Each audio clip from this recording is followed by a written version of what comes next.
Well, actually...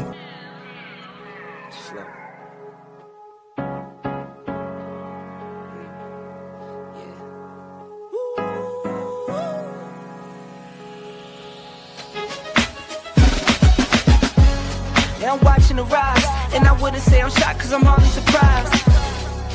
This one's for the ride, this one's for who knew I'd make it, just needed some time. This one's for my wife, could've left 1,000 times just so by my side. This one's for the grind, I knew it would happen, just had the strength in my mind. It's the Travel OG, and welcome to the Black Manosphere Conclave 5.0!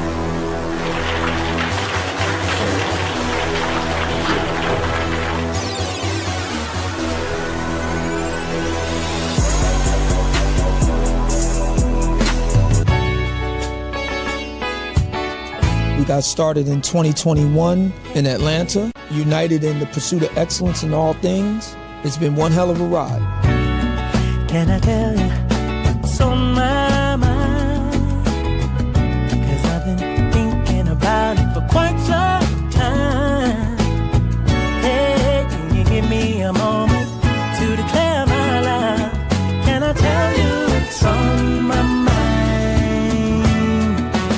We're now focusing more on opportunities for men, in particular passport bros. Guys who go abroad, they want to have a different lifestyle, they want to have a different achievement abroad. Oh yeah, there's without a doubt the narrative has changed for us greatly. I just finished speaking and having a chance to tell individuals about how to live the American dream outside of America. And I was here to help so many men when it comes to understanding what they need to do in order to relocate.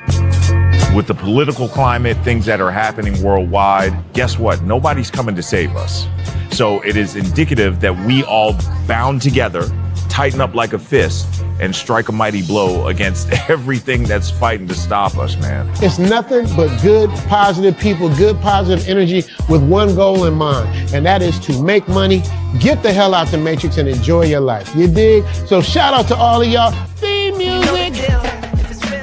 Yo, what's going on, y'all? This is your man Marcus A. Brown, and I'm here to tell y'all that I just got done with my first consultation with the brother Andre of Love Crossing Borders. I just wanted to give him his praises. I need y'all to do two things if you haven't already. If you haven't, subscribe to his YouTube channel, Love Crossing Borders. Also, if you are going to Colombia, if you're thinking of going anywhere, traveling internationally, please consider booking a consultation with the OG Andre of Love Crossing Borders. You will not be disappointed.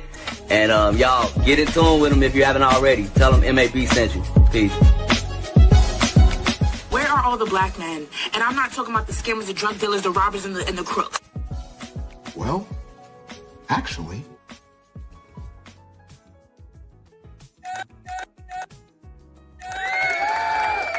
Shout out to all you guys that are here.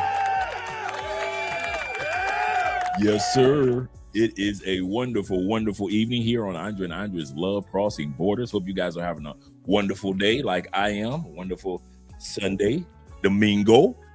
Went to church this morning, but that's not the topic tonight.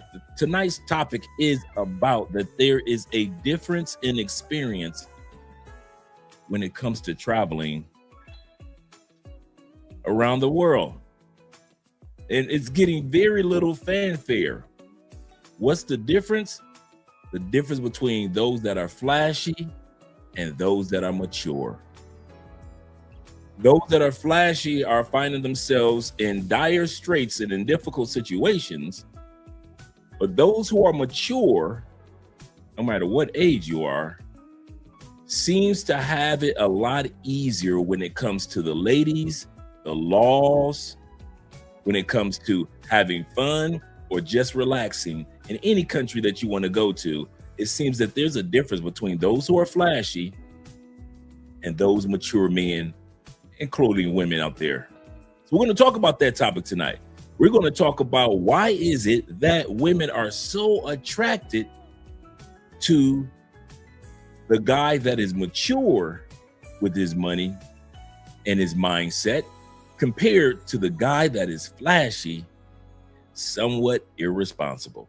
We're going to talk about that here tonight on Andre and Andre's Love Crossing Borders. But let's get the intro music going. We're going to use a different intro music today. Yes, sir. Let's bring back the old intro music.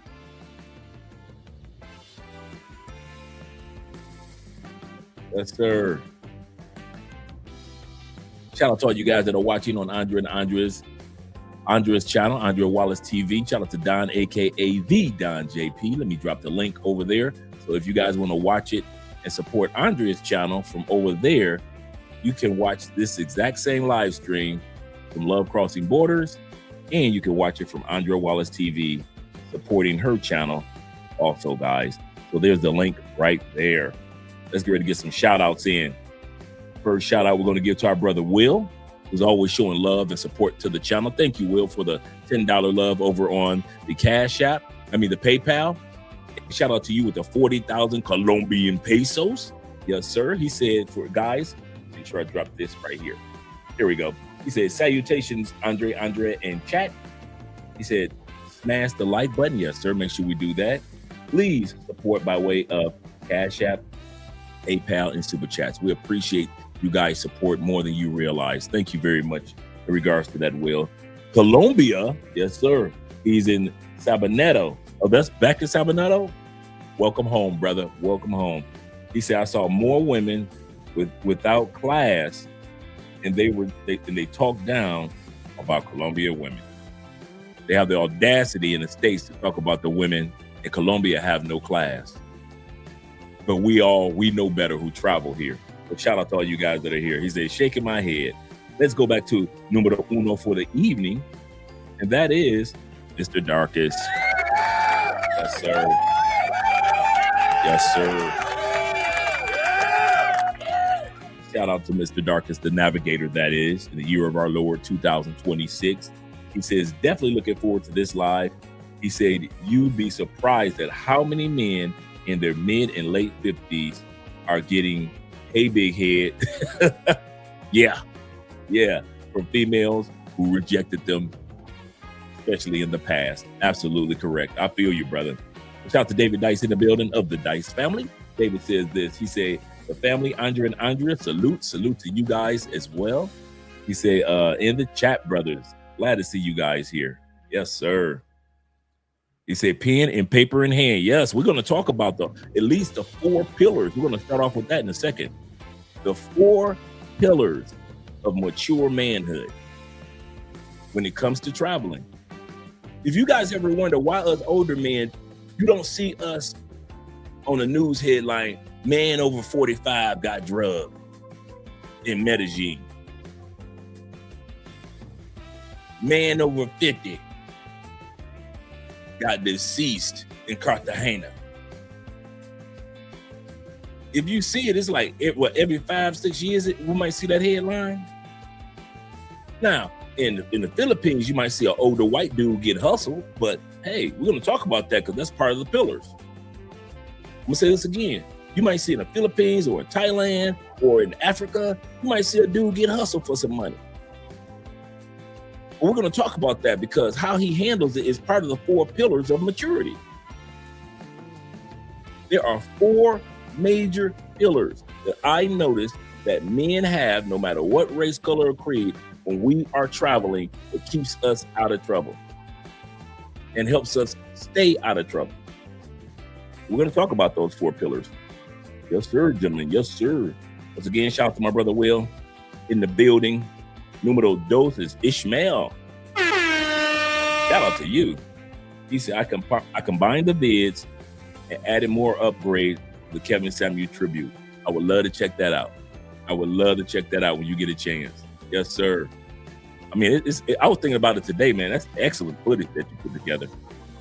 Excellent footage. Let me scroll down a little bit. Get down to my brother Kenny People. Already did. Good morning or good evening to everyone. He said, if I'm an older guy, I will be wearing a beard.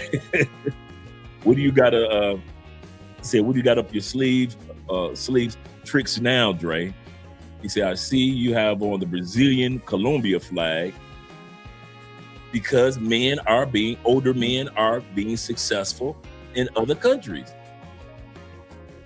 You stay in the United States, they're going to treat you like you're an old dude. They're going to use you like you're an old dude. But when you leave the United States, somehow, some way, the respect that you used to get at 35, 30, 25, all of a sudden it's right there. Okay. In the United States, have an older dude my age walk up on a younger lady that's 25 and ask her for a dance, just a dance.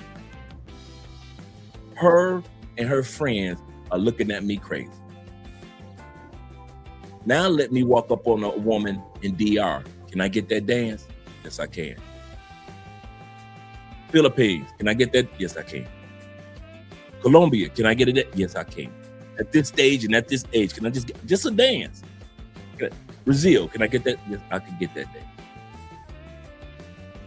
So some of the things in the United States that they think that you're outdated on and you can't enjoy, it's amazing how women in other countries notice you still got that energy, you've got that confidence, you're focused, and you're enjoying life, and they want to enjoy life with you. But women back home in the States, or in the West, let's not even say just the States, in the West, even in UK, even in Western Europe, even in Australia, even in Canada, you've aged out.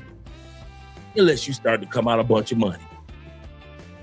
Unless you're flashy, in other words. So yeah, it's amazing how you treated differently as an older man outside the States compared to in the States. Shout out to Don, aka the Don JP, that is. Glad you're here. You say, good Sunday evening, Andre and Andrea, chat family, supporting Andrea's channel. I see you over there, man. I appreciate it. I appreciate it. I'll have Love Crossing Borders on this side, then I'll have Andrea's channel on this side to make sure Wi-Fi is working great and all that. So it's gonna be a fun show tonight. Shout out to my man Jay in the building. Evening, fellas, as well as good morning to all you guys out there in the Philippines and beyond. Meaning my brother Ronin Travelers, as well as all you guys that are over on that side of the world. My man More to Life. Shout out to his YouTube channel, Chocolate Man in Thailand, Richie Mack. All the guys, Danny over there, my brother Black Man's Travel, Aaron. Shout out to all you guys that are over there. Good morning to you, gentlemen. Good morning. And I cannot forget them Detroit boys. You better back the fuck up out my face, goddammit. I'm from Detroit, Michigan. Don't play with me. Shout out to Poor Man 313 and all us Detroit boys. What up, dope? Shout out to you. What up, dope? Yes, sir. Yes, sir. Once again, Chris Jeezy's in the building. What's up? What's up? What's up? What's up? What's up? What's up? Shout out to you. What's up, fellas? And my brother Bobby Coltrane of the Coltrane family, that is. Glad that Bobby's here as well. And salute to all of you guys. Shout out to my man Ronin. I'm glad you got the video I sent you as well, Ronin. Shout out to you. Jay Anderson, the greatest, sending salute to all of us. Shout out to great Jay Anderson. He said, salute to all on a great Sunday. Beer and man, I was about to give me some beers, I swear. I made me some salmon burgers. Ooh, they were good. No, tuna steak burgers. That's what I made. Made me some tuna steak burgers and broke my diet a little bit with some chips. And I was about to order me some beers for the night too. I was like, you know what? I'm all right. Let me just give me some tea and I'm good. I'm good. You scroll down, E-Man Pierce in the building. Shout out to you, E-Man.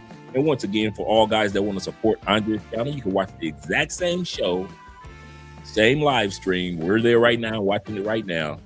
And you can support the other channel with Love Crossing Borders by watching it from Andrea Wallace TV. Shout out to you guys. Shout out to my neighbor, my other Colombian neighbor here outside of Wilbur Thrill. We got T-Mac in the building. Shout out to all you guys that are here in Colombia. Appreciate you guys being here. Appreciate you guys. Shout out to T-Pat being in the building once again. He said, what's happening, Coach Dre and everyone? We're having a great night, brother. Having a great night. Today was a beautiful day here in Colombia. I don't know how it was in Medellin and other parts of the country. It was a little hot, but it wasn't too bad. It was really nice, man. This was a good swimming pool day. A good swimming pool day. Yes, sir. Let me scroll down a little further. We got 39 in the building. Shout out to all you guys. Shout out to my brother Rob. My brother Rob, the brother that's in Ethiopia. Always representing there. Always representing Africa in one way from the from the north to the south. Our brother Rob's always represented. Good man right there. Good man. No Excuse Entertainment. Make sure you subscribe to his YouTube channel. Good man right there. Shout out to you, brother. Glad to see that you're here. Once again, tonight's topic centers around maturity. I'm finding that the men that have the least problems in these other countries are the ones that aren't flashy, but they're the ones that show male maturity in one capacity or another. Now, I'm not saying that they get everything right. I'm not saying that things don't happen to them, but they handle the situation with maturity if something happens. I'm noticing that men that are mature, they try their best with their maturity to stay out of situations. But if a situation happens, they have a mature way of handling it. And that's very important. Compared to the flashy dude, he wonder why he got robbed and now he don't love Colombia no more. I ain't never going back. You was the one that came here with the big old Busta Rhymes chain on. You came down here with the latest LeBron Brown. You got a one LeBron shoe, and you got an old school on the left, and you got an old school Kobe Bryant shoe on the other side, and you wonder why people see you as flashy, as a target. It is what it is. Shout out to you guys being here. And Kenneth and Ken is here. Ken G says this. He said, I'm in Brazil with 2 Colombianas. It's crazy. Yes, sir. Enjoy yourself, kind sir. Enjoy yourself. Yes, sir. Yes, sir. Glad to see you here, Ken. Enjoying yourself with the 2 Colombianas. With the dos Colombianas. Let me scroll down a little more. Make sure I got everybody. I got Ken. Shout out to my brother being in the building. What's good, all? Glad to see that you're here. Lotus, a lot of scholar. Shout out to you. Glad to see that you're here. Appreciate you, brother, representing us mature men. Kenny says this. I'm cooking fish and rice and some Glory collard greens. Shout out to Glory collard. I ain't had them forever. Glory collard greens, along with some pork and beans on the side. That's it. Keeping it simple, ladies and gentlemen. That's his version of keeping it simple. Yes, sir. 4Man313 says this. He said, listen, I have never been a flashy type, even though I'm an only child. That's a good point. If it's just not in you, it's just, that's a good thing, man. Shout out to Tevin King once again. Salute to you also as well. He said, live life to your fullest. Yes, sir. Live life to your fullest, gentlemen. Let me get ready to go to our music of the day. Switch it up. Our main music, in other words.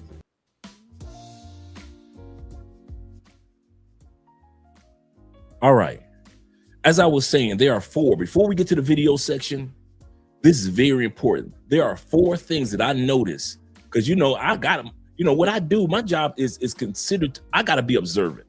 I got to research all day. I got to be observant about certain things. I guess that's what I do is going to help me when it comes to cloud engineering, because basically I do a lot already of what we will be doing in cloud engineering, right? And I've noticed there are 4 pillars that have kept men out of trouble in all these countries. And when they do find themselves in a problematic situation, this is how they've gotten out of them. You ready? 4. And we're not going to take all night to do the 4. We're just going to take a few moments. This is going to lay a foundation for the video section. Number 1 thing that you'll notice about a mature man over a flashy man is this. We don't care. We don't care what y'all think about us wearing a t-shirt or a jersey or a baseball cap and we just got off the plane in Colombia. We don't care about the latest Jordans. We don't care about the latest who got the flashiest watch. We don't care. We don't care nothing about that damn chain around your neck. We don't care. We don't care if you got 5 women with you or if you got 1 good woman with you. We don't care. We have learned as mature men to be happy for you and be happy for us. The flashy dude, He don't know how to be happy for nobody else. He wants everybody to be happy for him, or if it's a sister, or lady, it's for her. They only think about them. How do I look in your eyes? I don't celebrate what's going on with, like my brother just said. He said, I'm in Brazil and I'm enjoying life with 2 Colombianas. You see how easy it is for us to celebrate with him? Mature men. Flashy dudes. Well, I was in Brazil. I was with 12 girls. You only got 2? That's flashy dudes. That's how flashy dudes, immature dudes talk. So the first pillar that you want to have when you're traveling to these other countries, be happy for yourself, be happy for the next man. Because at the end of the day, we don't care. We don't care what y'all think about us. We could go to Africa and be with white girls. We don't care if you came to Africa, you were white girl, and we don't care. We'll go to Europe and be with sisters. We don't care. We will go to Asia and be with the most Latin of Latin women in Asia. Why? We don't care. We don't care about what y'all think about us back in the States. Mature men don't care about what y'all thinking about, what y'all talking about in Canada. We don't care nothing about what your orange president is talking about in the United States. We don't care nothing about who y'all bombing, who y'all ain't bombing. We don't care. Sometimes y'all try to goat us into or gaslight us into getting a reaction out of us older and mature men. And y'all be mad because we don't care. We give no F's about what y'all talking about. I find the guys that are the flashiest care the most about what other people think. I gotta have a bottle section because I care about what other people think. Not because, you know what, I deserve this bottle section. I've been in the States. I've been stressed out. I'm finally back in Brazil. I'm about to give me a bottle section. Give me some ladies as my homeboys. We gonna have some fun. That's enjoying the fruits of your labor. That's one thing. Now, I'm talking about these flashy dudes. They do it not because they're enjoying the fruits of their labor, but they want everybody out there to say, look at me, look at what I can do. Look what I can do. Like Stewie, right? On Mad TV, like Stewie, look what I can do. That's the difference. One guy is at the bottle section enjoying the fruit of his labor back home from all this hard work in the States. Another guy is just doing it because he's trying to be flashy. And look what I can do. That's the difference. But at the end of the day, we don't care. We don't care. We'll walk in the same club as long as we know that when it comes to Colombia or South America, it's all about the grooming, not the brand. See, mature men know that. Colombian women will enjoy you and you ain't got a name brand Louis Vuitton nothing on. You ain't got a Gucci belt or nothing. And women in South America and Southeast Asia will enjoy you as if you had the flyest Gucci suit on there. You know why we don't wear all that? If the ladies don't care, we don't care. That's number one pillar. If you want to be safe and successful in other countries, you got to get to the point as a mature man. You don't care if anybody's looking at you. If they notice you, cool. If they don't, cool. Your best bet is that don't nobody notice you, but the particular lady or ladies that you want to notice you. But everybody else or everything else, we don't care. We don't care if y'all think about if we met our woman online or we met our woman offline. We don't care. I mean, we don't. I mean, I'm not just saying it. We literally walk around Colombia like we don't care. T-Mac don't give a damn about what y'all say about T-Mac. Y'all got to get back on the plane. T-Mac is here. Will don't care if y'all say we going to Cartagena and Will say, well, I'm going to Pareda, Manizales. I'm going to the coffee region. You looking at him like, what? You going to the coffee region? What the? He don't care if y'all go to Cartagena. Go. He wants y'all to go and have a good time. Mature men cannot be moved easily. We do not care. And it's also like that when it comes to the foreign women. If she likes me, cool. If she don't, we don't care. I don't think y'all realize how much we don't care. When you're a mature man, you've been with enough women in your life, like some of them I get, some of them I don't. I ain't gonna be thirsty, be trying to flash for all the ladies. Look what I got. I'm balling, throwing money, pesos up in the air. That's you flashy dudes. You need attention. I'll say that again. You thrive on and you need attention. We understand it. But as for us, we don't care. I'm gonna tell you flashy dudes something. You do realize in these countries, you don't get no more coochie than we get. I think you flashy dudes keep making the mistake of thinking if you dress flashy, you gonna get some more coochie or better quality coochie. No. I seen dudes that come down here in a nice polo shirt and a nice pair of jeans or shorts, and he's slaying them with a gray beard. I see some of you dudes come down here with the biggest dog chain on and the big watch and everything. And guess what? You don't get no more coochie than he do. If he pay for play, you pay for play. If he get regular chicks, you get regular chicks. You don't get nothing better. You done sit up there and spend $400 on the latest LeBrons, and you ain't getting no extra coochie than the dude that came in with some regular tennis shoes on, some regular Nikes on. That's the funniest part about the flashy dude. You care too much about attention, and that's not a good thing. To where the mature dude is like, and I mean mature at any age, at any stage of life, any race, any color, any creed. Mature dude is like, if she like me, she like me. If she don't, we in South America, it's like 15,000 that look just like her anyway. We ain't got a trip. We don't care. Mature dudes do not, the last thing I'm gonna talk about that we don't care about, mature dudes do not care about hoarding pay for play. I'm gonna say that again, don't let it slide by. Mature dudes when traveling, we do not hoard pay for play. We know that this woman's trying to make her money. We've been smashing her long enough to know she got 2 kids back at the house.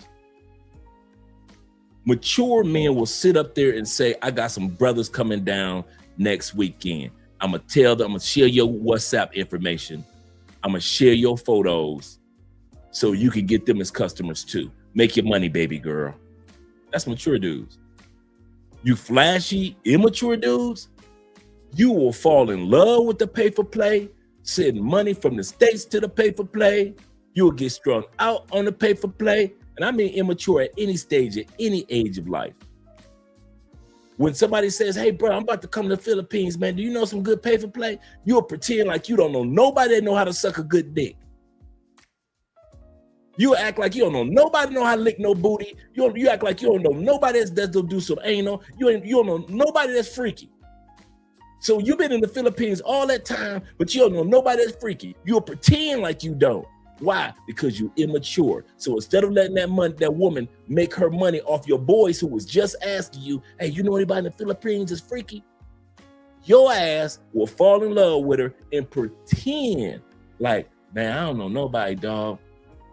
All the females in my phone was trash, dog. I don't know nobody, man. I don't know. I used to know some chicks, but I don't know nobody, dog. I could ask some of my boys. Do they know somebody? You were hoard hoes. You're a hoe hoarder. Yes, you are a whore hoarder. You hoard hoes. Some of y'all don't even realize that. You go through your phone, you've been hoarding hoes.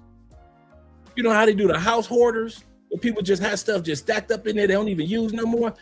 Your mama's got females in your phone you ain't fucked in 2 years. You ain't been back to the Philippines in 2 years. And when your boy asks you, do you know anybody? You will sit up there and hoard hoes. You're a hoe hoarder. Say that fast 10 times. You are a hoe hoarder. You don't hoard trash, you hoard hoes.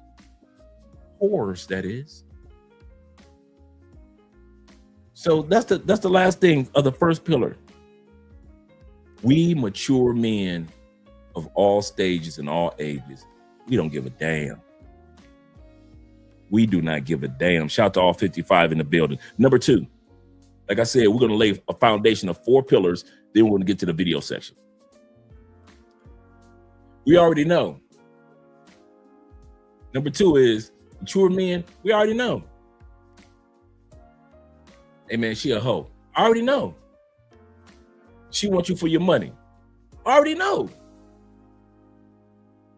Oh man, dog, you sure you want to go to that country? Yeah, I got people down there. I heard it wasn't good. Yeah, I heard that too, but my people already told me that it's good. I already know about that country. Mature men, quite often, we've experienced enough of life to accept certain parts of life. It is what it is. I'm on vacation. I'm only going to this country for 10 days. I'm buying some Gucci. Well, she'll pay for it. I already know. She just give you the girlfriend experience because, dude, I already know. Some of you dudes be thinking y'all surprising us or like, shit, she ain't shit anyway. Dog, I already know she ain't shit. The immature dudes of all stages and all ages get got by women that ain't no good. Us mature dudes ain't gonna bring no chick to their Airbnb like that. I'm sorry, bro. She ain't got no job. She ain't in school. So she ain't got nothing going on. You just met her at the club just to get that coochie? Nah, bro. We in Colombia. There's over 1,000 1-hour to 4-hour hotels in Colombia. There's at least 200 in Medellin alone. We got at least 300 in Cali. It's about 4 of them down the street from my own church. If I was single in Cali, there's a chick would not even know where I live. I'm gonna say this again.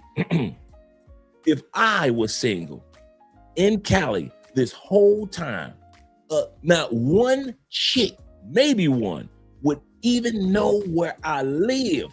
Why? There are too many 1-hour to 4-hour amazing hotels in Colombia. Just in my neighborhood, me and my uncle Ghostface and Andre, we were riding down the street one day. We started counting them.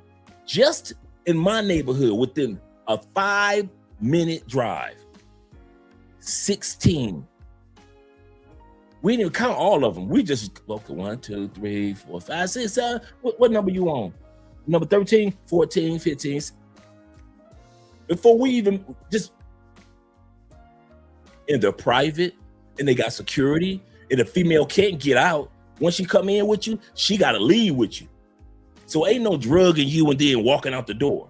No, everything is locked. And the only way you get out, that person, you got to call. Hey, we done with the room? Yeah, we only need an hour and a half. We done with the room. Oh, okay. Security about to come unlock the gate. Okay, cool. That's the only way you get out.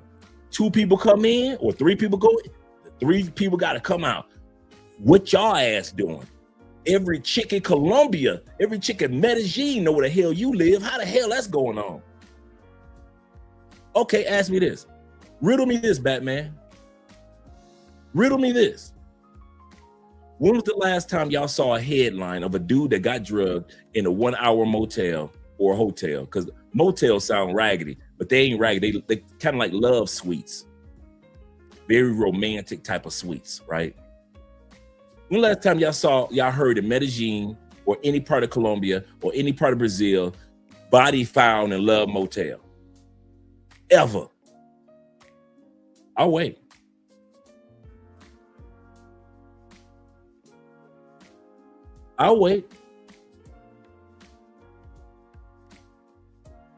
If 2 walk in, they ain't gonna let their ass go unless it's 2 walking out. If 4 walk in, they ain't letting y'all asses go until 4 walk out. You're paying by the hour, so you can get it for an hour or 2 hours or 3 hours. Mature men know this already. Mature men know if I let this female I'm about to sleep with, I know she ain't shit. She's not coming to my spot. Once again, mature men know this. That's number 2 pillar. I already know. You immature men, you flashy dudes, y'all you'll bring anything to your Airbnb. Anything could just walk in your Airbnb. You ain't got no couth, no security, no. The word caution is one of my favorite words. In its original language, it means self-bodyguard. That's why we're cautious when we cross the street. It means to be a self-bodyguard. Caution, one of my favorite words. Once I found out that, I was like, what? Oh, that's a cool way of looking at it. Self-bodyguard. Mature men already know. I didn't have to tell that to mature men. Mature men know to be a self-bodyguard. I ain't got to hire no bodyguards in Colombia. Why? I'm a self-bodyguard. I know how to move. I know what to do. I know what not to do. We've done episodes where we've pulled up Love hotels in Medellin, Love hotels in Colombia, in Cartagena, Love hotels in Cali. And we just scroll down, and what none of them raggedy. So when you think about America's motels and hotels, that's America. It's supposed to be trashy. Down here, they got it all sexy, and then they got the freaky chair, the chair that goes like that if y'all want to get freaky. They got all that stuff in there for you. But you, with your immaturity and trying to be flashy, showing off your Airbnb and you Cartagena, and you try to show off the ocean view, being flashy. Because you need that attention. Mature men acknowledge the woman I'm about to sleep with ain't shit. I am not going to bring her to my spot. Why? She ain't shit. That's why she can't make it to the Airbnb. Until she proved that there's just at least a little bit of value about her. We go into one of them. How much is that? For 4 hours or 70,000 pesos? Oh yeah, we're going to, yeah, I'm gonna take the 70,000 pesos. I'm gonna take our ass to one of these love motels in Medellin. You ain't gonna be walking up in my shit. You be walking up in shit. Man, please. Y'all just don't know. Now, I didn't even know about the love motels when I first got here. So don't think I knew this when I first got to Colombia. A lot of us didn't. But now that we know, shit, if I was single, it would take Scooby-Doo in the mystery machine for a bitch to find out where I live. It would take Scooby-Doo in the mystery machine with the Harlem Globetrotters in the background. Shaggy, Thelma, Fred. It would take the whole Scooby-Doo team to find out where Andre Airbnb or hotel room is in Medellin. Once I found out about those hotels, ain't no way in hell. I don't see how y'all doing that one. There's no way. Now that the information is out, see, we could play that we didn't know before. But now the information is out, ain't no way y'all supposed to be having bitches in y'all Airbnb. What the hell is wrong with y'all?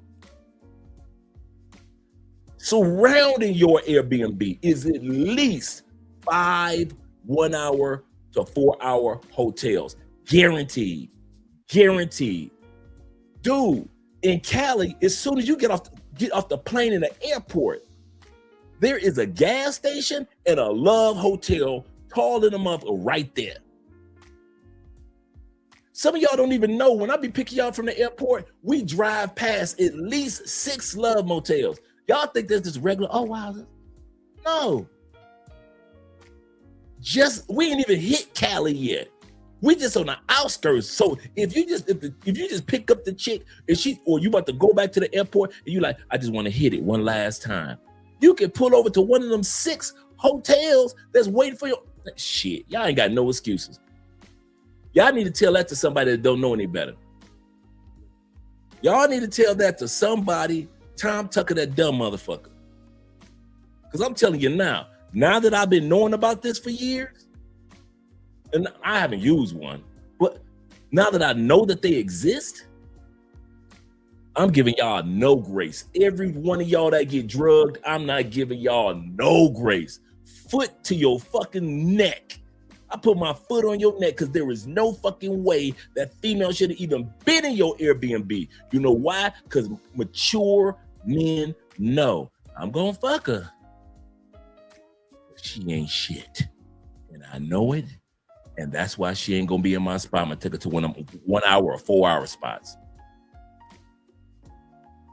What do you think Colombians go fuck? Colombian men and Colombian women live with their mama till like they damn they're 35. What do you think they fucking? These Colombian women getting pregnant? What do you think the college kids are going to fuck? The high school kids go to fuck? They mama? You ever been in a Colombian house? Everybody's always there. There's always somebody in the Colombian. You ain't gonna bring no girlfriend in that house and be fucking. There's always somebody in Colombian's house. So what do they fuck? The dudes that cheating, going on crazy in Colombia. What the dude fucking when he cheating? Where you fuck? You think he gonna get a 24-hour hotel like in the States? Colombians got 24-hour hotel money. So what do they fuck?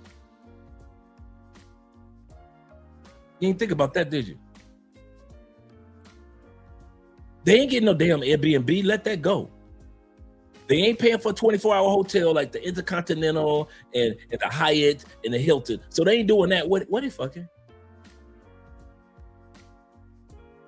They are having their intimacy, whether it be a teenager in college or high school, whether it be an adult, or whether it be a dude that's smashing his side chick. They are all fucking in them 1 hour to 4 hour hotels. They're so common. They call affair hotels because people that cheat so much is a whole industry in South America. That's how much cheating takes place. People are making millions off of those hotels. For people that's cheating or for people that are in college and they're like, shit, it's the weekend. We're going out to the club, girl. And then after the club, there's a 1 hour to 4 hour hotel, a really nice one right across the street. And they go over there and they fuck and have their fun. And then he ride her back on his motorcycle and drop her off at home. What do y'all dumbasses do? You take a bitch to your Airbnb and you know she ain't shit. And that's why y'all wonder why I got popcorn, a big ass bowl of popcorn. I be laughing at y'all asses. Dumb motherfucker. Get your dumb ass. That's why you got drugged. She took your what? She should have took the other one. Oh, damn. She emptied out which bank account? She should have emptied all of them goddamn bank accounts with your dumb ass. I told you dumb motherfuckers, take your ass to, I've been saying that for years, take your ass to the 1 hour hotel. But now you think you know everything. You gonna take them bitches to your Airbnb because you want to show your shit off. And you wonder why your 2 computers came up missing, why your gold came up missing, why your shoes came up missing, why your cowboy hat came up missing, all the shit that you brought with you. Your cigars gone, your cell phones, you even got an old school beeper. You got your beeper gone, everything, your dignity gone, credit cards gone. When all you had to do was walk your happy ass right down the street from your Airbnb, and there's at least 3 to 5 1 hour security, lock y'all asses in. And if you go in as a couple, you gotta come out as a couple. And that's why you ain't never heard nobody get drugged in them spots and get robbed and them dead bodies in there. Cause she can't get out.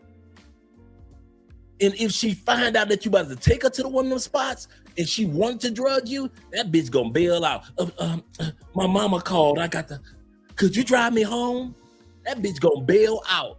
But because they know that you foreigners, you gringos, gonna bring them to the Airbnb, they know they can rob your dumb ass in your spot. But they know if you pull up in one of them, in a taxi and put up in one of them 1 hour, 4 hour hotel, they look like, you mean I gotta fuck him? I didn't plan on fucking them tonight. They realized they got the fuck. Let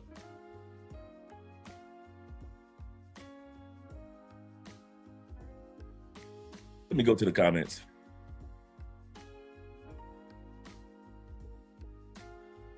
Ken said this. He said, there are too many haters in America. This is true. He said, as long as you are happy, I'm happy for you. Absolutely correct. That's how I am. That's mature audiences.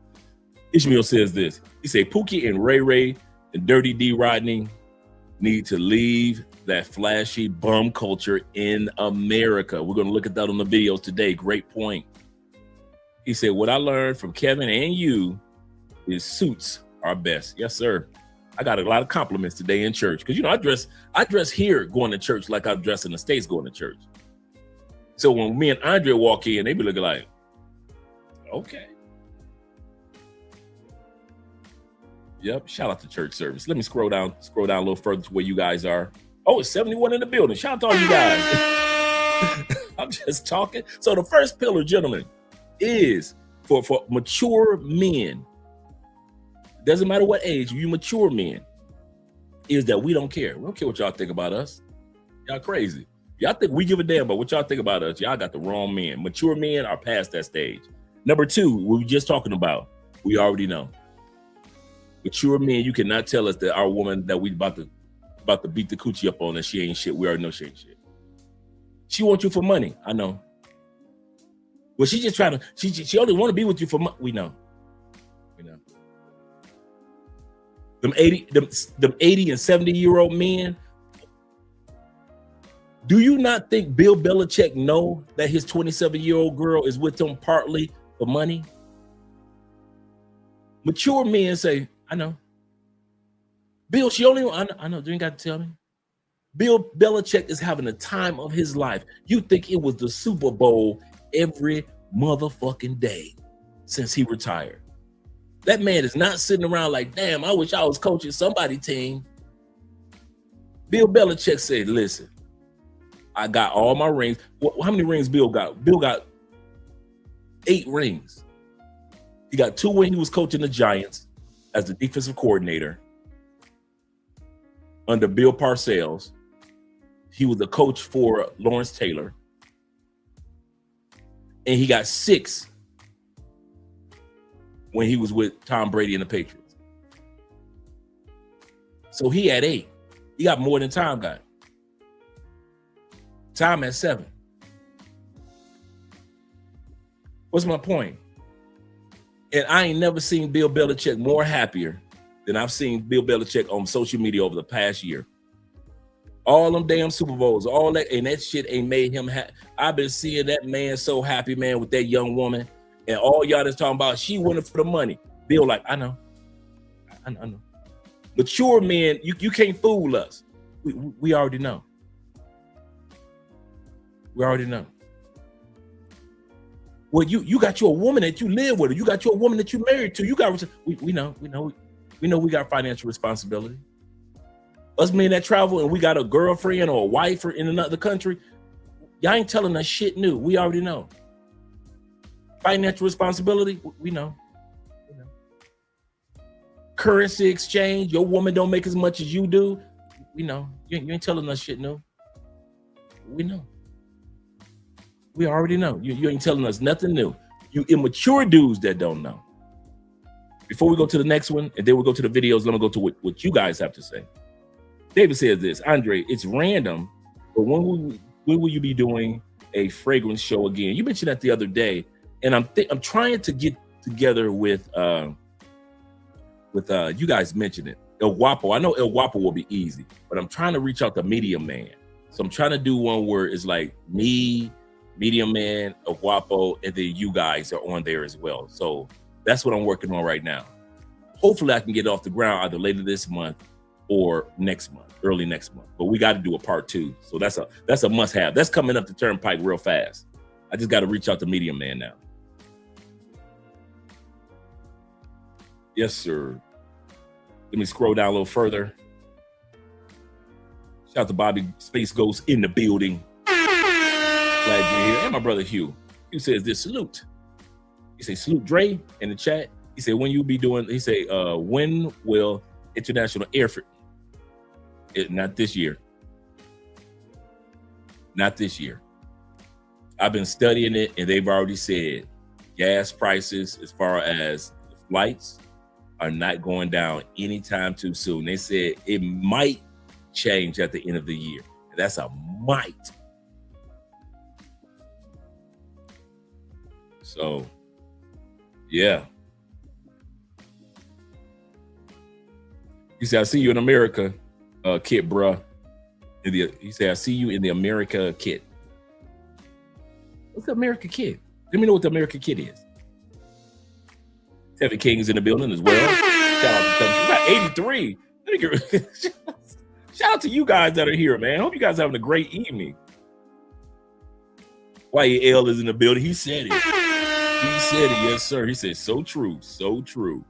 So true. Us mature men, like I said, number one pillar of maturity when it comes to traveling, we don't care. We ain't tripping.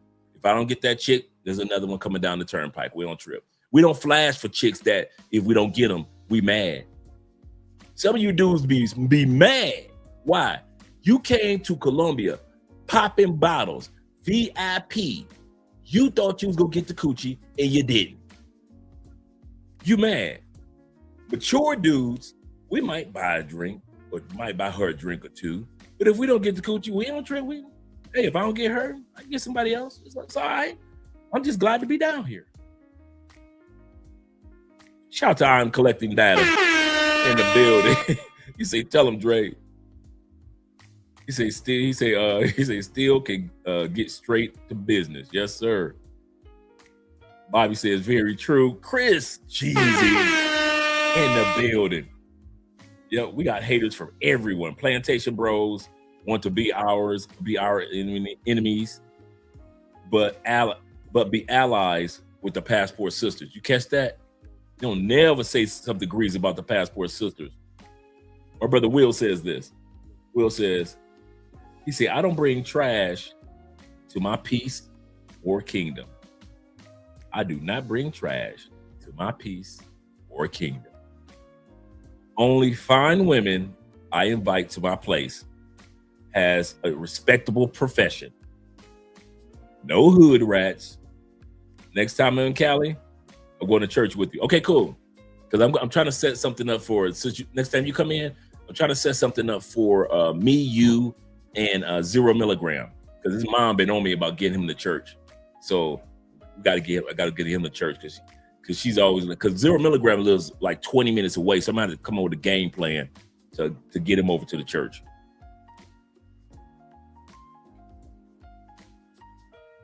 Let me scroll here. Make sure I get everybody. Shout out to International Quiet Storm in the building. He said, no, Dre, they love going to Razor Ray. Plenty of content to roast their ass. That's true. Razor Ray be making his money off of them doing something stupid. Yep. You know what the funny part is? You ain't never seen Razor Ray caught up in none of that mess. You don't even see Razor Ray raise his voice. I always call Razor Ray, I always tell him he's the Jerry Springer of the Passport movement.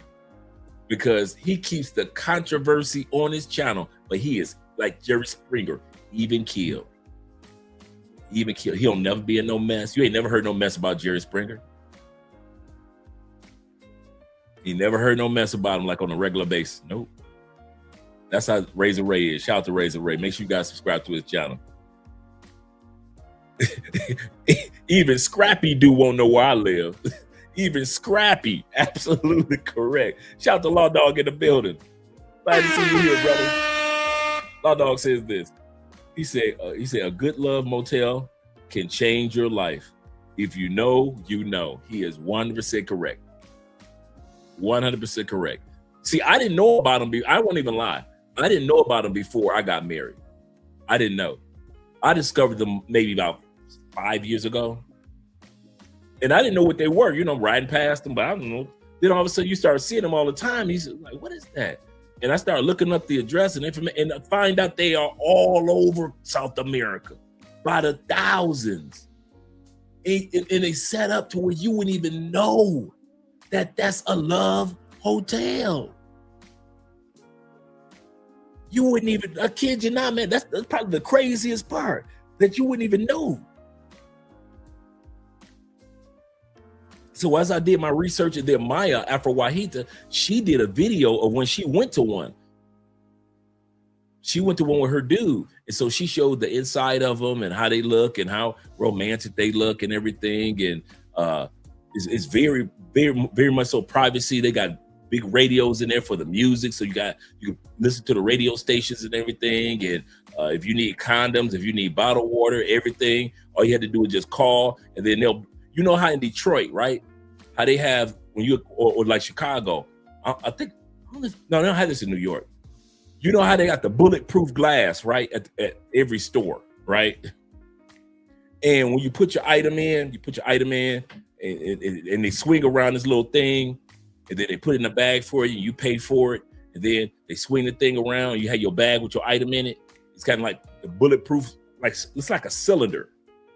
You put your stuff in it, you swing it around, and then it'll go to them. It's the same thing that they have in these love motels. But they're all black cylinders. So if you need some condoms, all you do is just call, and then all of a sudden this little thing will spin around, and there's condoms right there. And then when it's time for you to pay to leave, you just put your money in there, bam, and then it'll spin around, and then all of a sudden they'll spin it back around with your change. Yep. They got the rose petals in there for you. You can get the ones that got the jacuzzi tub off in there. I'm telling you, they look nice on the inside. I won't lie to you. Shout out to Player Mix in the building. He said, no chains, no rings, no flashy clothes. Absolutely correct. He said, all I need is my fragrance game. Absolutely correct. On point. He said, my salt and pepper beard. Yes, sir. He said, no need to floss. That's so true. He say dudes that trick need to do that flossing. Just game, Goofy. You're just giving up the game. That's exactly how it's supposed to be done. Ishmael says this. He says, you get a full tribute email. He said that you don't have to show it right now. He said, if it's a bad time. Okay, I'll let you know. I'll check it out too. Thanks, man. Talking about his Kevin Samuels animated videos that he's been working on. Excellent work, by the way. Excellent work. Let me scroll down a little bit further.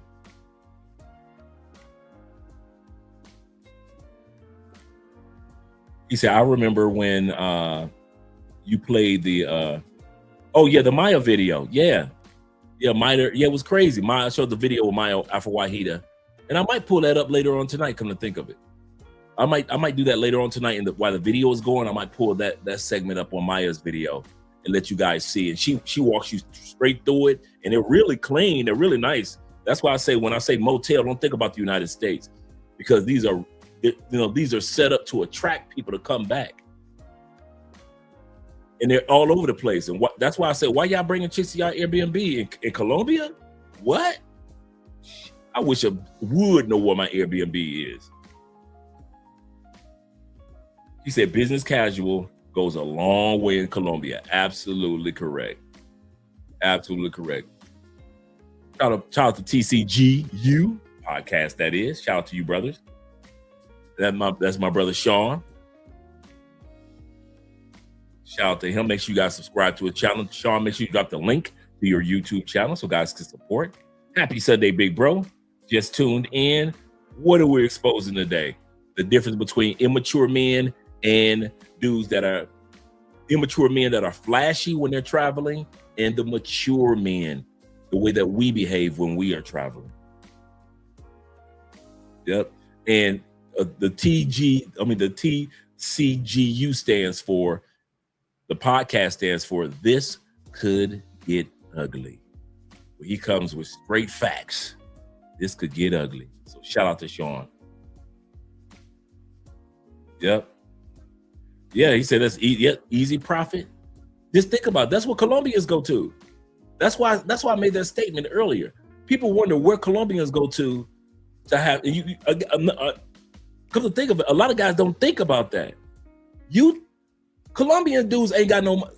Colombians make $300 to $400 a month. They can't afford no Intercontinental. They can't afford no. They couldn't afford if they had a Red Roof Inn here. So where they going to? If they living with their mom and their daddy until they either own their own property or get married, men and women, the average is like 27, 25. They're living with their parents till like 25, 27. You think they're not having sex in Colombia or in Brazil until they leave their mama house? No. So where are they having sex? Where are all these college students that are going to school in Colombia and Brazil? Where they go to school? I mean, where they go to school? Where they having sex? At the camp? They don't have dorms down here like that. So where they having sex? In Airbnbs? They ain't renting no damn Airbnbs. They rent them to us. They ain't renting no damn Airbnbs to go have sex for an hour. Where do they have sex? If they're not paying for the Hyatt, they're not paying for the Intercontinental, they're not paying for the Hilton. Where are they having sex? In Colombia, or regular everyday Colombian couple? Where? At the Love Motels. At the Love Hotels, Love Motels. Where you think all these Colombian dudes cheating? All these Colombian women cheating. Where they having sex? They can't go to her house. She live with her parents. They can't go to his house. He married. Where they having sex? These thousands of Love Motels. That's why I ain't got a kid, y'all know. That's why I give y'all no grace when you get drugged and get robbed in Colombia. I give y'all no. I keep my until I feel your neck crack underneath the pressure of my heel. That's when I'm gonna start pressing. I'm gonna stop pressing. You know why? Because I've been saying this for years about these hotels, and y'all still bring a bitch to y'all Airbnb. So when y'all get robbed and get drugged, crunch, my foot goes straight to your fucking vertebrae. I do not care. I'm serious about that, because you think you know every damn thing. You think everybody trying to give you some advice is pocket watching you. You act like I'm trying to take you away from the put. I'm married. I don't give a fuck who you fucking. But I do care if you do it in a safe way or a safe environment. And if I can give you a tip on safety, I'll do that. Can I say something? I am happy for you brothers. I am not jealous of any of you brothers. When the brother just said that he with 2 Colombianas in Brazil enjoying his time, there is now one inkling of Andre is like, damn, I wish that was me. No, I am happy for you men. I kid you not, man. Y'all work too hard back home in the States. You deserve a break. Shit. You deserve a break. Get all the pussy you can. If you in Italy, fuck all them Italian bitches, right? So when I give you some advice, or when T-Mac gives advice, or when other content creators give you advice, use it. We're not hating on you. Oh man, you just pocket watching. You just dick watching. You just hating the motherfucker. Okay. And then as soon as y'all get drugged, I hate Colombia. I ain't never going back. I hate Brazil. I ain't never going back. I ain't never going back to Thailand. They be hustling dudes. I ain't going. That's on you, because you think you know every goddamn thing. But as older men, number 2, we already know. We already know. He says a 19% tax when Colombians rent normal hotels. Thanks, Chulupe. I didn't even know that. He said, Dre, he said, it's so difficult to listen to you. I'm having flashbacks. Shout out to you and the flashback crew. Flashback. Andrew says, he said, the one goal that I didn't do in Cali, he said, I didn't experience the Love Motel. He said, that's the next goal. And they're nice, bro. I kid you not. They're nice down here. Like I said, I looked at them on Instagram. You know what? Let me write that down. I am going to do for tomorrow's show. We're going to talk about this. As far as I'm going to put together a montage to let you guys see, and we're going to go to websites and everything. Part of tomorrow's show is going to be talking about this topic, so you guys will know that how prevalent how many of these exist around Colombia and Brazil. This is nothing new that I'm telling you guys about. This is not a new concept. It's been around long before we started traveling to South America. They've always had these locations, and we take them for granted. We'll walk right past the Love Motel to get to our Airbnb to sleep with the same chick that we could have slept with in the Love Motel.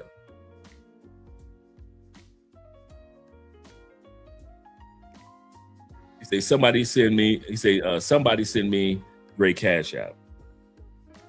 It's scrolling at the bottom. Let me pull myself away. Let me show you this. Right here, there's the Cash App right there. $ Love Crossing. $ Love Crossing. And I'll read the Cash Apps in a minute. Shout out once again to Will, Chill with Will, our brother, by way of PayPal with a $10 love. Shout out to Tori being in the building. He said, where the magic happens, the name of her video. Okay, cool. I want to save that for tomorrow.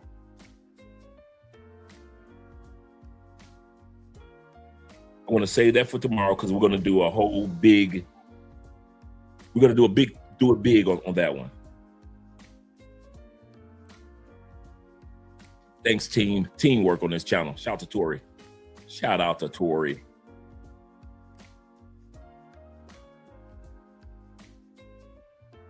He says this. He said, we shouldn't be making each other jealous.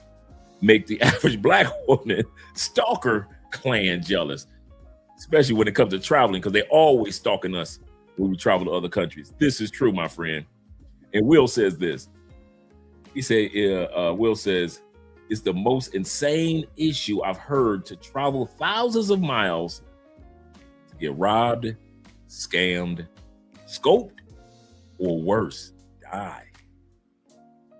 Remember, we just had an incident. A dude got found 3 days ago. A week ago. And his body was sitting up in Medellin for 5 days.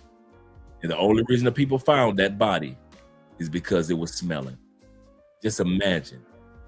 The only reason people found your body because it was decaying and the people smelled it. Whew. And this is public information all over the news and the internet. And that's why I asked, have any of us ever heard anybody getting robbed or drugged in one of those love motels? Not a one. Not a one. You could go to local Colombians to see if local Colombians ever got robbed and drugged in one, or a gringo. Nobody gets robbed and drugged in those. Why? Because you literally get locked in. She can't get out. She can't be calling no damn. She cannot be calling to the front desk, say, I'm ready to go. No, bitch, we ready to go. You can't get out. You can't be talking about what she wants to stay an extra hour. She's sleeping. She got to go. When you leave, she leave. When she leave, you leave. That's the safety of those love hotels. Okay, yeah, we're going to have a good time tomorrow's show. We're going to have a good time with tomorrow's show. We're going to talk about that. We're going to talk about how to use Tinder properly or other online dating apps. We're going to talk about that tomorrow. That's going to be tomorrow's show. So we're going to do the video with that Maya did. I'm going to have some clips from TikTok and Instagram from other, so you get a chance to see what they look like on the inside. I'm going to have the addresses for some in Cali, the addresses for some in Brazil, the addresses for some in Medellin and Cartagena. So yeah, tomorrow it's going to be a good show tomorrow. It's going to be a good show. We're going to do that one. Yes, sir. He said, what do you think of Sabrista? Let me write that down. I don't know. I do not know. Seabarist? What is Seabarist? Let me know what that is. I don't know everything.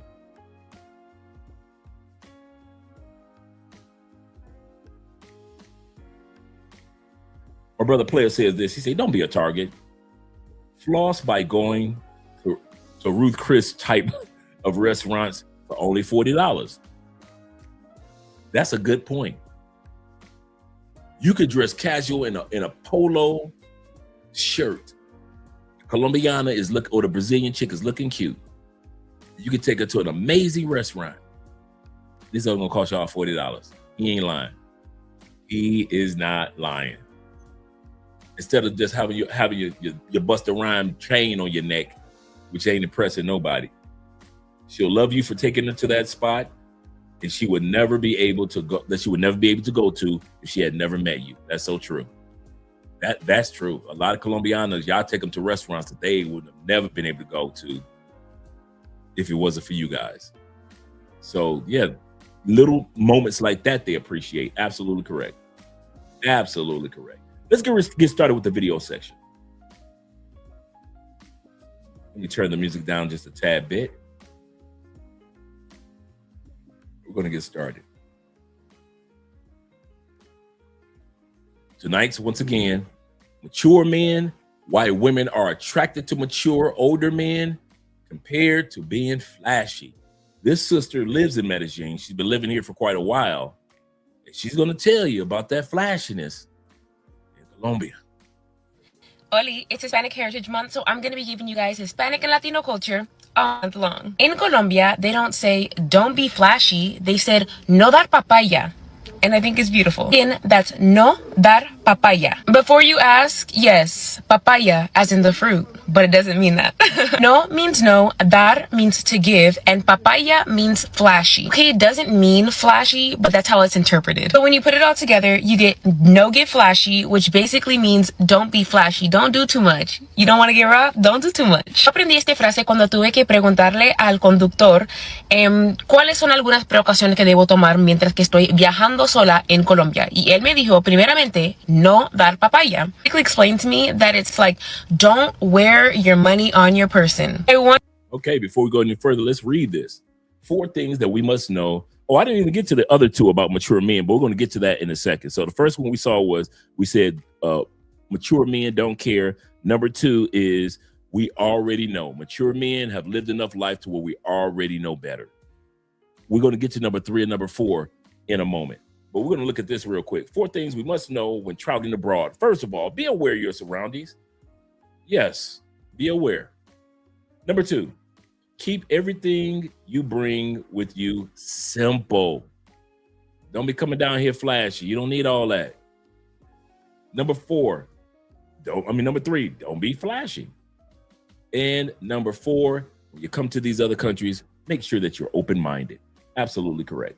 One tip to you if you're traveling to Colombia is no dar papaya. Don't be flashy, do too much, just have a good time, be safe, and keep your wits about you. You want to be all bougie? Do that somewhere else where you're secure and safe. Like, don't just walk around like a walking Target, and that's like Travelers 101. So it's honestly not something that should specifically be used in Colombia, but anywhere you travel. Anyways, espero que les ayudó. I hope it helped. Ciao.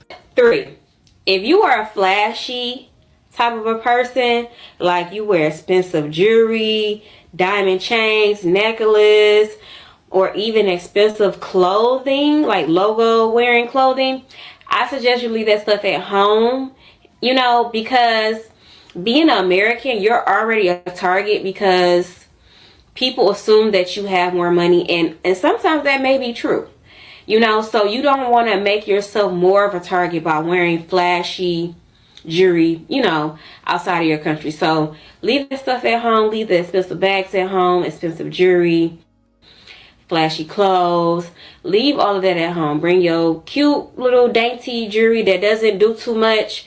Don't be flashy. I realize if being flashy helps you grow your business, then go be flashy. But the more attention that you get on yourself, the more likely it is somebody's going to want to take a bite of that apple. Brings up a great question. Let's say business guy Joe isn't flashy. His net worth is 10, 15 million, but his wife likes to show everything on social media. Is that going to bite him in the ass? Maybe. Yes. Social media is a powerful tool for growing a business. I guess it's a tool also for growing egos those in some situations as well, but it's definitely a common thing that comes up in lawsuits where people say, well, on this financial affidavit, you say you don't have any money, but explain where you're getting all these cars that you keep posting on social media. So having a spouse who's flaunting your wealth for you could be an attractive lawsuit. Yeah, and people like to tag locations and all that fun stuff too. Oh, correct. It's great for stalkers too. Women are dating older because they want more economically and emotionally viable men. So they're leaving the younger guys behind. They want guys who have, quite frankly, have their shit together. In the next 5 years, we're going to graduate 2 women from college for every 1 man. I mean, the more single women own homes now than single men. There's more women seeking tertiary education globally. The number of women elected to some form of parliament globally has doubled. And by the way, these are wonderful things. We should do nothing to get in the way of that. But meanwhile, we have to face some realities here, and that is women made socioeconomically horizontally and up, men horizontally and down. Beyonce could marry Jay-Z if she worked at McDonald's. The flip is not true. Women value economic viability more than men do in a mate. So when the pool of horizontal and up continues to shrink, there's just less mating and less connection. So one of the biggest questions I get asked by anyone who meets me is why I only date guys in the 30 to 40 range when I'm 23. And I was thinking about it for a while, and I finally was able to articulate my thoughts. And the biggest one is that I just think they look better. I think 2 equally attractive men, one is 23, one is 40. I'm picking the 40-year-old 10 out of 10 times. Before she goes any further, I think that, how can I word this? Whenever I do episodes like this, I mean, every time when I talk about older men and younger women, you know who fuss the most? It ain't the women. It's older men can't fathom the thought that younger women see you as attractive. They've already told you, hey, we got a dad bod trend going on. We love. They were the ones that created the term dad bod. Hey, we love your body. You're built like a father. You built like maturity. You look like you're living life. Look like you built like you're responsible for something. They were the ones that created dad bod term. We didn't create that. We didn't make that go viral. They did. And y'all still don't think that women can be attracted to us. Dudes with the gray hair. The gray beard. Some of y'all still dyeing your beard for what? Because you trying to be like Anton Daniels? Hide.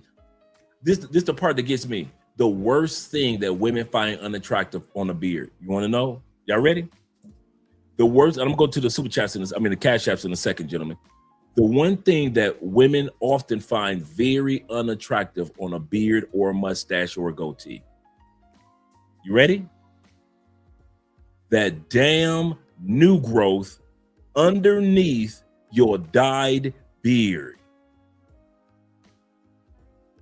If you dudes knew, you look crazy to other men. You know when your beard is jet black as dye, and all of a sudden that gray starts showing up like right around here, showing that your shit is just as gray as ours.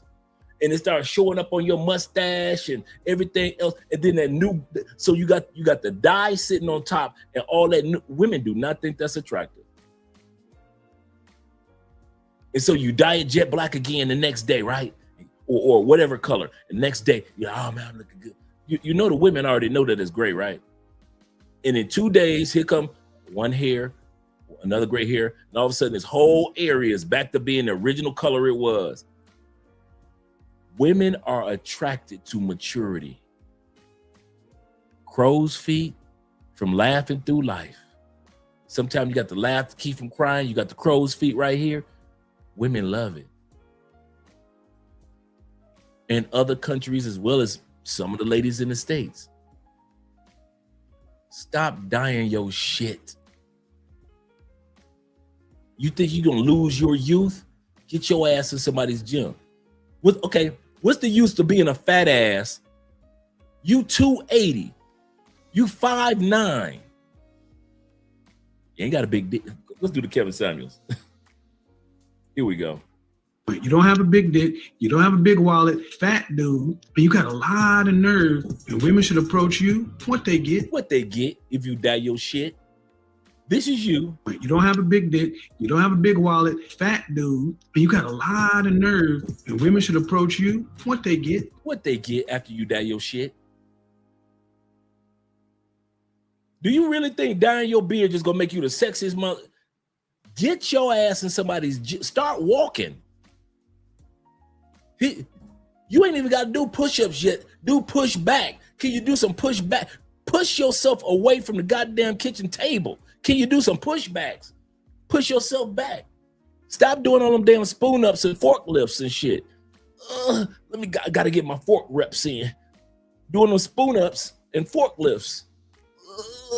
One more rep. I can do a spoon up and a forklift. One more. Now you're doing pushbacks instead of push-ups. Push yourself back away from the table. If you get your body right with gray hair, man, shit, the world is yours.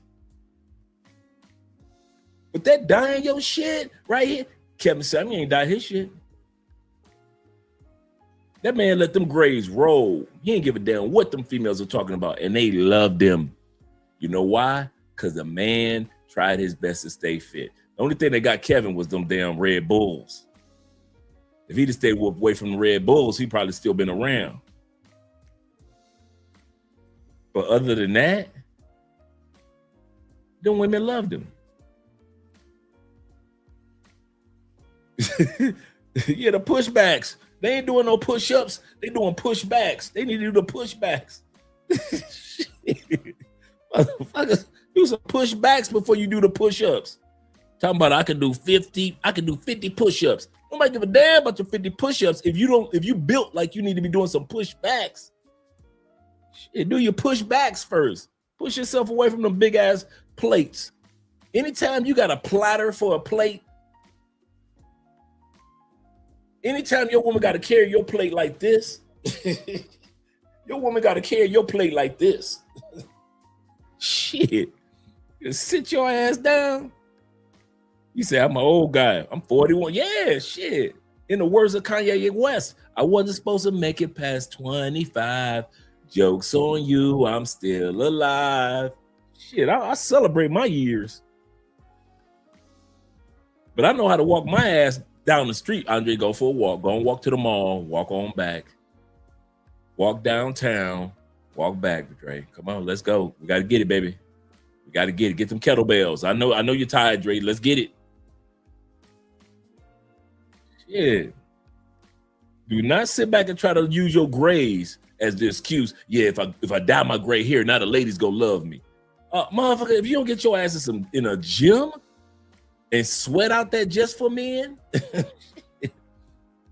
He said, nah, Dre. He said, I was asking if I'm old. Yeah, you in the family, man. Oh, yeah, yes, you are in the mature family. I don't know why you do. Midlife for most men is 37. I don't know why y'all think it's not. Statistically, midlife for most men is 37. It is not 50. Y'all dudes be in y'all 40s thinking y'all younger than a motherfucker, huh? Y'all just as old as us dudes in our 50s. I ain't old. Nigga, you old.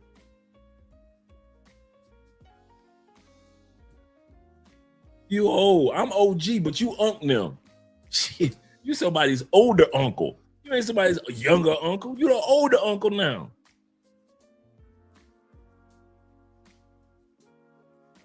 For real. Yes, sir. Let me give a shout out to these brothers before we get back to the video. Shout out to the brothers on the Cash App. Appreciate you, gentlemen. My man YLE said it with the $5 love. Also, Thelonious is in the building. Yes, sir. With the $5 love, supporting the channel and the donation. And Abijah is in the building. Always showing some love. Salute to you as well once again, brother. Glad to see you here with the $5 love also. And yesterday was, I got everybody. I thought I had somebody else, but we got everybody. Cool. All right. Yeah, 37. I don't know why y'all thought it was What y'all thought it was?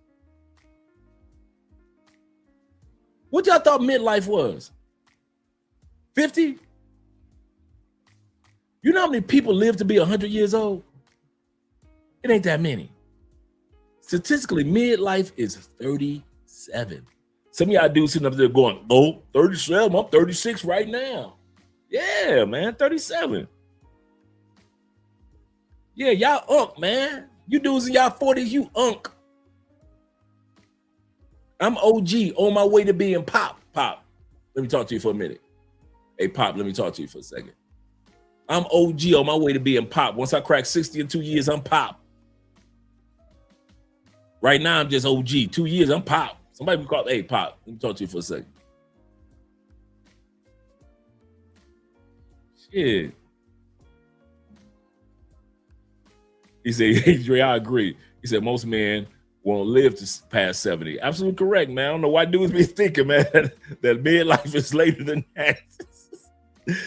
He said, I'm an old 69. He said, I live less years. I have less years ahead of me than I do behind me. Me too, brother. Shout out to us. He said, but I experienced a whole lot and been so far, no cancer. Amen. Amen.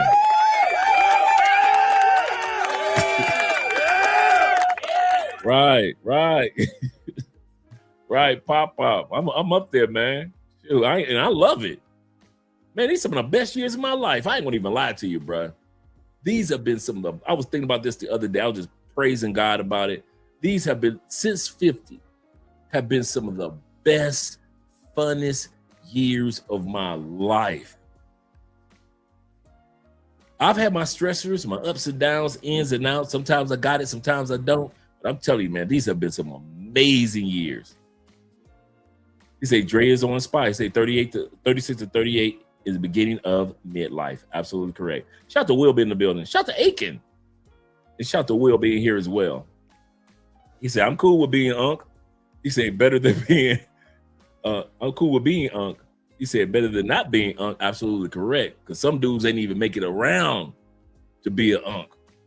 Official Kobe, the official one. He says this.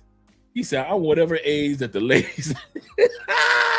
He said, I'm whatever age what the ladies think I am right now, in late 20s. Let them keep thinking it, bro. Let them keep thinking it. And Chalupe says this. He said, the reason Social Security gives you a bonus for collecting after 68 is because that they hope that you die before you start collecting. Absolutely correct. That's exactly how Social Security works. Starting at 62, 50% of all Americans start collecting Social Security at the age of 62 years old. The official, you can start collecting age. The number one reason why is because their body is shutting down from working so hard their whole life. They're like, man, I'm about to retire.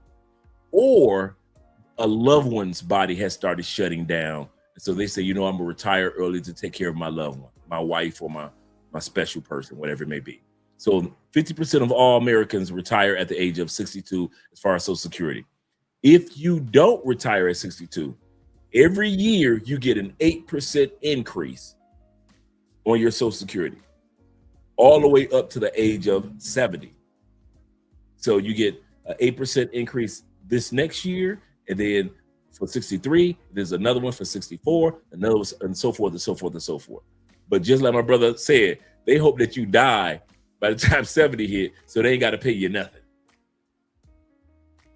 Now, me and Andre have already got it all set up that if when or if anything ever happens to me, she gets my Social Security. This is how it works with the Social Security Administration. I'm glad that we kind of brought this up for a second. For all you guys that got a lady friend or a wife or somebody or common law in another country, and you plan on leaving certain, you know, that woman was taking care of you in that other country for years, and you plan on leaving certain things to her because you can't take it with you. And you ain't got nobody back in the States that you really even deal with like that. So who you gonna leave it with? You're gonna leave it with your Thailand girlfriend or your Thailand wife or your Philippine wife or your Ethiopian wife. How do you go about that with the Social Security? This is how it works. If the person is under the age of 60 in the United States, they have to wait until they're 60 years old to start collecting on your Social Security. Unless, here's the kicker. She has a child by you, no matter what age. So the moment that Andrea has a child by me, once I pass on, there's a form that you fill out. It's a real simple form that Andrea will fill out. We've already gone through this. Me and Andrea have already gone through this. We got the paperwork put to the side, the application, step by step, everything. I have all that put to the side already. All Andrea has to do is fill out the application if we already had a child, and she starts collecting Social Security immediately. Like that month after, she starts getting checks, direct deposit into her bank account. That doesn't include my life insurance, my other investments and things like that. So just in case you guys ever wonder, well, how does Social Security work if I got me, if I get married in another country or ever do common law in another country, or I got somebody that's been there for me and I want to leave them a little something. How does Social Security work? Because I can't take it with me. And I don't like my people back home like that. And I don't want to leave the money to the administration. So what do I do? So that's how it works. If that person has a child by you, that person can automatically start collecting Social Security like the month after you died. But if you don't have any kids involved, even if you're married like Andrea and I, Andrea will have to wait until she's 60. She can still collect it, but she just have to wait until she's 60 to start collecting Social Security. Now, the funny part is she could start collecting Social Security in Colombia at the age of 58. 62 is the full age of Social Security in Colombia. 58, that's for men. 58 is for women. So it's kind of funny. She can start collecting Social Security in Colombia at 58. At 58. But yet she would have to wait. If we don't have any kids, she had to wait another 2 years till she's 60 to start collecting my Social Security from the States. Just a little bit of trivia for you guys that were wondering how that works. He said, I know a person who died 5 days before their 60th. Wow. He said, anyone getting VA, you still can get money for your dependents overseas. That's a good way. I didn't know that. The things we learn. What up, though, Detroit? You better back the fuck up out my face, goddammit. I'm from Detroit, Michigan. Don't play with me. If you want to retire at 70, you'll get a 100% increase. Absolutely correct with Social Security. Absolutely correct. Let's look at, Will says this. He said, or if you adopt a child in another country, that's true too. That's a good way of reminding me. Thanks, gentlemen. Teamwork here. Let's get back to the video. This young lady says, I am attracted to older men. Give me an older man and how he looks compared to a younger man. They just appeal more to me. They're more manly looking. I like a guy who's a little older looking, maybe some crow's feet, nice beards. Definitely salt and pepper hair is a big plus. So aside from just like the physical side, they also don't have roommates. You're not going to be snuck in and asked to be quiet or whatever because, oh, I got roommates, or like, oh, my dad's sleeping right next door. I believe this young lady is 23. So she's at that stage of when guys have roommates or sleep or staying with their parents. So I see where she's coming from at the age of 23. And that's why she says she's like older men. Or whatever, which also ties into my next point that they just have more money, especially the ones I pick. I pretty much only go after guys I know have money. I'm not interested in dating like a guy that's broke, which is probably like half the reason I don't date guys my age, because they're either broke or they have like family money and they're insufferable. So before she goes any further, that goes back to the second pillar of mature men. We already know. You're not surprising us when you say a younger lady is only with you for your money. And we already know. I'm 71 years old. I don't have any kids. My sisters and siblings have passed on. I'm Bill Belichick. I got a 27-year-old woman that makes me happy. And I'm in my 70s. You think Bill Belichick gives a damn about what we're talking about? So why that young girl with him? She's with him for the money. He already knows. Y'all not telling us nothing that we don't already know. Guess what? Here's the kicker. For all you people that complain about older men being with younger women and she is with them for the money, guess who else is with your ass for the money? Women your age. There's no such thing as a woman that's not with you for the money. I'm gonna say that again. Love is love, but there's still no such thing as a real woman, responsible woman who's gonna have kids by you probably, that ain't with you for the money. It's called responsibility, man. Yeah, I could call it sugar daddy or sugar baby. You can you can say that. You can say gold digger. How come y'all don't say that about older women?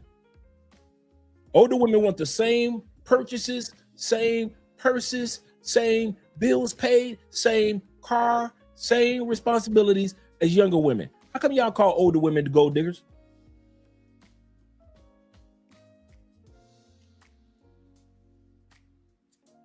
Older women want their college debts paid. How come y'all call them gold diggers?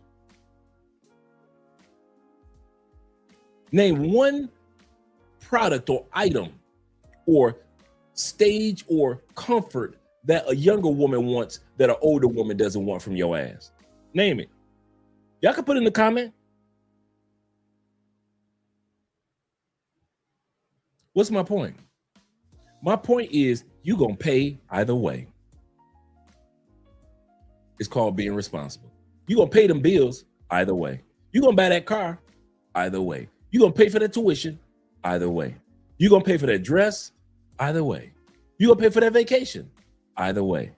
I would rather have an attractive, beautiful, funny, fun, energetic, focused, successful, younger woman on my arm than a woman that's my age. She getting old, I'm getting old. Give me a younger woman all day long. Your ass gonna pay anyway.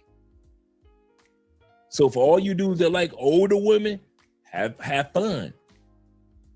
Cause when the check comes at the restaurant, does that check care about how old the woman is across from the table with you? That means if the check comes with you with an older woman, you're gonna have to pay. If you with a younger woman, you're gonna have to pay. How come we don't ever talk about older women doing the same thing? The same scurvy moves. Older women be asking y'all to cash out them shit. The older women on you know what the new trend is among women that's our age, the 35s and up, the new trend. These women are asking you to put a deposit down for a date. It ain't young girls that's saying that. It's women over 35. Yeah, if he gonna be with me, I gotta get my nails done, an outfit. That if he wants to go out with me on the first date, he needs to put at least a $500. Some women have said $4,000. Some women have said $1,000. You can look it up all over TikTok. So if you think older women ain't trying to run your pockets because she older, Negro, please. That goes to show you a flashy, immature dude, not a mature, older dude. Older men know number 2 pillar. I know. She's trying to run you for your money. I know. She's trying to get cash from. I know. She wants you to pay. I know. Older dudes know your ass gonna pay either way. So the choice is up to you. You can talk about the young ladies. Electric bill don't know how old the woman is that's using the electricity, does it? The house don't know how old the woman is in the house when you're paying the mortgage, does it? The heat don't know how old the woman is when you're paying them goddamn heating bills, does it? So who the hell are y'all to sit back and talk about some sugar mama, sugar baby, sugar daddies, sack chasers, gold diggers, when the older chicks are asking you for the exact same thing that the younger chicks asking you for? And y'all still ain't putting nothing different in the comments. I asked y'all name one thing that older chicks ask for, that younger chicks ask for you, that older chicks ain't asking for the same goddamn thing. Young chick want her nails done, old chick want her nails done. Young chick want her hair done, older chicks want their hair done. Young chick want a nice expensive purse, older chicks want a nice expensive purse. Young chick want a vacation. She want to get flued out. Young chick want a older chicks want a vacation and want to get flued out. Some of y'all are holding back from being with some really good younger women because these Negroes in this world has fooled y'all into thinking that if you get with a younger woman, she's a gold digger. But if you spend that money on an older woman, you're responsible. That goes back to pillar number one. Us mature men, we don't care.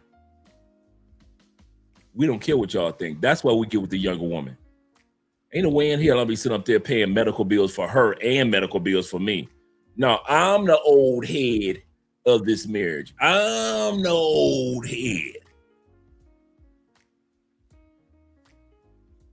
Ain't no way I'll be sitting around paying all these goddamn bills for somebody. I'm 60 and she 57. And everybody think it's cute when we both sitting up there could barely walk and barely talk. Oh my God, how long it been? We've been married for 49 years. How long we been married, Irma? Wilbur, we've been married for, can you hear me, Wilbur? Wilbur, can you hear me?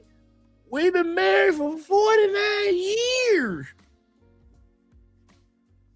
I thought we was married 12 years. Wilbur, what are you talking about 12 years? We've been married 49 years. We got 9 great-great-grandchildren. And they ain't even all that damn great. That shit is romantic in the movies. But when you hear your wife at the age of 71 and you 74 and both y'all bones cracking in the bed, ain't nothing but bones cracking and farting going on in that bed. Ain't no more fucking. Your fucking years are over. She too old to be sucking dick. I ain't taking my teeth out for nobody else. I'm done.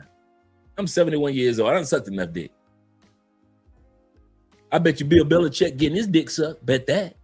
27-year-old sucking his old ass, enjoying it. Why? For the money. Pillar number 2. We know.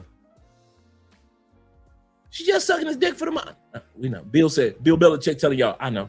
She's still sucking my dick, ain't she? Well, you worth millions, Bill. How much can I take with me? I'm 70 plus years old. How much of these millions can I take with me when I leave? None of it. If I can get a 27-year-old to suck my dick instead of a 70-year-old, shit. I'm gonna say that again. If I could get a 20, like Bill Belichick, 27-year-old to suck my dick instead of a 77-year-old to suck my dick. Y'all want to call these young ladies. You want to call these young ladies. Call these young ladies. They're gold diggers. You damn right. At every age, at every stage, all of them looking for a sugar daddy. And they try to shame y'all in the States. Look at him with that young woman.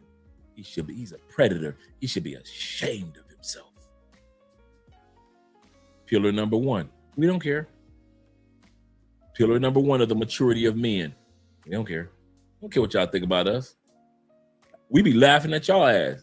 Your wife, your girlfriend and your wife be in a wheelchair or electric cart at Walmart and shit. My girl can walk in heels in Walmart. Your girl in Walmart and one of the goddamn carts and shit.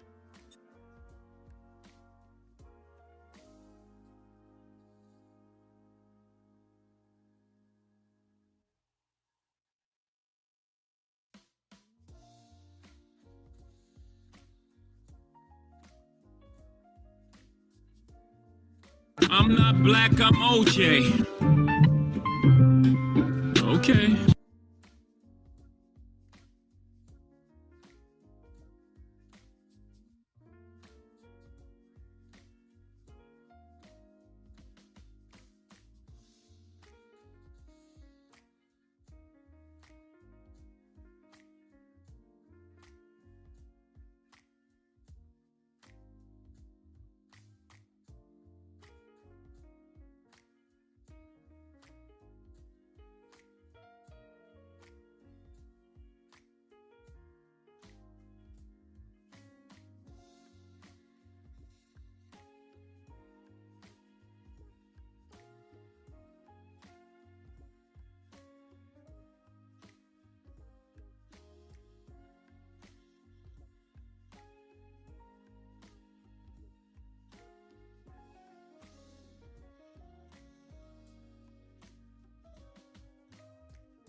My bad. That was me.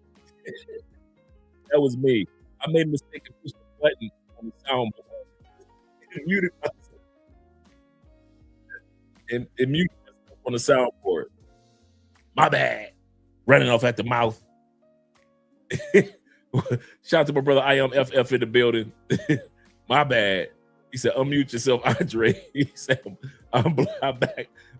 He said, I'm blacked in the chat. Yes, sir. I'm blacked in. Oh, you blocked in the chat? That was my fault. That was my fault, gentlemen. Because I'm looking like, because I couldn't see it on StreamYard. So I was like, okay, maybe I need to go back. And then I said, wait a minute. Because on here, I wish I could, there's a button that you can mute the sound and you can mute the mic. And I made a mistake. I probably was talking and hit the mute the mic button. And that's what happened. You're blocked. What do you mean that you're blocked? I mean,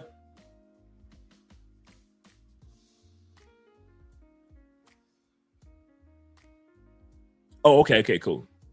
Okay, cool, perfect. All right. About 25, what? Y'all tried to tell me. What I was saying was this, just to wrap it all up.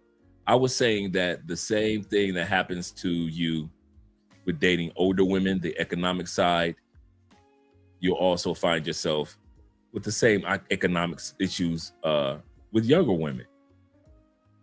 So I would rather have me a younger, mature, responsible woman than somebody in their 40s. Like if I was 60, I could date 40s. Like if I was 60, I could do 40s. I could do like 41s, 40s. Like when I was 50, I was like in the 20s. I was dating somebody, and married somebody in their 20s. So it depends on each his own. But don't think that women that are older aren't out to get your money too. Well, they have their own money, and that's why they're out to get yours. I want to say this again. It doesn't matter if a mature woman that's your age. Women never outmature this. I want to say this again. Women never outmature what I'm about to say. Women never outmature what I'm about to say. Spending your money. They will never grow out of spending your money. It doesn't matter if they got $5 million in the bank. They will never be too mature to save their money, not save their own money, and spend yours. They will never get too old where they won't keep shoving that check to your side of the table. So for all you dudes that think, I got me an older woman, she own this, own that, don't matter. As soon as y'all sit down at that dinner table, they sliding that check your way. You better pay it. If y'all living together, no matter how much money she making, if y'all living together, you better pay that mortgage. You better go ahead and pay that car notes. Women will never outgrow spending your money. I'm too mature to spend his money. I have my own. They brag about having their own because they don't spend their own when they're with you.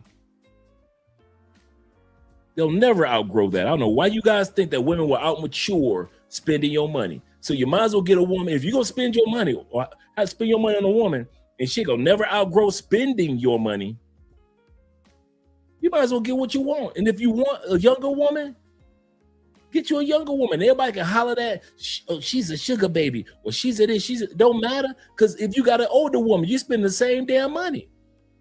You're spending literally the same money on the same shit, the same purses, same outfits, same dresses, same shoes, same makeup, same getting her hair done, same getting her nails done. Y'all yet to put in the comments. I've asked this 3 times. Put in the comments something that a younger woman asks for that an older woman doesn't ask for when it comes to your money. Meals, trips, older women want that too. Surprise gifts, older women want that too. Jewelry, older women want that too. Help them with their business ventures, older women want that too.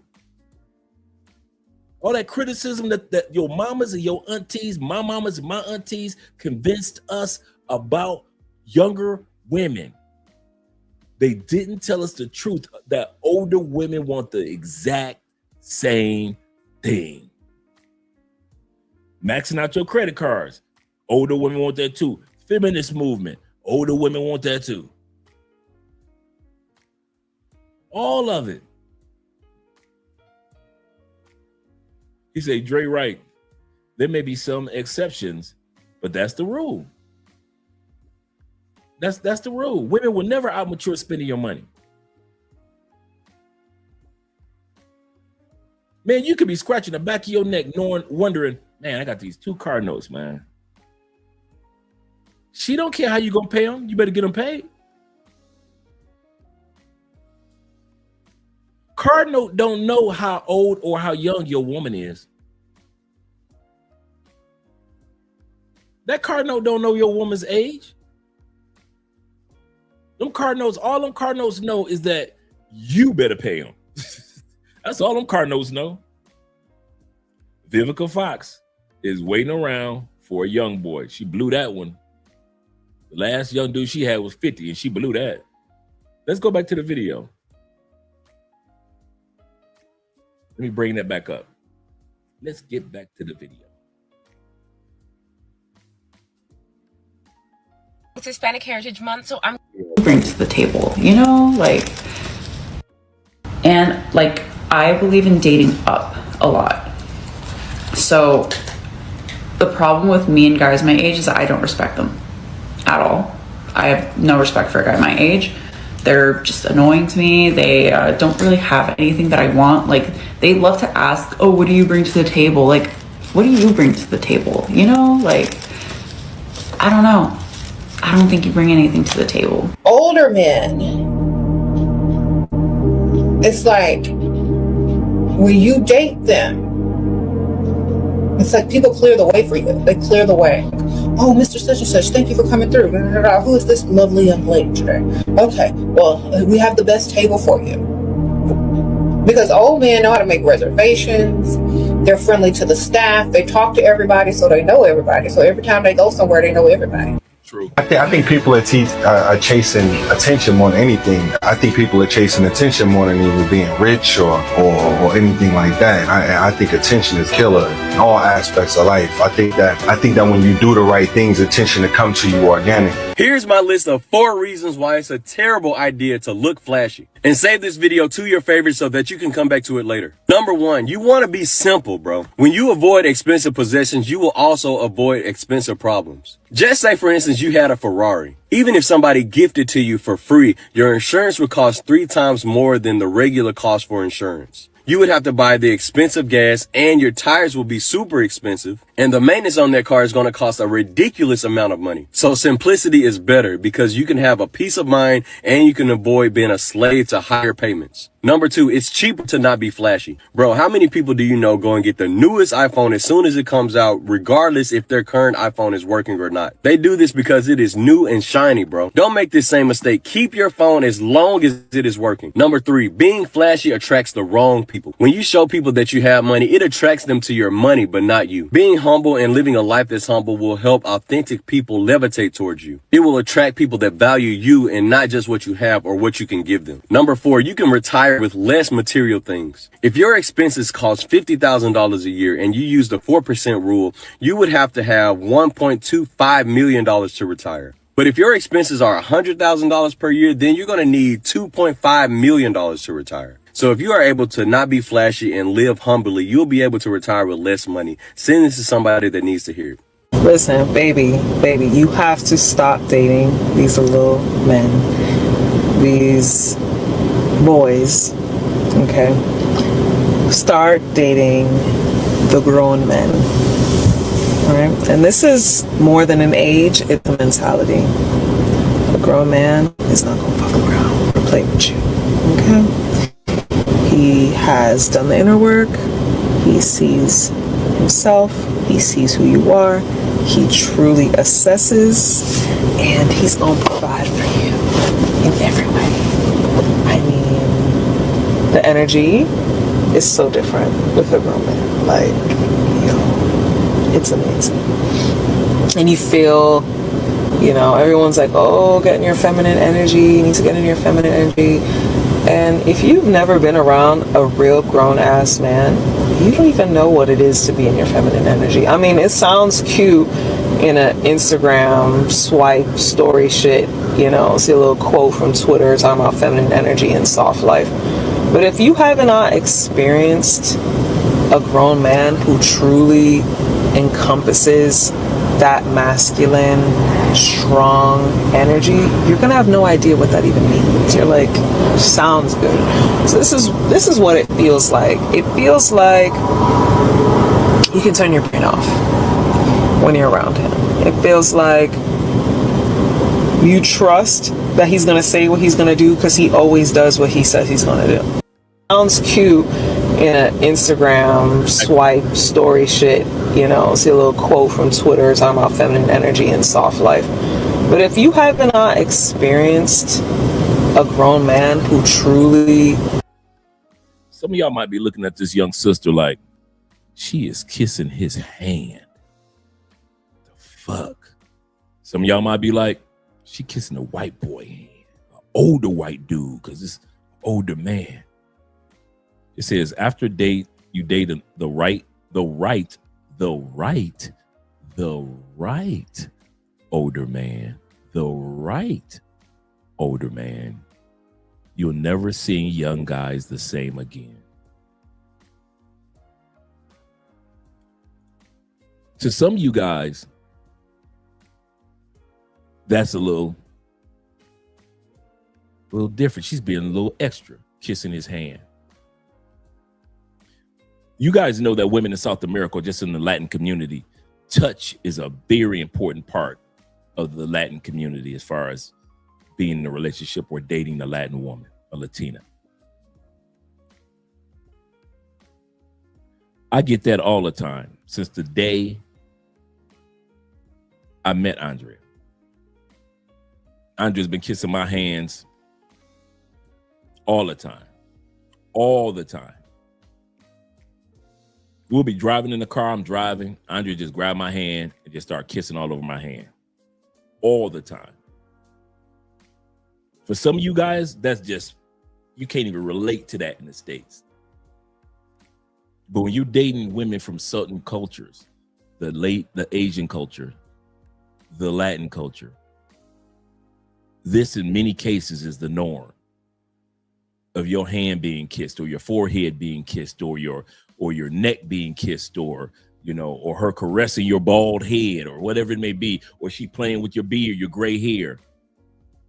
To where in the States they don't play with your gray hair, like you got to get it dyed with just for me, but just for men. But I'm telling you, that's not uncommon in my household. Very common. I've never talked to you guys about that. That's happened to me at least 200, 300, 400 times since me and Andrea been together. I mean, we'll just be sitting there just talking, and Andrea just grab my hand and just start kissing all over my hand. I'm tell y'all something. I be feeling all guilty. I start kissing her hand because I'm like, man, she's kissing all my hand. Hey, man, let me kiss her. The man's supposed to be the hand kisser, right? That's what I'm thinking, right? For real, true story. Every time she do me, I always got to kiss hers because I be feeling bad if I don't kiss, if she just kiss mine all over and I don't kiss hers back.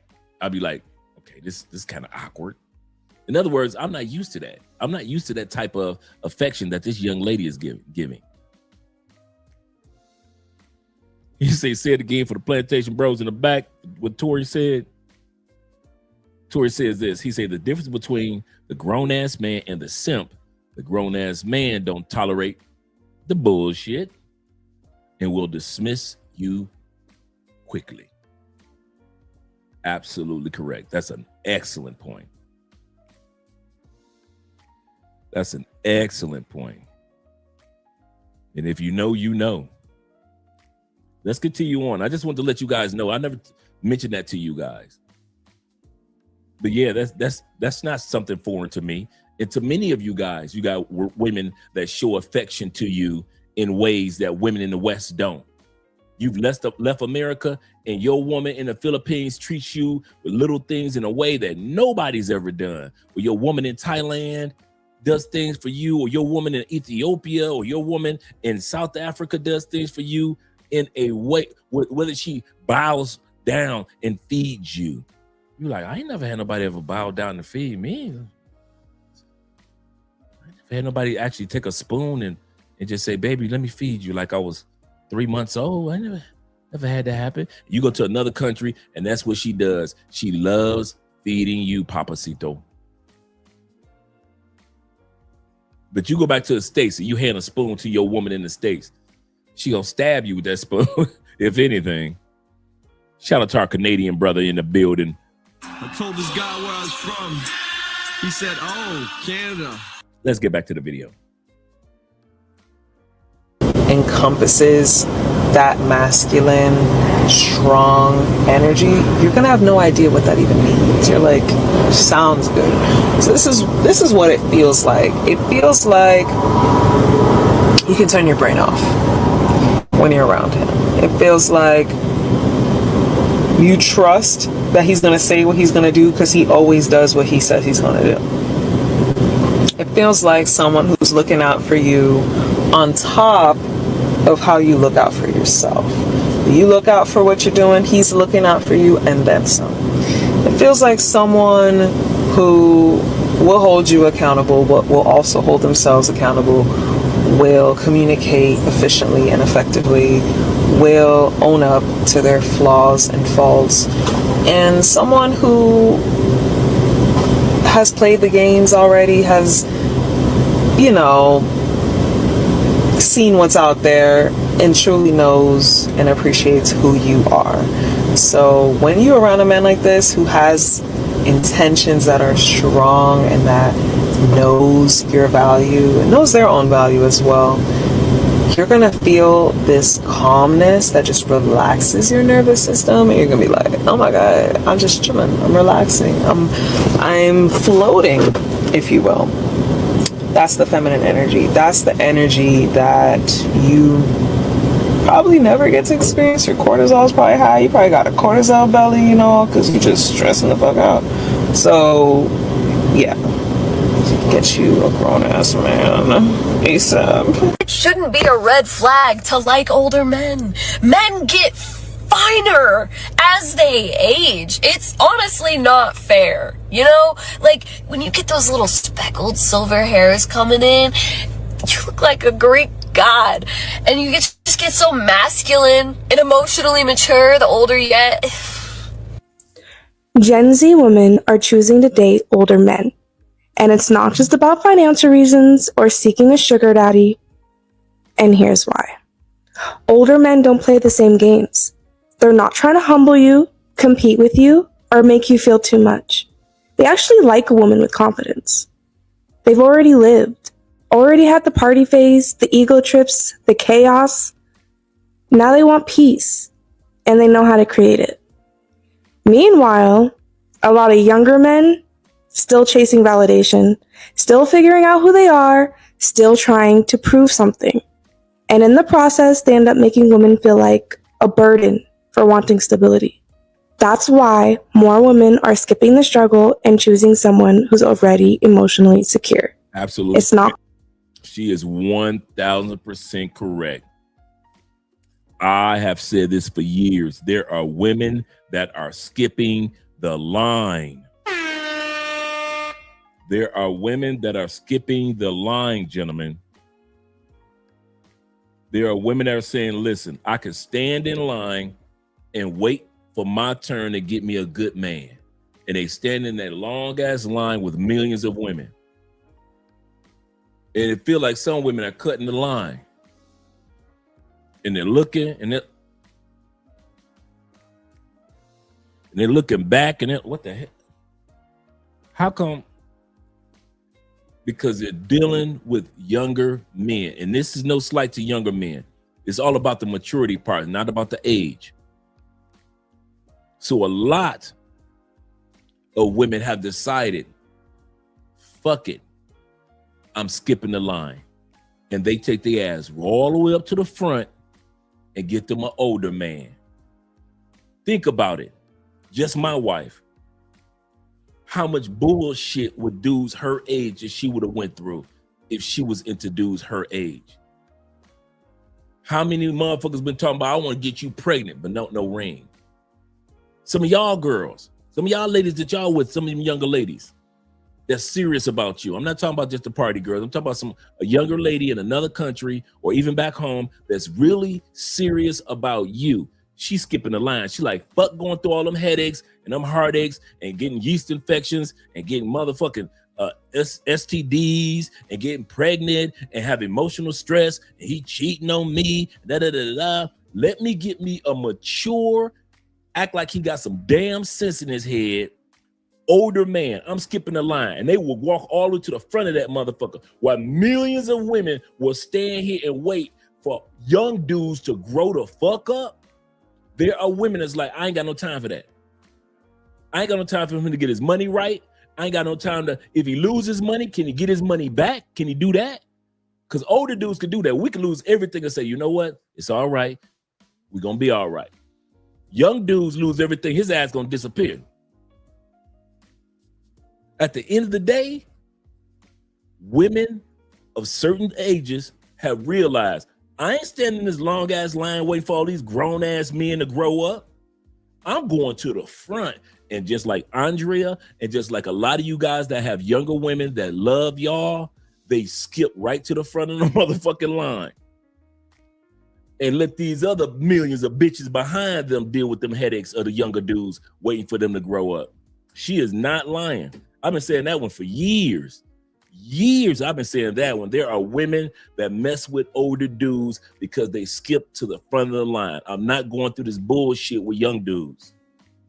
I'm not going through this. I ain't going through this goddamn yeast infections. Fuck that. I ain't going through no STDs. Fuck that. And I'm not saying that all older men are mature. We're talking about the grown ass men that got some sense in their head. I ain't talking about all older men. Some of you older dudes, y'all walking around like you're dressed like you're 23. We're not talking about you. I'm talking about the ones that these type of women are interested in. I'm telling y'all, man, there are millions of women now. Here's the part. Older women can't shame them like they used to shame them in the 70s, 80s, 90s, and so forth. Remember, they used to shame younger women for being with an older man. That's a shame. These new younger women don't give a fuck about what your grandmama gotta say and what my grandmama gotta say. They do not care. They are not gonna wait in line until this young dude grow the fuck up, stop being an alcoholic, stop smoking weed every day, stop being unemployed, jumping from job to job, acting like he want to be in Theo's class, but then he don't want to be in Theo's class. There are a lot of women that's like, I'm not about to put up with this shit. He jumping into college, he jumping out of college. He in trade school, but then he got kicked out of trade school. He lost his job because he got a big ass mouth, or he lost his other job because he keeps being late to work. There are a lot of young women that's like, I am not about to put up with none of that shit. I'm skipping to the front of the line and I'm about to give me a mature, older dude that all he wants from me is a piece of pussy and a piece of mind. If I can give him a piece of pizza, a piece of pussy, and a piece of mind, if that's all he wants is some food and some fucking, let me go to the front of the line. Fuck this. And they have walked their ass to the front of the line. So all you dudes that try to be convinced that younger women don't want y'all, if there is any era, and I mean any era in U.S. history where younger women don't give a fuck what older women gotta say about them being with an older man, this is that era. This is that era. And them older women on TikTok, yeah, we just trying to warn you. These older men, they will use you. You know his dick gonna break down. You know his dick gonna break down. Well, that goes for any man if he's not taking care of his health. So as long as we take care of our health, our dick gonna work all into the 70s and to the 80s. What they talking about?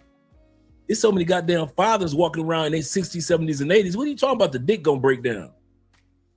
And they got some type of pills and all that shit. You taking that shit like Skittles. Boop. Boop. Come on, girl. Let's go. Fuck what them older women talking about. They are trying their best to compete with these younger women because here's the part. Older women stood in line waiting for younger men to mature, and it never happened. These younger women said, fuck standing in line, and they walked to the front and got them a good older dude. And these older women that's been standing in line for damn near 40 years that ain't got no man are pissed. I stood in this goddamn line for 40 years. And this young girl just gonna walk from the back of the line all the way to the front? Who the fuck she thinks she is? She married. How the fuck? Ain't this about I've been standing this up. His dick gonna fall off. I don't give a fuck. His dick gonna fall off anyway. And now they come with the shame, insults, guilt, and the need to be right. Now they want to insult the young woman. And now they want to call the older dudes pervs. Pillar number one. We don't care. That's the pillar number one of man maturity. We do not give a fuck what older women think of us. I haven't wasted one energy of a person telling me, you are 27 years older than your wife. Yeah. Never took one moment to give a fuck about what somebody think. One moment. I wish I could act like I have, but I haven't. Not one moment have I thought about what anybody ever thought about what me and Andrea got going on as far as age. Because I know, back to this before we go back to the video, I know that there are young women that are saying, I am not standing in line waiting for men to grow up. Fuck that. I saw my aunties wait in line. They ain't get a man. Saw my mama wait in line. She didn't get a man. She just kept getting hurt and hurt. And she got 12 kids out of our asses and still didn't get a man. I saw my female co-workers and my all these women saw when they were kids, they sat back and when this young lady on the screen, when she was 13, she saw her mama not get a man, waiting on men to grow up. She saw her older sisters not get a man, waiting on men to grow up. She saw all her friends' mamas and aunties not get a man, waiting on men to grow up. So when this young woman got of age, this one here, just like Andrea, just like some of you guys, ladies in other countries, they were like, fuck that. I am not going to be like my mama and auntie and them, waiting in line for 30 fucking years for men to grow the fuck up. I'm going to go to the front of the line, get me a mature man that's already grew up. I'm not talking about you raggedy ass old dudes. I'm talking about to us mature ass old dudes. Go get her a mature older dude and sit her ass down for the rest of her life, happy than a motherfucker. You don't think it's some older chicks that's mad as hell, some older white women that's mad as hell at Bill Belichick for being with that 27-year-old girl who had enough sense to walk to the front of the line and get with Bill Belichick? So that 27-year-old girl is supposed to be with a broke-ass 29-year-old boy, huh? Instead of being with a goddamn Super Bowl Hall of Fame coach who should have been in the Hall of Fame this year, but we already know how that controversy went. So is that what we're talking about?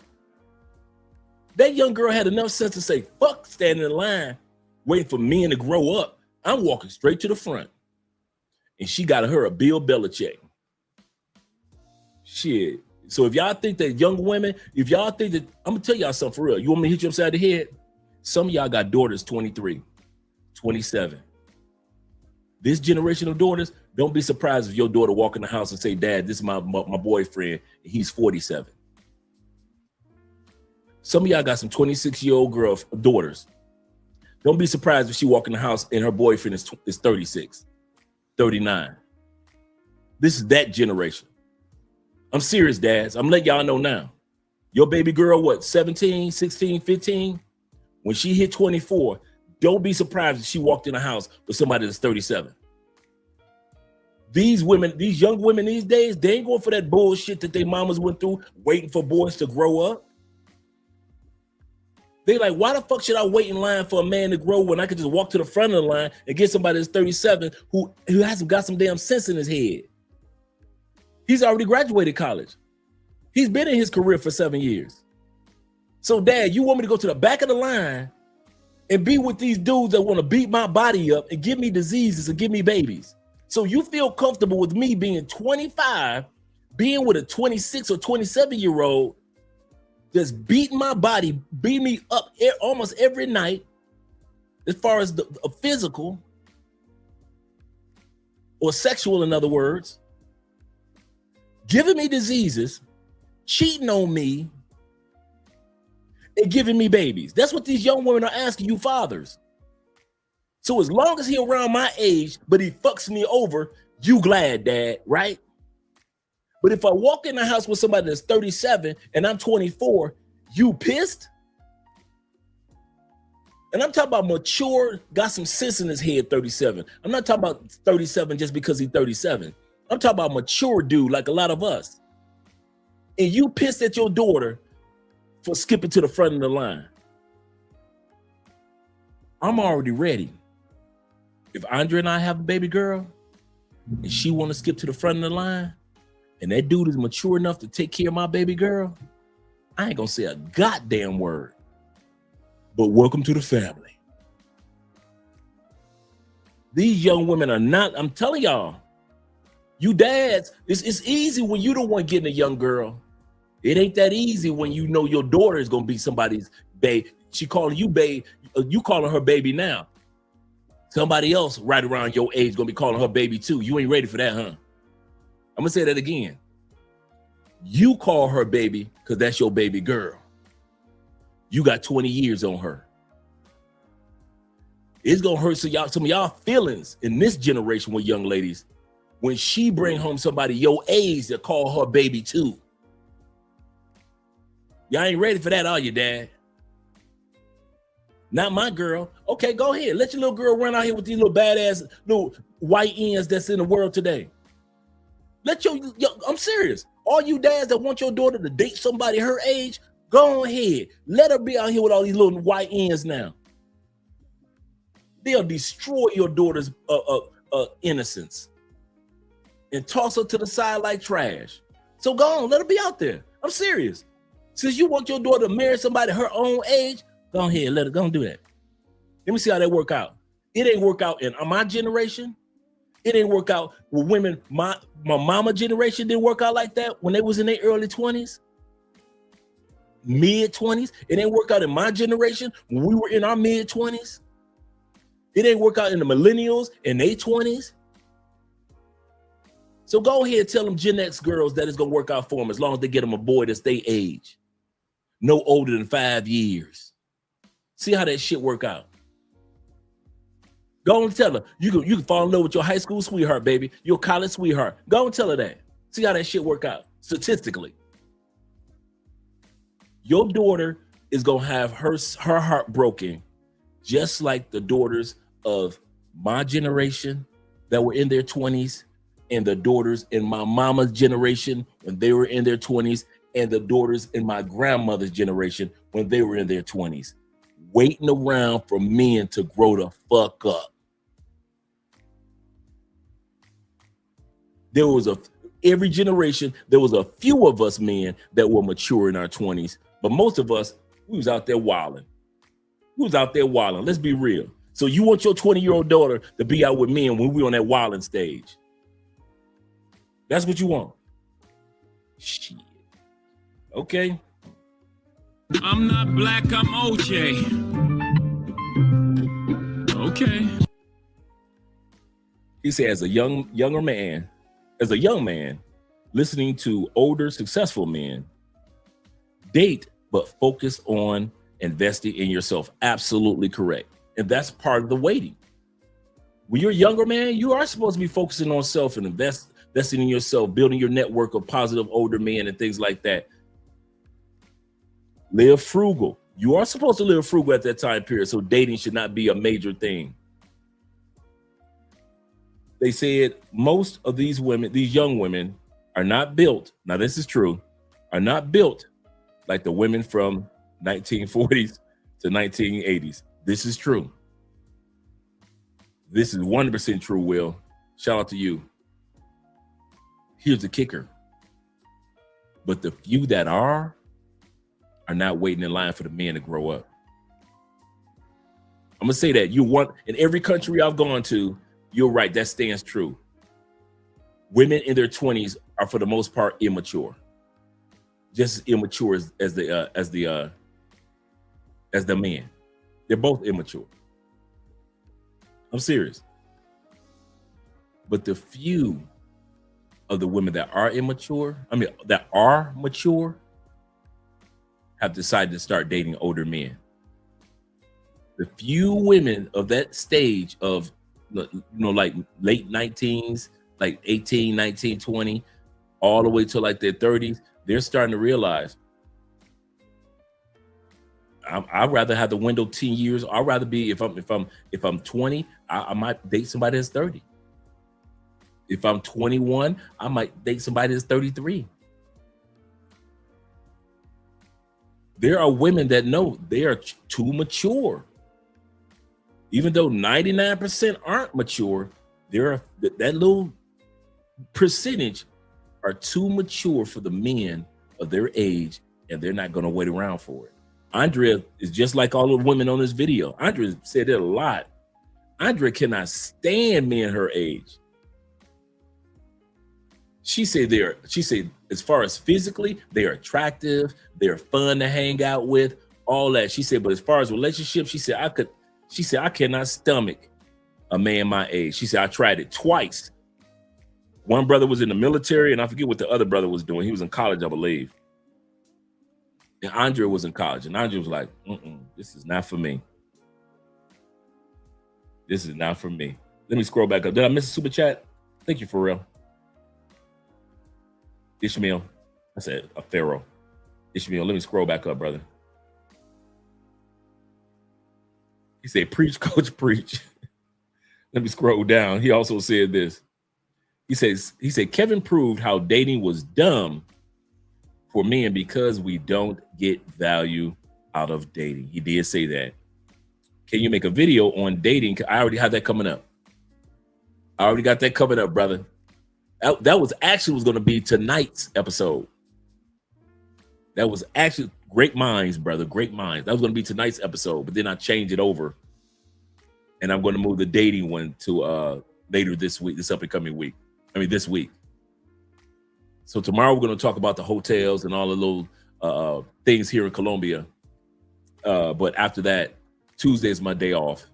And then probably Wednesday, we're going to do the dating comparison. That's exactly what I have set up for this week.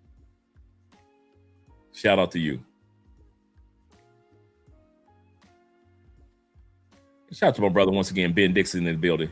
He said a lot of these YNs are undercover down low lifestyle too. That's another thing that's kind of like out in the open that a lot of women like, listen, it's enough to wait for a man to grow up. Now y'all on that down low. So I got to wait for you to get done taking it in your booty to see whether you want to be a man or a woman. So a lot of these women like this young lady is like, I'm not about to sit around and wait for y'all to decide on what y'all gonna do. Y'all got mommy issues because y'all raised by your mom. A lot of women like, man, give me that gray hair brother right over there to the left. And they are happy. They ain't even faking their happiness. They are happy with being with us older men because they want peace and we want peace. When the last time y'all heard a dude under 30 use the word peace?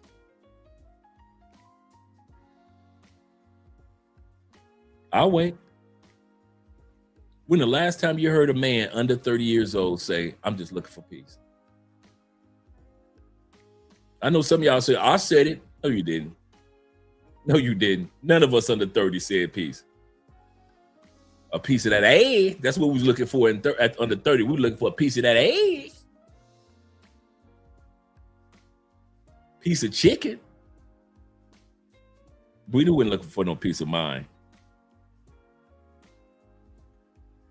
You see a lot of chicks who choose these wild and out young dudes. So it's on them. They avoid the responsible young man. That's true too. That's true too. The responsible young men don't get the love that they deserve until they mature. Kevin Samuels continued to say, and a lot of gurus continue to say, men value comes as we age. That's why it's often said we age like fine wine. Not just about looks aging fine like fine wine, but the value of a man happens as he's aging.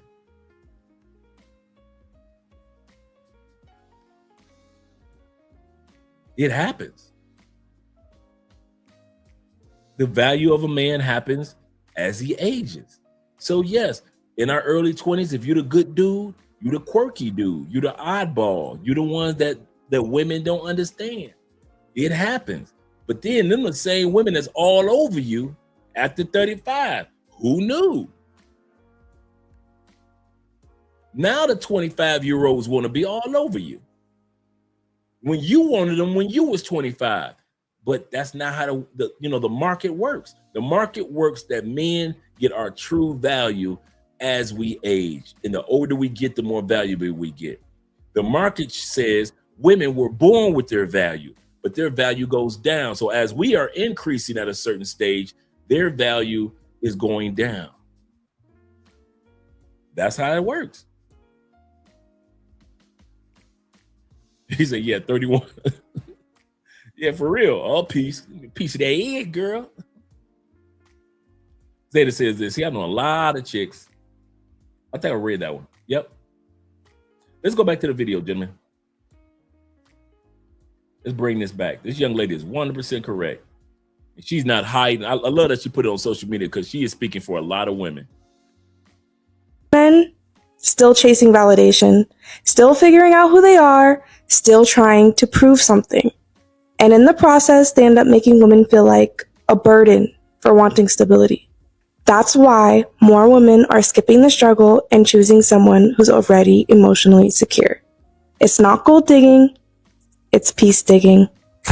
People always assume that girls who are younger are with older dudes because they have money, and while that does help, I could think of like 1,000 other reasons why I love dating my man so much more than any of the 20-something-year-old dudes that I've ever messed with in my life. Number one, y'all younger dudes know how to use a phone. My man barely knows how to unlock his phone. DMing other girls on Instagram doesn't exist. He can't even find the Messenger app half the time. Craig calls me nicknames like honey, sweetheart, foxy lady. I eat it up every time. 3, my man knows a lot of shit. Y'all barely know how to wash your ass every day. My man is like my own little Google. I'd be like, what's this? What's thatting him all day to death? That is a fact. That's a fact. If you are an older dude, your woman gonna ask you shit like you Encyclopedia Brown. She ain't gonna Google shit. She gonna ask you. That is especially if she knows that you're a well-educated or insightful man or researcher by nature. She is not gonna Google a damn thing. She's just gonna turn and say, hey, babe. And that's it. Shout out to all you guys over there once again, showing support on Andrea's channel. She gonna turn to you, hey, babe, and ask you the question. I don't know why I keep freezing every once in a while. Thank you guys for being patient with that. It's the craziest thing. She has never lied. Younger women like the trivia side of us older men. Just trivia information. Don't mean shit about nothing. But they know that I could turn to him and ask, to where a younger dude would be like, why you ask that question? That's stupid. I don't know. Girl, I don't know shit.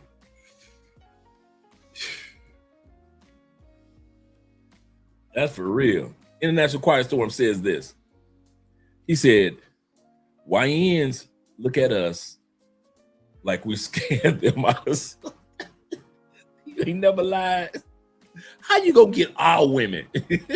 Scam them out of something. They forget that us old heads were young too, for real. And we had to wait our turn. Shoot our shots in the gym too. Seriously. Come on, fellas. Hey, all you dudes, all you Gen Xers, stand up, man. Remember how when the dope game first started in the 80s and 90s? We in high school and shit. All these dope dealers coming to school with fur coats on and shit. Patent leather Adidas. Remember the patent leather Adidas just came out? They got the Timberlands before the Timberlands were Timbos. They got the Croc Le Sportif, the Lotto shoes on, what was the sneakers that was the snakeskin sneakers? The Lottos. They got the nice car out there. right after school, every cheerleader was jumping in the back of his car. He ain't been to high school in 5 years. He walking through our halls like he own it. And you just had to wait till you had to keep your mouth shut. Drug dealers rule. The pimps rule. The dudes that sold the weed rule. Either you was a drug dealer, pimp player, or you played sports and you had a Letterman jacket.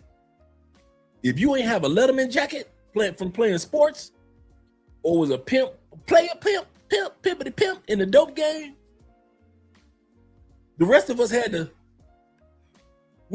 get a prom date where we could get fit. We had to get in where we could fit in. You better be funny. You better know how to do hip hop like when hip hop first started.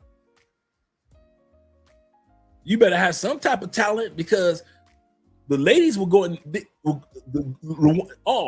and not even the dudes that was the pimps we had to worry about getting the women in high school, and the dudes that were the jocks with the Letterman jacket. Then you got to worry about all the dudes that was in college already coming back to the high school, taking all the pretty women. So you got the college dudes, the pimps and the players, and you got the sports dudes. The rest of us was just picking up the crumbs. We had to go to the gym and just keep on. I'm gonna stay in this gym. Fuck it. I'm gonna stay in the gym like I'm Kobe. Getting our life back on track. Just fuck it. Someday somebody gonna notice me. You just shooting in the gym. You shooting in the gym. Shit. That's all we saw. You either had a Letterman jacket, you either was a pimp player, drug dealer, or you was a dude that was already in college, coming back to high school, getting high school pussy. We always had to contend with older dudes. Always. You could be a sophomore, as long as he's a junior with a Letterman jacket. It don't matter if this nigga in my line. It didn't matter if his jacket was for tennis.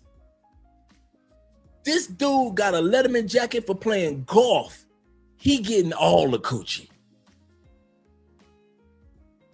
He playing golf. He playing golf in high school.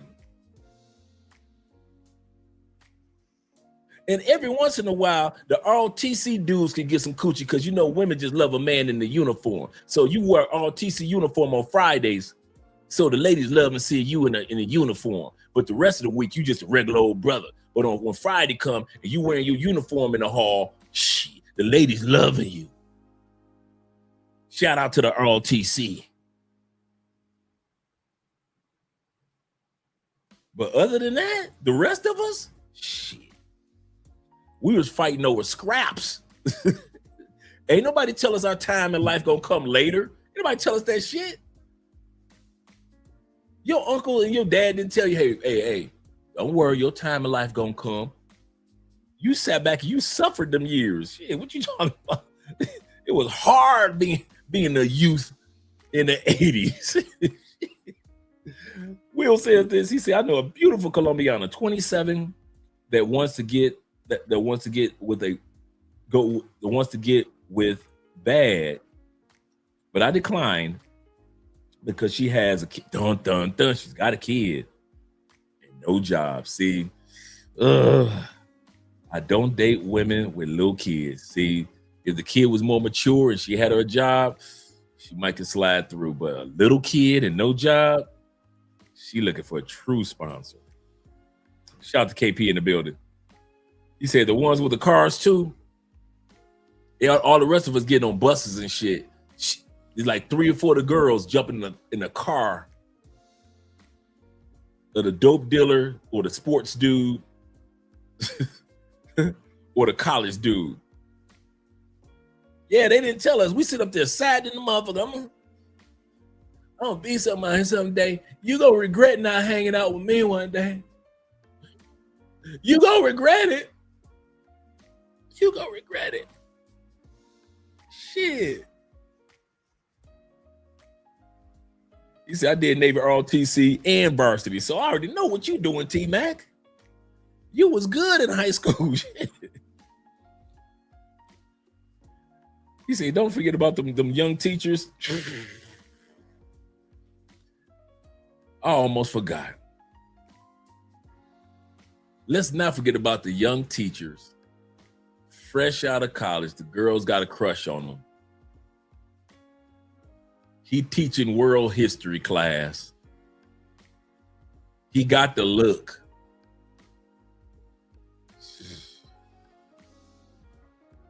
You ain't lying, man. You just hit me in the heart with that one. I remember that. Zadie says, he said, I did sports in school and junior ROTC. He said, my biggest rivalries were the drug dealers. Them motherfuckers used to come in there flat in the motherfucker. It's like they had theme music when the drug dealers showed up, and you recognized them because they had the Flyers everything on. Flyers chain. They was rocking the Flyers cane go to the side. They had the Cazellis. Oh, shit. You knew the drug dealers back then. Them motherfuckers coming in with the Gazelles on. Them dudes wearing gold tooth before gold tooth was gold tooth. Like, this motherfucker 20 years old in high school, walking in our high school with a gold tooth on. Looking like he got theme music. He said, I knew a little bit about slang. He said that slang that Mary Jane, but the drug dealers always won. Will says this. He said, and we didn't tell you like today. Oh, wait a minute. And we didn't tell like you today, young man. That's true. So true. He said they always lose in the end, and they always lost. But at that time period, we didn't know they was gonna lose in the end. We didn't know the drug dealers was gonna lose in the end. We did not know that shit. I didn't even think about drug dealers going to jail for real. True story. I didn't think about drug dealers going to jail until Ice-T album came out. When Ice-T album came out, he talked about all the ups and downs of drug dealers. I ain't knowing nothing about no goddamn 6 a.m. police at my door.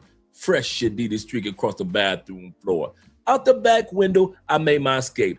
Didn't even get a chance to grab my old school tape. Sad with no money, but happy I'm free. And the streets of LA is the place to be. Got a knot in my pocket weighing at least $1,000. Gold around my neck. My pistol's close at. I ain't know nothing about all that. Police at their door. Out the back window, I made my escape. Didn't even get a chance to grab my old school tape. And I had that old school album too. That was the Just Ice album. I'm like, what? Drug dealers get arrested? Yeah, man. Yep. Until Easy up. Dope man. You like, what? They go to jail? Oh, okay. Seriously. Didn't even get a chance to grab my old school tape. Mad with no money, but happy I'm free. In the streets of LA is the place to be. He said, or the drug dealers and the street dudes had Raider gear on. Shout out to my Raiders. That's true. That's true. Yes, sir. He said that Easy-E made everybody want a 6'4". Yep. He said just to cruise the streets. Cruising down the street in my 6'4". Yes, sir. Oh, we having flashbacks. Let's get back to the video. When I'm with him, I can just turn my brain off, especially at the airport.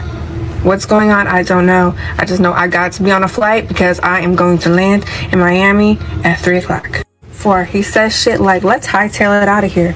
Man, what the hell do that mean? I don't know. I love it. I think it's different. People who really have money don't walk around flashing money. They don't walk around with a stack of money. What kind of sense does that make? It's the same thing like a couple weeks ago when we talked. If I was really about growing wealth, if I have money left over at the end of the year of my business, I wouldn't just go buy a car or go buy something I don't need. Why wouldn't you put it into a SEP? If you're 1120S paying yourself a salary, why wouldn't you put it into a solo 401k? That's growing wealth, right? But again, that's not sexy. That's not impressive. Wealth is quiet. Wealth is quiet. Absolutely. But the people who want you to believe they have money, who want you to believe that they are big and doing all this stuff, they're the ones who do that stuff, show them walking into planes, sitting in first class with the Louis Vuitton bag and all that stuff. Those are the people who do those type of things.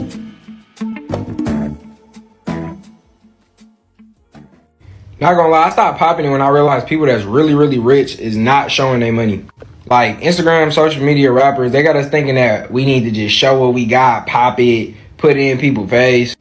I'm telling y'all, when I moved out to the burbs, I'm driving past these $3 million, $4 million, $10 million mansions, driveways looking plain as hell. They got Toyotas, pickup trucks. If you see them walk out, they don't got no big ass chains on, no watches. They might have a little plain Rolex, most at that, but they not really popping it like that. Because when you really, really up, not no little money, not no 100,000, not no 200,000. I'm talking about like millions and millions, hundreds of millions of dollars, billions of dollars. You don't even want people to know that you got the money. It's a lot more peaceful to just live your life and have your stuff tied up in investments, put it up for your kids, and just live like that.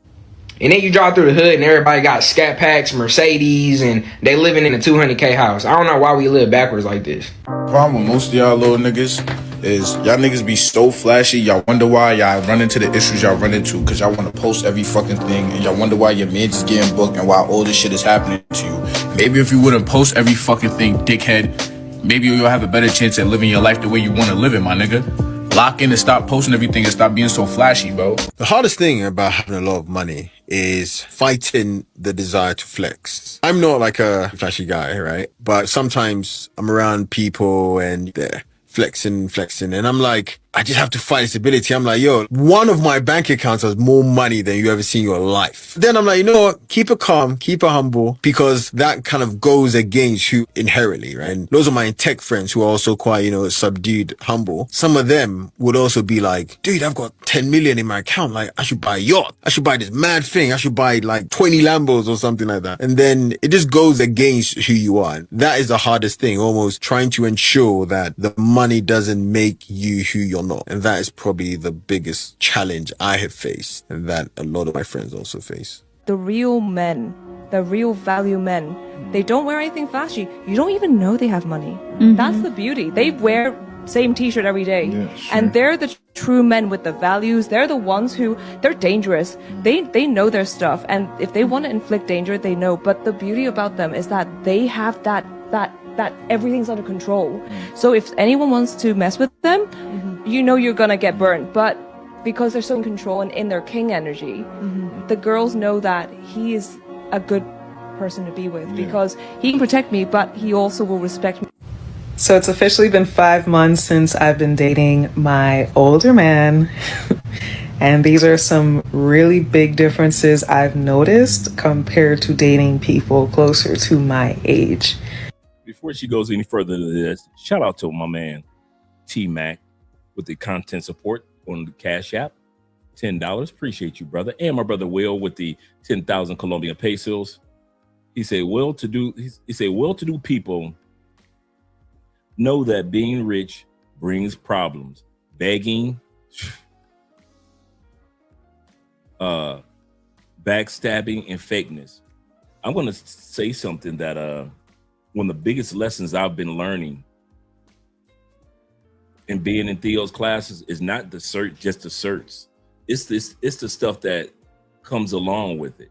And I knew this, but I'm learning just from watching guys also. A lot of Theo's graduates have had to just basically, when it comes to their salaries, don't say anything to their own families and friends. They're the first person to crack 100,000 in 5 generations of family. Nobody in their family, in the history of their family, 5 generations deep, 6 generations deep, has ever made 100,000 plus. They're the first person ever to do that. And I've talked to so many of his graduates that are going through issues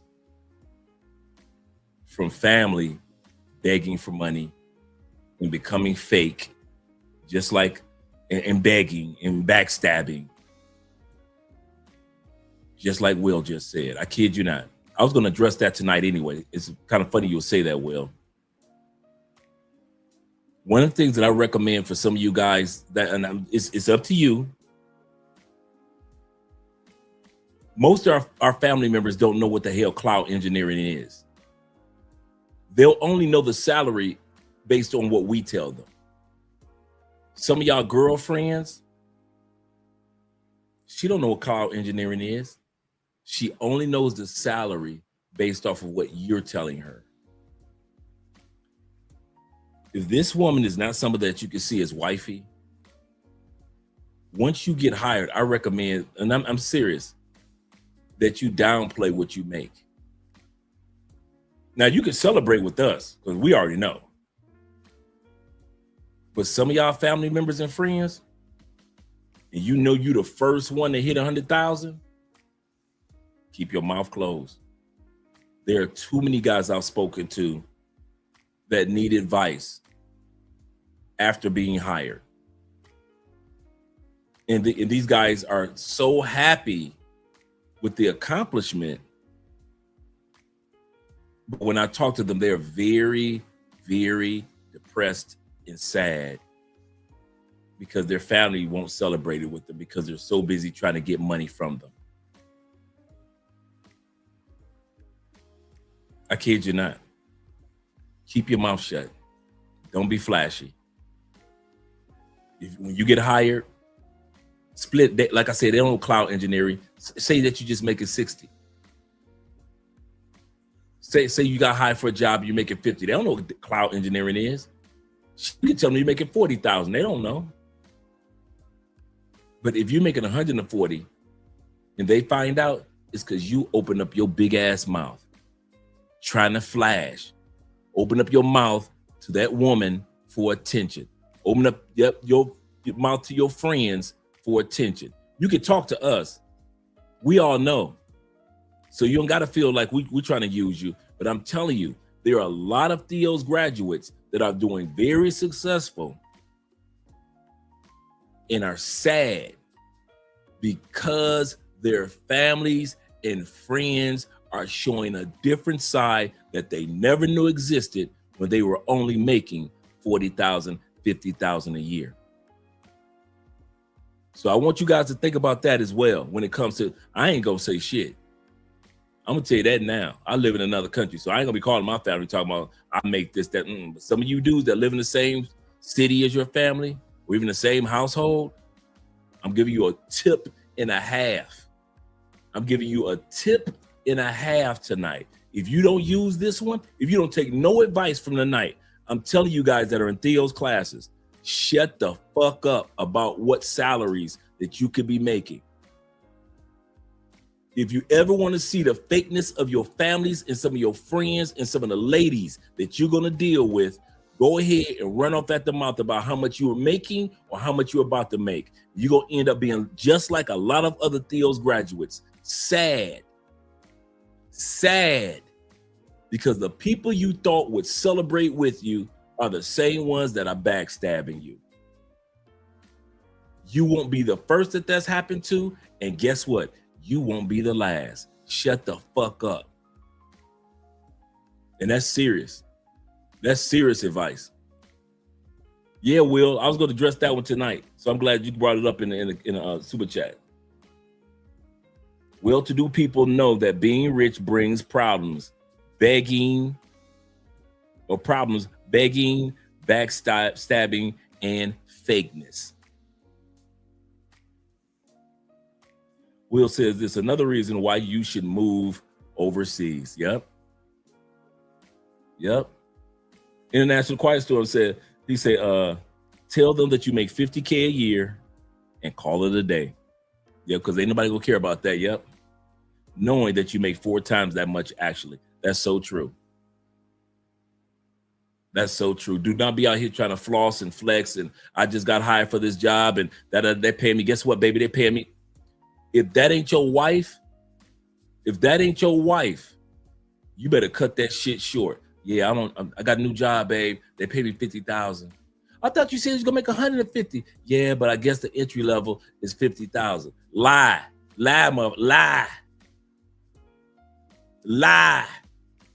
You told me that when you graduate, you was gonna make 120,000. I thought that too, baby. But it looks like I'm only gonna make 50,000. Lie. And I'm not an advocate for lying or keep your mouth shut. Even better.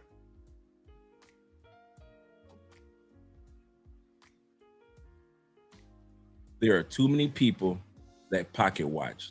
Ronald is so right. That pocket watch. Even friends, including family members. So true. So true.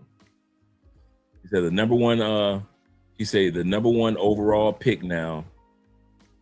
Yep. Like a pro athlete. That's correct, Iman. Like a pro athlete, that's how they look at you. You're the first one to do it. Yeah, I was going to address this one tonight. He said, take it from me. When you make real money, and I mean real money, it doesn't change you. It changes the people around you. That's so true. So true. Exactly. People gotta stop talking so much. Yeah, that envy and greed, it's a monster. So true. For all you guys that didn't think about, shout to Ripple in the building. He said, that's so true. Never let family know how much you make.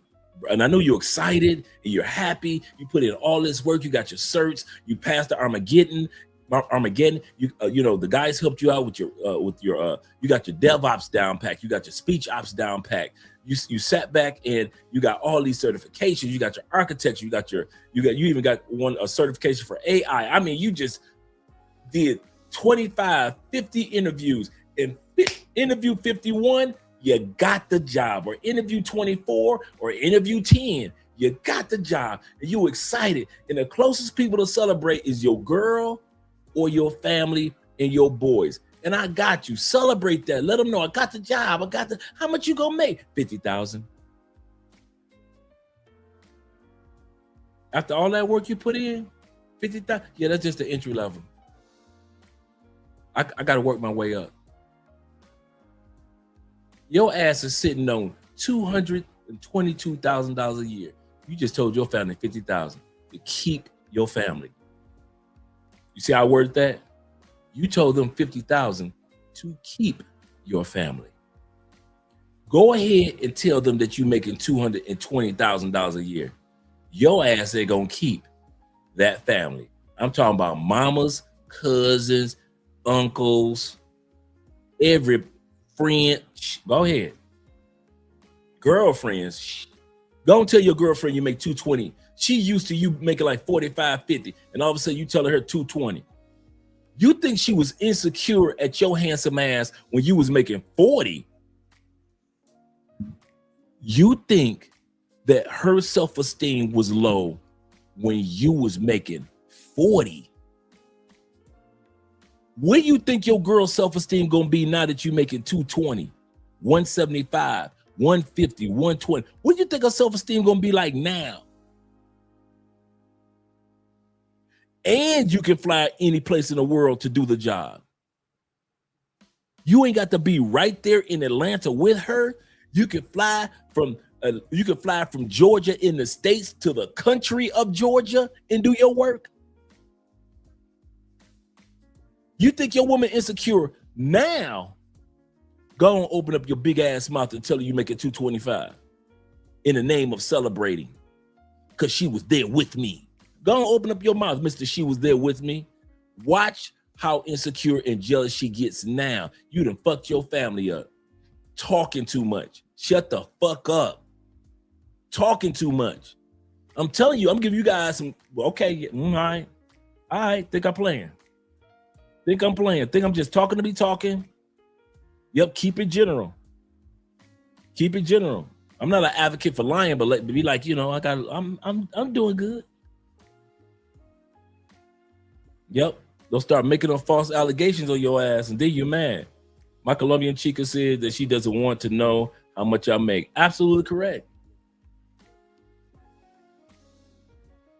Yep. Will says this. Shout out to you, Will, for being a sponsor for tonight. He said, Dre, just sent you something on WhatsApp. Check it out. I had haters, beggars, and problems. Wow. I'm gonna check that out. I'm gonna get back to the video first. Shout out to Corporal ST in the building once again. He said they really thought that I would go to a different Metro Atlanta law enforcement department in my uniform to get there. A little backwards ass child, and to get there, little backwards ass children. I didn't get that. He said they really thought that I would go to a different Metro Atlanta law enforcement department in my uniform to get there. Oh, okay. I got you. I got you. They wanted to hook up. They wanted to hook up. They kids out there acting a goddamn fool. Now they want to call you. Could you go down to get them out of? You think I'm supposed to, just because I got my uniform on, I'm supposed to get your little badass kids out of jail? Seriously. Let's head back to the video.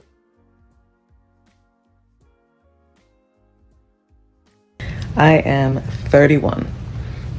So the other day, and remember, she was interviewed by Kevin Samuels. She was interviewed by, she was one of the few people that were live face-to-face interview with Kevin Samuels. I was telling him about some of the extra effort I was putting in for my work, my career, content creation, modeling, my swimsuit line, etc. And he was so excited. He was like, literally hours later, he came back to me with plans on top of what I told him I did to further the progress. And he's like, oh, you know, I love that you did that. That's one of the factors that I implement as well. And this is something that I think you could do. And maybe we could do this, da da da. And I was like, he's literally getting turned on by work, by being a go-getter, and by trying to make moves. Like, that's a first. The internet ain't gonna like me today, but I don't care. Because you know what? I just want to say a word. You know what kills me? When people rent Rolls Royces, Lamborghinis, and then, you know, they taking pictures in big houses. Like they really, really living that life. Sir, ma'am, you gotta put the work in. Listen, if I didn't have a Rolls Royce, this is my car, I would not be renting a Rolls Royce. Because that's not me. That's not being authentic. You got to be authentic to yourself. Let me tell you something. People be out here acting like success is easy. It's not. You have to put the work in. You got to believe in yourself. You have to be focused. You have to be disciplined. You have to be consistent. And you have to have good work ethic. And a lot of people ain't got that. They want to take a shortcut and act like they have Rolls Royces and stunt and act like they got Lamborghinis so they can get your money. So all I'm saying is, if this you, please go put the work in. It is not your turn right now. You have to put the work in, okay? Have a great day and bye. One thing I had to learn, bro, being flashy will not get you nowhere. But I ain't gonna lie, don't get me wrong, we'll get you a couple little females on your lawn. I mean, I guess that's who we do it for. But flashy dudes never last. I was the type of person that was like to be flashy and stuff, you know, show my money y'all on Facebook, Instagram, you know what I'm saying, show all the nats. I remember my ex used to tell me, like, you just putting the target on your back. I didn't understand what she meant at the time. Till I got robbed by one of my friends for being too flashy. Then that's when I realized, like, all right, yeah, she was probably for real.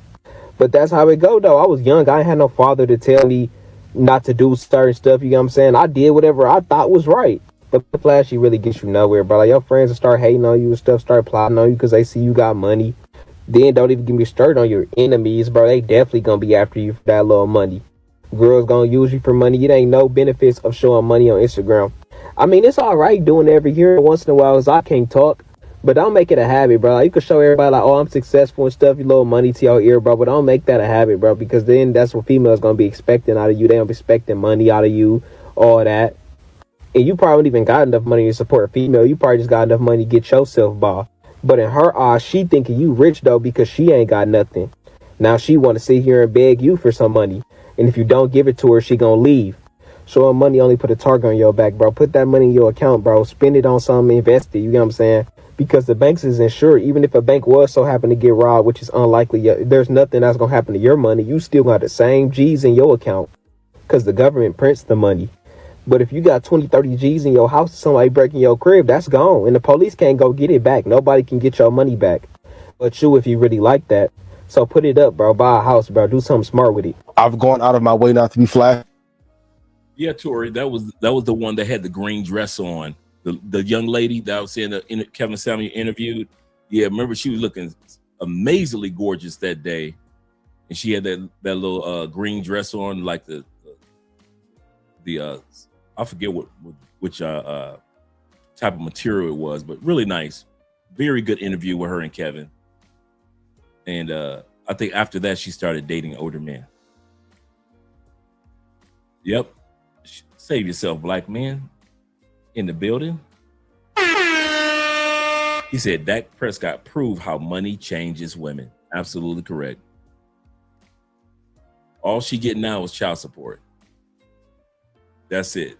He like, okay, you want to play that game? I think a rule you and I both share: never let everyone know where you lay your head at.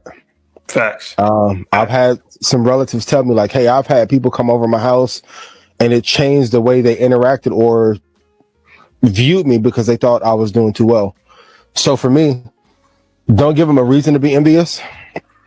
Go out of your way to be incredibly kind. Like, I understand now why, like, back in the day, Bill Clinton would shake everybody's hand, will remember name, have a personal story about them to get them to like you, to even prevent some disaster from happening. But how to deal with, and lastly, especially when hang with men who were cool before, who already had motion or something going on, because so that envy and jealousy isn't there. Like, even when we be kicking it, like, it be me, you, Troy, Ty, be like, all right, cool, we all showing each other love. It's like, why you do it? Same with Ish, right? But I'm like, no, I just fuck with them. Like, I'm showing love. Some people will see you and be like, well, even at the party, like, why you got on that fur? What's a fur party? It's a fur party. I mean, I can't make a statement for a little marketing move, but great. Let me put it back up, right back to the Red Panda jersey. You EYL shirt, no silk, no pony hair. All right, cool. I'll lay low. Hey, baby, I got a question for you. Why are your clothes still on? Huh? Why are your clothes still on?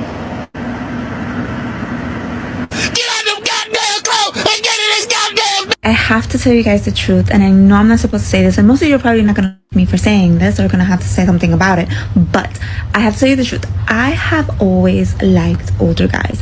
I was that girl in school crushing on the fucking music teacher, okay? Mr. Garcia, I think his name was. I am now never ever thought that I was gonna find an older man, a man 25 years older than me, so freaking hot like how my man is. I am really, every morning I wake up and I look at him and I'm like, oh my god, I can't believe he's mine. All you girls that are in the comments like, oh, maybe I need an older guy, maybe I need an older guy. And they out there just enjoying their lives. And some of you older guys don't think that there's a woman out there that wants to enjoy life without you. And that just hurts me. That hurts my heart, man. I ain't gonna lie to you. There are a lot of older guys, man, that think that if I don't come out of millions of dollars, she ain't gonna want to be with me. If I don't come out of thousands. Now, do realize she's posted Instagram events that her and her man have gone to. That's not their everyday life. But some of y'all think, though, nobody wants y'all. And I see that. I mean this. I mean, the reason why I do these videos so often about age gap relationships, I have found more men, not women, more men that cannot fathom the thought of a younger woman interested in them. It just blows their mind. Like, that's bugging. They don't want no old dude. And these women can tell you, I only date older men. I always have, I always will. And you guys will still tell yourself, it got to be the money. It got to be this. It's got to be that. She's got daddy issues. And you're like, damn, so can't nobody just like you for you? I mean, they all want money, so let's not even put that in the equation. Let's just talk about you. Younger women and older women want money, so let's just talk about you. And a lot of dudes, and I mean this one, a lot of dudes. I could say this with confidence. There are more older men that think that younger women either want to use them or could never like them than those of us who know that all women want your money and a younger woman. I'm a good dude and a younger woman can like me just like an older woman can. Our pool, guys, is not as big as you think it is. I'm gonna say this one more time before we go back to the video. The pool of men that know that older women and younger women both want your resources. Secondly, we already understand that somebody can steal like me for me that's older and younger. Our pool is small, and I'm trying to convince men that women do want you for you, and it's hard. I can convince y'all to travel. I can convince y'all to invest in this and do crypto episodes, and I can convince y'all to buy cologne. But the hardest convincing that I've had since I've been on YouTube is to convince y'all that what me and Andrea has is not an anomaly. It's not impossible. Most dudes, and I mean that, man, from comments of videos I've done, man, every time I post this, every time I do an episode of younger women interested in us older men around the world, you dudes fight me tooth and nail in the comments. Tooth and nail. I do not know what I'm talking about. They just looking for a sugar daddy. No, I'm like, so don't nobody like you. You just so unlikable because of your age. So if you were 30, then you understand why the women like you. If you was 25, you understand why the women like you. But because you're 45, it just blows your mind that somebody can actually like you for you. And it is like pulling teeth with men to believe that shit. I've never told y'all that. I'm glad a lot of stuff is coming out tonight. The reason why I'm doing these particular episodes damn near every other month is to keep men encouraged, to let you know constantly that women like you a good dude. You're on track. You deserve a good woman in your life. And if she's older, cool. But if she's younger, don't be surprised. It's a new generation of younger women, and they want good older men. That's why older women don't like them, because they're competing now. Older women don't like younger women because younger women are like, I'm not about to sit around waiting for all these young dudes to mature when I can get me a mature older man like you men. And they're not waiting around for their mama to ask you out for a date. They're gonna ask you out. They're not gonna wait for their mothers and aunties to like your gray hair. They're gonna like your gray hair. And you men cannot fathom the thought of that being true without opening up your wallets. Every time I do this, I kid you not, every time I do this episode, I'll always have to add a slight bit of sugar to it to keep you guys from talking about money. This original video was the beauty and benefits that younger women get from being with older men. If I had left it like that, the goddamn comment sections on my Facebook page and my Instagram page always money. They only want you for the money. Money. They only want so I had to flip it and say mature men versus the flashy guys. I had to add that little sugar, the flashy guys, to get your attention, to keep you from focusing on the money part. Because if I just say women like you, y'all shot me down. I can talk about any topic in the last 7 years. This is the number one topic where men tell me I don't know what the fuck I'm talking about. That is not real. What you got with Andrea is not the truth. Young women don't want us. They only want our money. They just want to use us. Nobody likes me. I'm just a man. I'm gonna die lonely. Da, da, da, da, da. Y'all cry like bitches. The number one topic I always gotta sit around and say, how I'm gonna word this. Next time y'all see me do an older man, younger man video, now y'all know my secret of how I do it. I always gotta flip it. I'm gonna do this. I can't just say older men and younger women. I can't do that. I'm gonna flip it. So I always gotta add some type of twist to it to keep y'all from talking about it's only money, just money. They only want money. They don't like me. They don't want to be with me. Me. I got a gut. They don't want me. They want a young dude. They want that. Y'all really think younger women can't stand y'all? Not realizing the ones that can't stand y'all are the older women.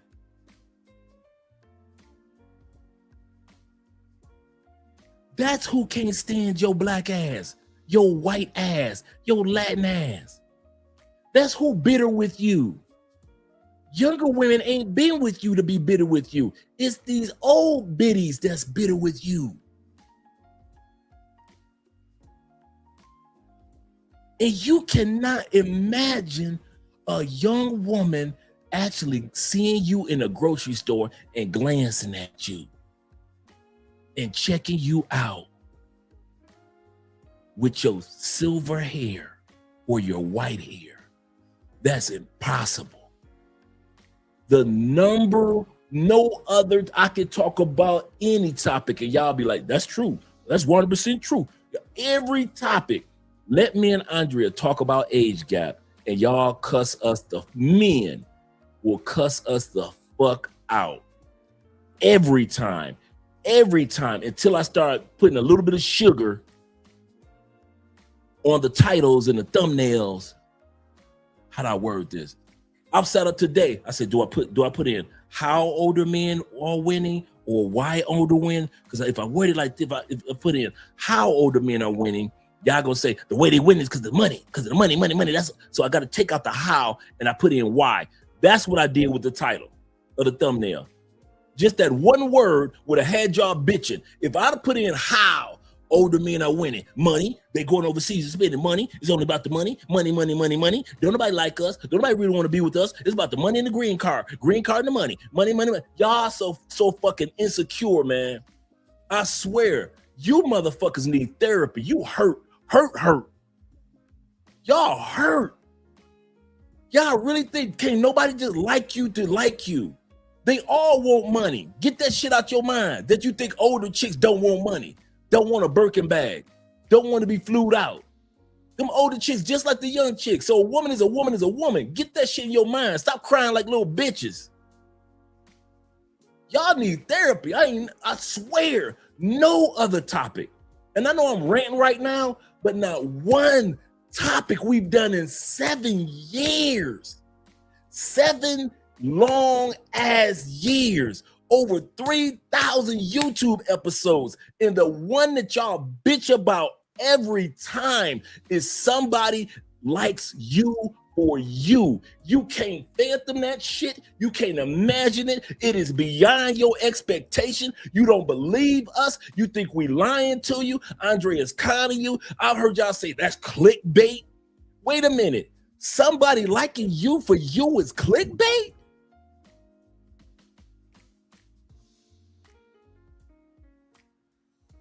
Clickbait. Y'all do it every time, every fucking time. It never fails. Never fails. Never fails. That is sad.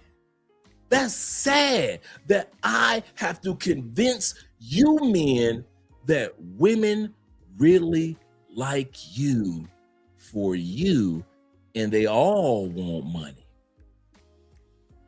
So that little money excuse don't mean a damn thing.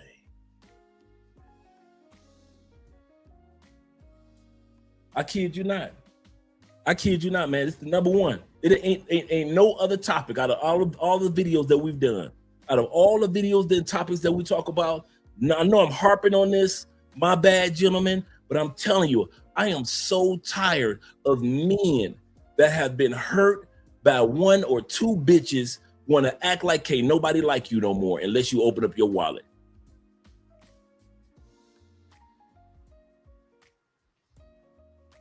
If women thought like us men do when it comes to women liking us, in other words, if women who've been hurt by men in the past after they gave them some pussy act like you dudes, would nobody get no pussy again.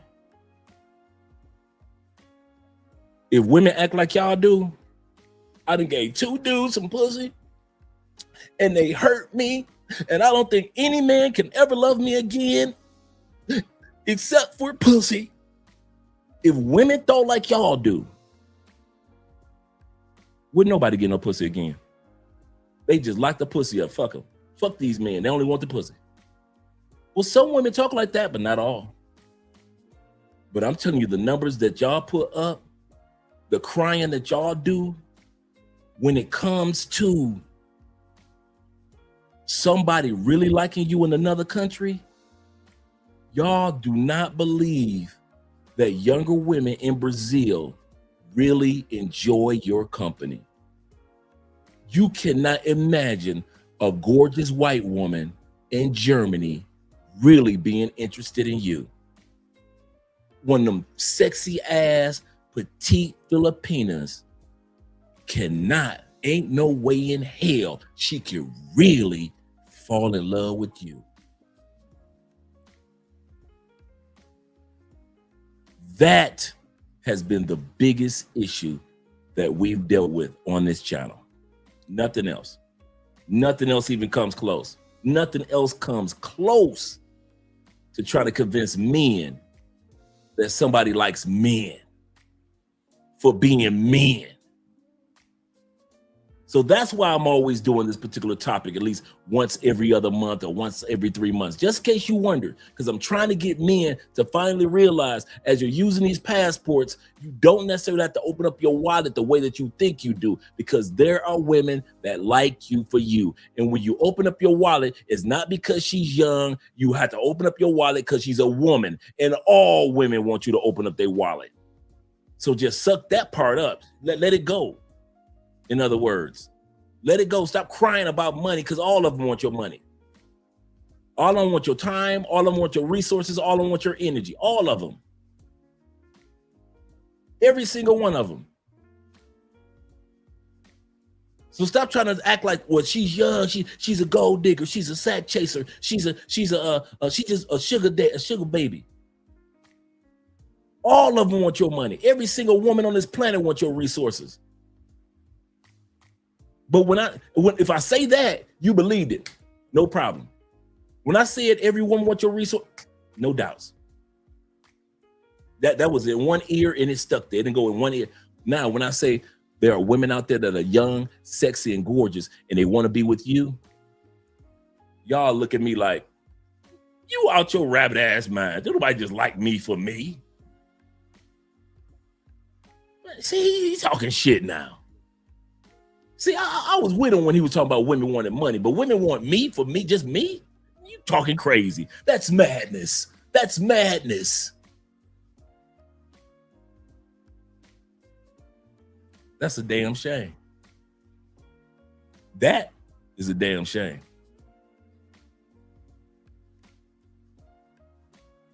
Couple women in the States hurt your heart. Now you think everybody trying to get you. Now you think you think you can keep women at bay by just throwing some money around, or assume that everybody else got to throw money. You assume everybody got to go to another country and throw money around all the time. Like I always say, some dudes throw money around, it's called luxury. The rest of us, we throw our money around, it's called responsibility. You single, you got the luxury to spend your money. Those of us in relationships, it's called, we got responsibility. We got bills to pay. We all gonna pay. Every man pays. Just because I'm married don't mean I don't pay. Shit. Just because you single don't mean you ain't gonna pay. We all gonna pay. So get past that money bullshit. But to sit back and think in the at least I could say, I ain't gonna go into millions, but I will easily think it's in the millions. But I'm talking about the thousands of men that I've spoken to over the years, that most of y'all don't think somebody like y'all, that nobody could be interested in you. No woman, none of these women in these other countries can care about you, really enjoy you, really laugh at your jokes and think that they're funny, really want to go on a date with you, really like sitting around and just watching movies with you, just like going to a synagogue or the church or the mosque with you. They really just enjoy like showing you their country. You really think she does not like you? You really think everybody wants a fucking green card as hard and long as it takes to get a green card in the United States? That's another one I'm tired of y'all being a bitch about. It is expensive as fuck to get a green card in the United States, and it's time consuming. It's not you just laying in the United States and 2 weeks later she got a green card. It doesn't work like that. So stop being a bitch about it. I'm tired of y'all crying about them damn green cards. And half the time the women that we get with don't even want to leave their country. You know how many women in the Philippines like, fuck America, I ain't leaving the Philippines. You know how many women that live in Thailand are like, I am not leaving Thailand. Vietnam. You know how many Colombians and Brazilians will tell you, I am not leaving Brazil. I don't know why you keep asking me. Why you keep asking me to go to the United States? I'm not leaving Brazil. I got my flag. I don't want to go to your flag. I'm happy in my flag. So stop being bitches and crying about them fucking green cards. Damn, yes, there are women out there that want to get you for your green card. I'm gonna tell you something. There are women out there that want to get you for a green card. I can tell you this much, statistically, it ain't as many as the ones that don't want one. All the women in Thailand are not trying to get a fucking green card. There's a percentage. All the women in Colombia are not trying to get a green card. There's a percentage.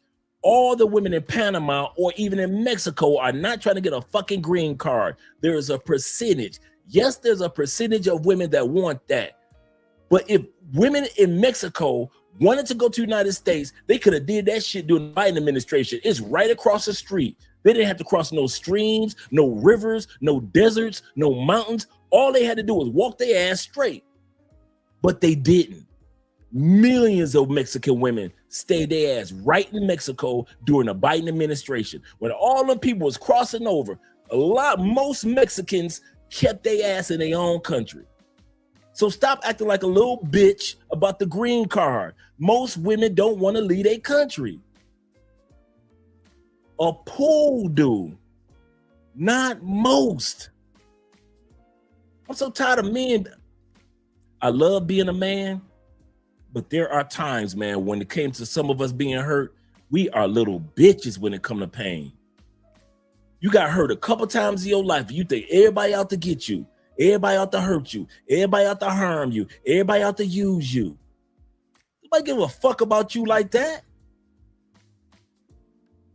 And the one woman that do, or the 5 women that do, or the 10 women that do give a fuck about you in your life, you shut them off, thinking that they want you for money instead of realizing she wants you for you. God damn, it is not that hard. I get tired of dudes looking at me and Andrea like we something special. Ain't shit special about me and Andrea. Y'all be looking at Ronan Travel and his girl like it's something special. Y'all be looking at Richie Mack and L like it's something special. It ain't nothing special about us. Nothing. We regular dudes like y'all. So what's the difference? We don't walk around telling ourselves the lie that don't nobody like us unless we come out of money. That's the difference. We know that we all pay, but that doesn't mean we paying for somebody to like us like you think. You think that shit. You programmed yourself after getting hurt a couple times in the States, and you think that all young women are out to get you. Can't nobody like you. It's a damn shame, bruh. That's a damn shame. I mean that from the bottom of my heart. I had to let this one out. I guess this rant was for me to let this shit out. Usually I just rant because it's rant time. Now, this one tonight, I had this one. I'm tired of y'all with this one. This the only topic I can sit back and say, I'm so fucking tired of men. I don't know what the fuck to do. I'm so tired of men being bitches and thinking can't nobody. 96% of women on the planet lives outside the United States. And you motherfuckers think can't nobody like you? Almost billions, almost 3 billion women on the planet, and can't nobody like you? Except for money? Man, get your bitch ass back to the States where you belong. Get your ass back on that plantation. The fuck you doing with a passport? You think everybody only wants you for money? Get your bitch ass back to the States. Get your ass right back on that plantation with Kizzy and Toby. Toby be good nigga. Please don't send me away, Massa. Massa, please don't send me away. Toby be good nigga. Toby be good nigga for Massa. Get your ass right back to that plantation. And all you dudes that talk about Andre, you dick watcher, you pocket watcher. Man, fuck you. You the one that's walking in the mirror insecure than a motherfucker.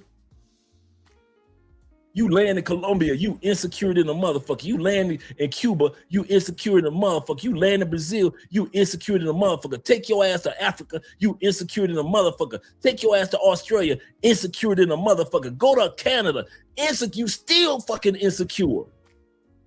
No matter where you go, you think every motherfucking bitch is out to get you for your money and can't nobody like you. I done put on weight, can't nobody like me. My beard then went gray. Can't nobody like me. I got white hair. Can't nobody like me. I ain't too tall, so can't nobody like me.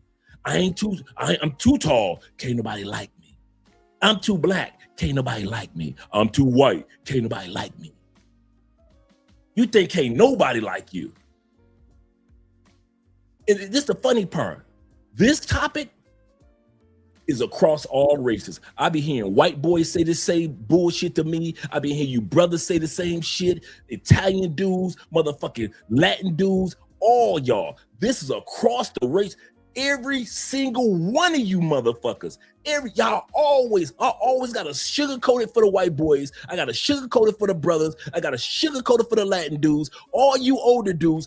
One thing I can say, that's across all the racial boards. All you older dudes really think can't nobody like your ass except an old, raggedy, get ready to die woman.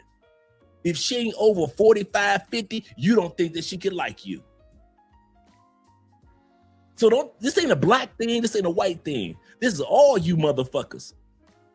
Every single one of y'all get on my last goddamn nerves, acting like little bitches. Can't nobody like you? Can't nobody nobody can fall in love with you.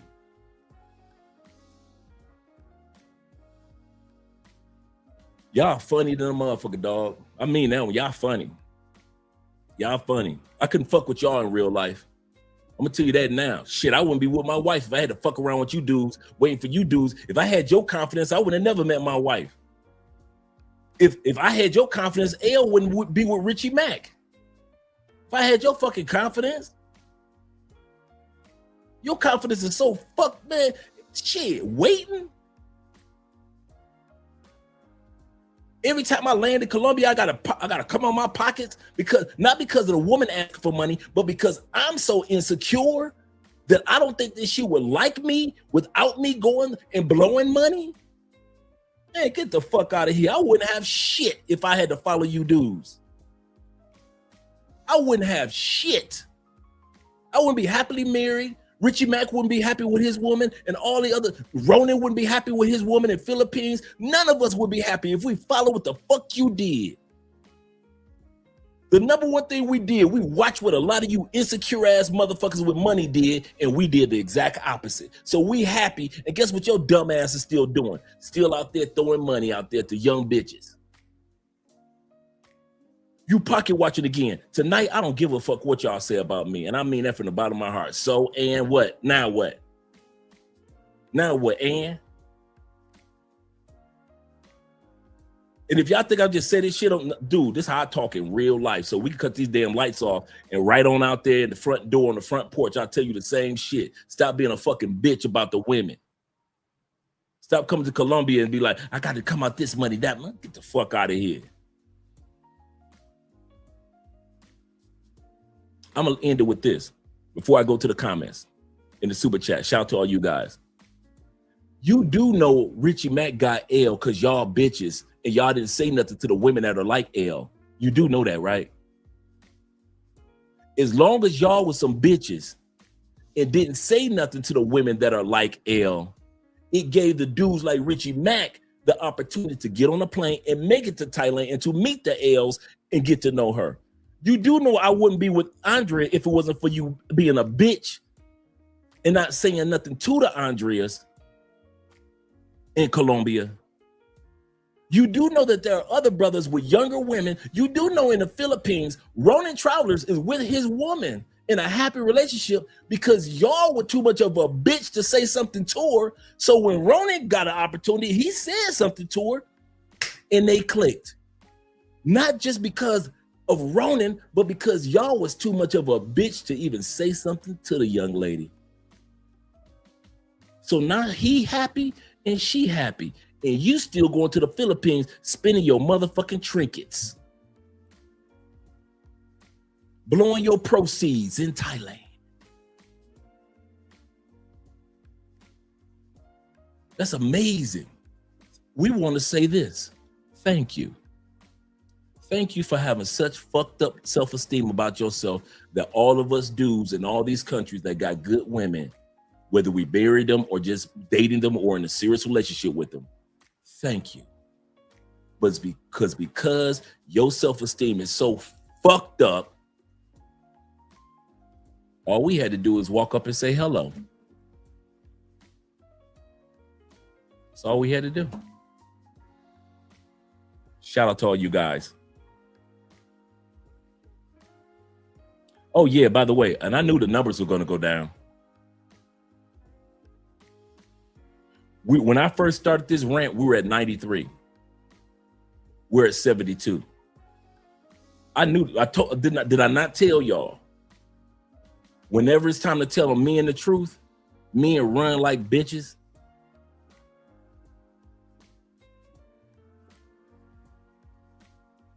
Oh, we down to 7. And watch this. Watch this. Once I started reading the cash app, once I started reading the super chats, the cash apps and everything else, watch in the next 10 minutes how I start going back up. We're at 70 right now. It might get to 68. Then watch in the next 10 minutes. They do it every time. It'll drop. They run, they wait. And then when they know that I'm done talking about that topic, then they bring their ass back. We're back to 71 already. Soft ass motherfuckers, man.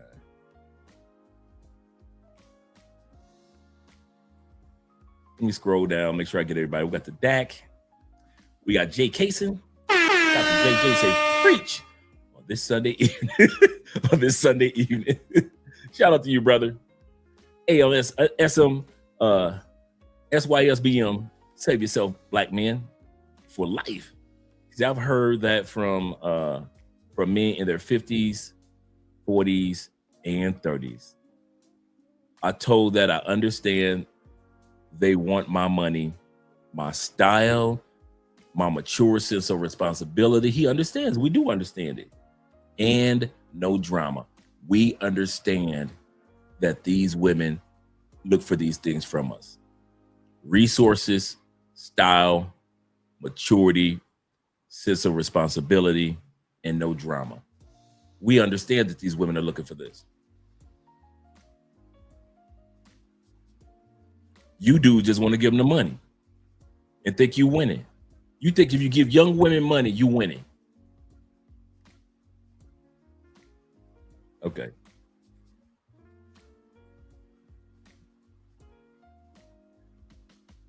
Shout out. He said he's on his OG Bobby Johnson flow.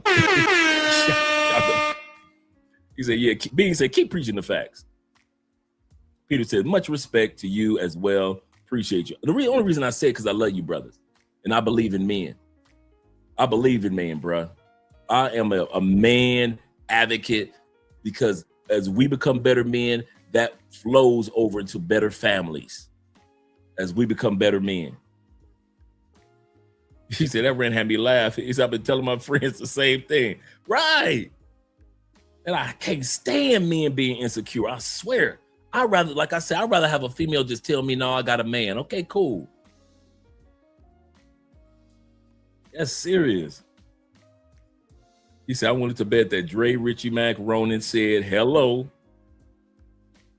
He said, well, Dre, he said, as I was typing this, said the exact same thing.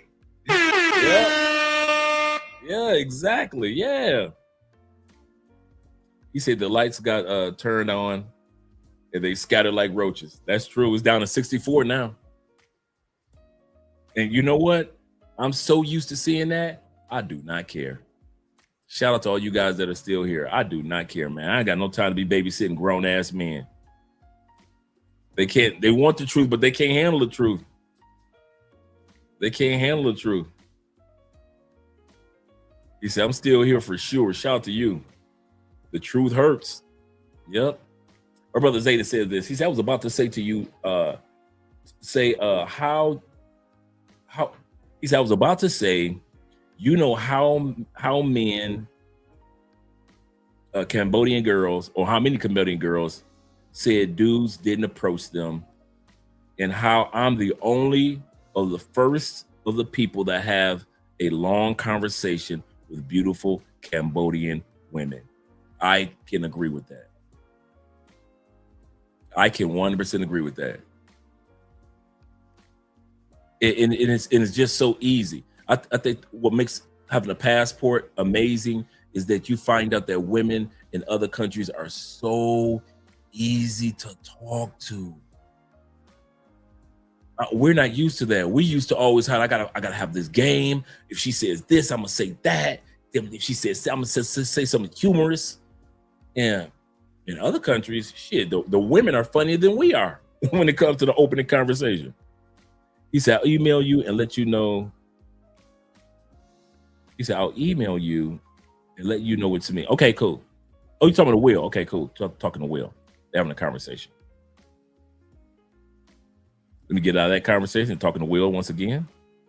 Zeta says, maybe in the States, y'all may not like it, but when you leave the States, it's a different ball. That's so true. Most women I've met overseas come from humble beginnings and family oriented. That's so true. Tori says this. Andre Spence, an example. He said, a brother that is an example of a grown ass man. That's what I mean. Seriously, man. And I appreciate you, gentlemen. I really do. And you know why I say certain things? I'm gonna be honest, because I know y'all see it too. See, this microphone is just one person, right? And so you guys don't get a chance to like speak up in front of a microphone, but y'all see the same shit that I see. Now I could come on here on YouTube and be like, yes, we're traveling men, yes. And I could pretend like I don't see what you see. But I say stuff that's out the box because I know you see it too. And I don't want you to ever think you crazy. I never want you to think like, Am I seeing what I'm seeing? Yeah, you seeing it. I see it too. You see it? Yeah, I see it too. You ain't crazy. That's why I say certain things, because I know you are not crazy, and I know I ain't crazy. I ain't the only one that's noticing certain things. Yeah. You do. That's why some of my rants are just straightforward, because I know that you guys don't have a microphone to say that was on my mind, or I noticed that too, or I saw that, or I was thinking about that too. Or when I tell a story from the past, you say, hey man, I went through the same thing, bro. I know exactly what you're talking about. You dudes are not crazy. I don't want you dudes to be feeling like you crazy, because I know my ass ain't for real. I had to hit him with the Toby. I need to put that drop in here. That's actually a drop from the movie Roots, when he ran away from the slaves, and then John Amos came back, and they had already cut his foot off, and they said, we'll just go send him away. And John Amos like, please, massa, Toby be good nigga. Toby be good nigga for you. Please do not send Toby your way, massa. Massa, please don't send Toby your way. Toby be good nigga. I need to put that in the drop. That I need to put in the drop. Toby be good nigga? Yeah, I need to put that in the drop. I need to put that one in the drop, because I'll use that one a lot. He say, don't forget about the draining flood kids. Draining flood kids got to do some flood kicks.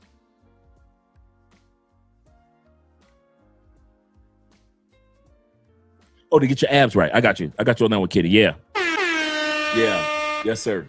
I know exactly what you're talking about. Yes, sir. Shout out to you. Shout out to Hannibal being in the building. What's up? My dude. Shout. He said, I'm only leaving because I had to work. He said, have a good night. Shout out to you, brother. Have a good night, all you second and third shifters in the building. Shout out to you, brother. Thank you for the $20 love. Let's get back to the video. Y'all don't need to hear Andre mouth. But this is about how this, let me bring this back just a little bit. This just about how this woman is just enjoying her life with her older man. And that's how women want to enjoy their lives with you guys. You guys are very valuable to a lot of women. Enjoy it, guys. And I mean that, enjoy it. Older guys. I was that girl in school crushing on the fucking music teacher, okay? Mr. Garcia, I think his name was. I and now never ever thought that I was gonna find an older man, a man 25 years older than me, so freaking hot like how my man is. I am really, every morning I wake up and I look at him and I'm like, oh my god, I can't believe he's mine. All you girls that are in the comments like, oh, maybe I need an older guy, maybe I need an older guy. No, that's not what you need. If you don't like older men, stick with what you like, okay? Don't force yourself to be with someone you don't like. Like, I would never force myself to be with a deadbeat, broke person that's trying to go Dutch. No, sorry, not happening. You can find a man of high value that's around your age range. All you have to do is carry yourself accordingly, put yourself out there, put you first, and take care of you. There's a huge difference in a successful old man and a loser old man. You cannot make the loser old man happy, because they have their life regrets that happened before you, and they talk about it all the time. The successful old man got great stories to tell. He laugh and he talk and he chat about all the great things that happened, all the great things that he's gonna make happen. He has a future, the trips he's gonna take you on.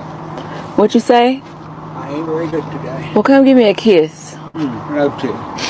It's our anniversary, so. Happy anniversary. Thank you. I'm glad I got you instead of this goofy ass game to keep me company. Mm-hmm. I feel bad. Some guys, this is all they got. Me, I got the most beautiful wife in the world. That's right, you got the most beautiful wife in the world. And some men ain't got nothing. I feel like younger men have a also issue where it's like they try to date women their age and they can't outplay older men that are sniping these younger women. Like, women in college tend to what I noticed when I was in college, want to date men out of college that have jobs. Yeah. And so you're there, and it's not a level playing field. So you get rejected inordinately in college, just like that guy, because I was probably older than this guy, and well, yeah, he was ring my on your age. finger by that time. Yeah. And so that can be hard for men. Wait a little bit and start asking younger women out, and the chances go up. Hey lovers, so I met this man at the park. He was way older than me, right? He was like 50 years old, but we started talking about love and relationships. And he was like, let me tell you something. A man that wants you is going to make his presence known. And that sat so nice with me because I've realized why I was always so hard. I was with people and I felt like I had to do everything. But he's like, a man, of course a man knows you can. But when you're with him, you ain't touching that trash. You ain't opening no doors. You ain't touching no gas pump. Of course you can, but you don't got to because you're with me. And that just made me feel so calm. That just made me feel like I wasn't tripping. And I know it's so easy to say like, duh, but when you're not used to something, when you never had something, when you never experienced something, it's like, I no longer want to feel tense. I understand that men like soft women, but your presence has to be made known so you can create a soft environment so she can let. Good morning. Happy Monday. So I have a question. I have a question for the older men. So y'all know that I desire to have an older man in my life, right? As a husband. So I know I have an age limit too with older men. So my question to the older men is this. Why do you... I explain why I like older men. Can you give me a couple of reasons why you desire a younger woman? And what is your age restriction? What is the age range you would date? Okay, Kendra, I don't know how the comments are going to feel about this. I do not date people that are my age. So I start off youngest I'll go, and this is, I don't even know if I should do this. I've tried it to go any younger than this, but I just don't see much success in the mindset. So I'll start at the youngest, 37, and I'll go up to 50. And I know people are going to dog me in the comments for that, and I'm okay with that. But in my experience, I've had some of my best relationships I've had were people that were 40, 45, that age. There's a lot more in common in the mindset. The provider aspect of things, it's not more of like a having to ask for it. It's just kind of there. I connect really well with that age. I've never had like things like, oh, you're so young for your age. It's more like, oh my God, we get along so well. I've never had like oh, you act just like a 24-year-old comment. So she's 24, and it's kind of, I bet you even her female friends are older. And I'll tell you why I say that. Why I say that about her female friends are probably older as well. I find a lot of younger women that like older men, they like older everybody. Their female friends are usually like 10 to 15, if not 20 years older than them. All of Andrea's friends are older than her, at least 10, 15 years older than her. Andrea's got associates her age, but her true friends are older than her. That's one thing I noticed that's very common among women that are with guys that are older or that are interested in older men. They're older in every aspect, how they carry themselves, as well as, their friends. That's true. What she's saying is, and she said, she likes them 45, 50 years old, 35, and she's 24. She said, I just can relate to them on a mental scale better. And that's why I keep trying to let some of you guys know there are younger women that are wired for not just older men, but older all around. Just everything about them is just about maturity and peace. Maturity gives them peace.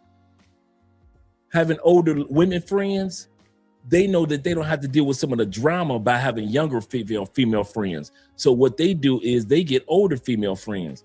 For example, in Andrea's case, if Andrea says, let's go out or fly out somewhere with some of her younger friends, true story, or younger associates. They can't. Why? Because her younger associates 9 times out of 10 got kids that are school age kids or really young kids. Andrea has older kids. So if they do have a kid, that kid is 15, 16, 21, 22. So if Andrea says, "Hey girl, what you doing?" "Nothing. Let's meet up at so-and-so's." The older friends can meet up at so-and-so's. The women Andrea age, they got to find a babysitter. They got to find somebody that's going to watch the kids, take care of the dog.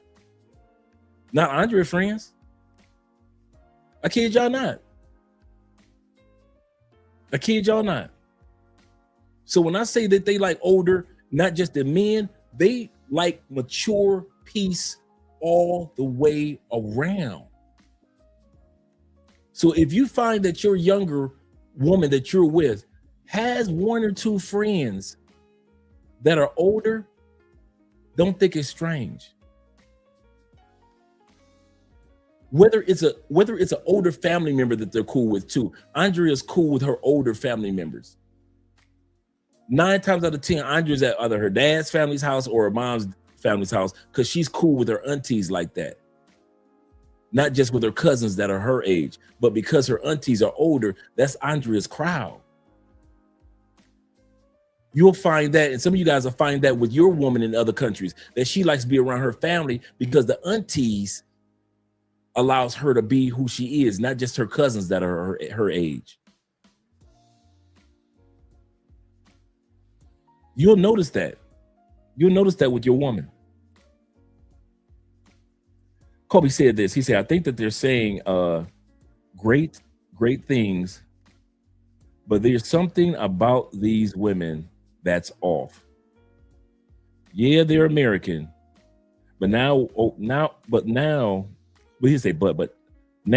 women overseas with these mindsets as it is, or is where it's at.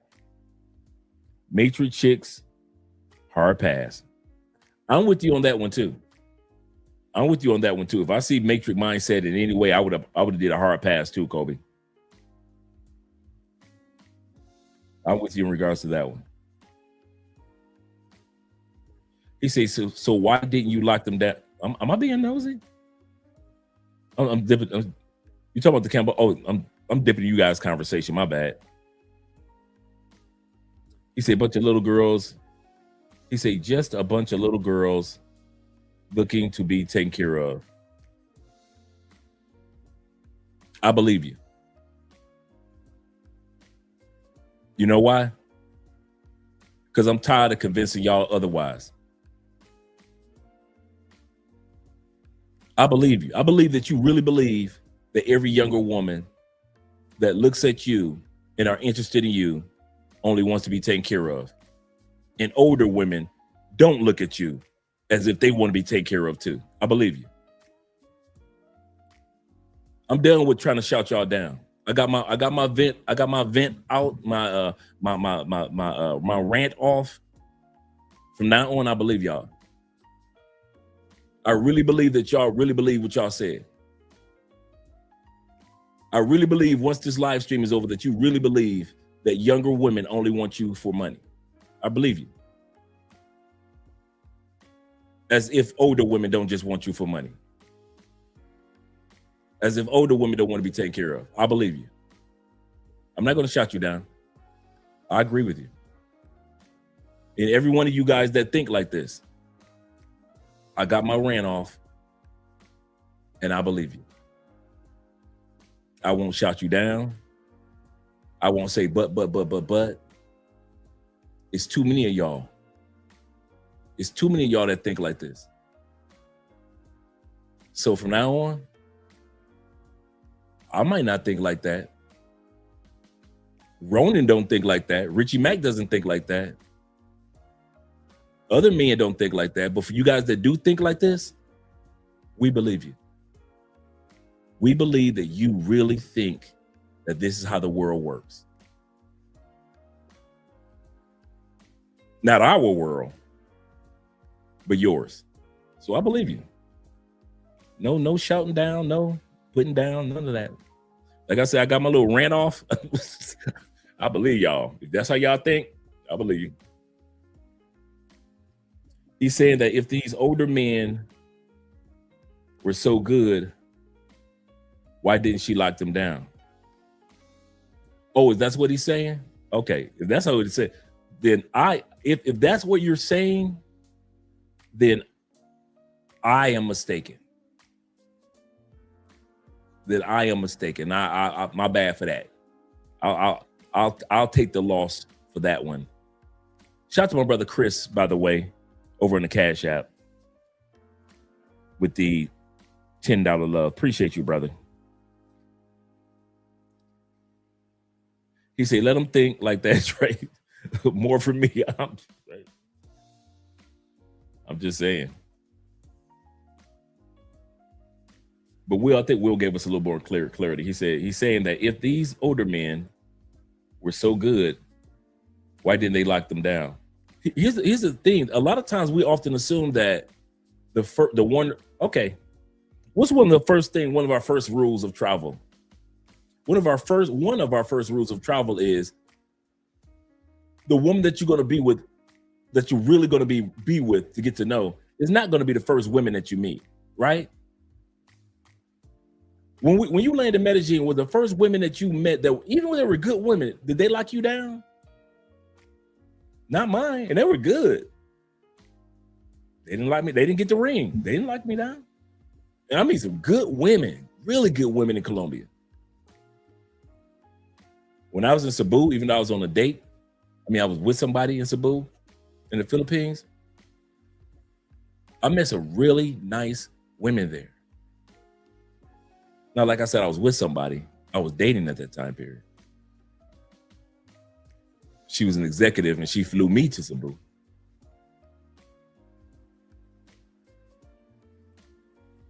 When you move to a new city, are the first women that you meet are the ones that lock you down? No. You can meet good people in life and not get locked down. It might be the wrong time in life. I'm not making excuses. What I'm saying is I do know one thing. We are, all of us who travel are perfect examples that the first women that we meet when we land in Ethiopia could be great women. It just ain't the one. Kenya, think about all the women that Austin Holland probably have met that are really good women in Kenya. But the woman that he fell in love with is from another country. And they make a great couple. Sometimes it just doesn't. That's how life works for all of us. I don't see anything odd about the young lady.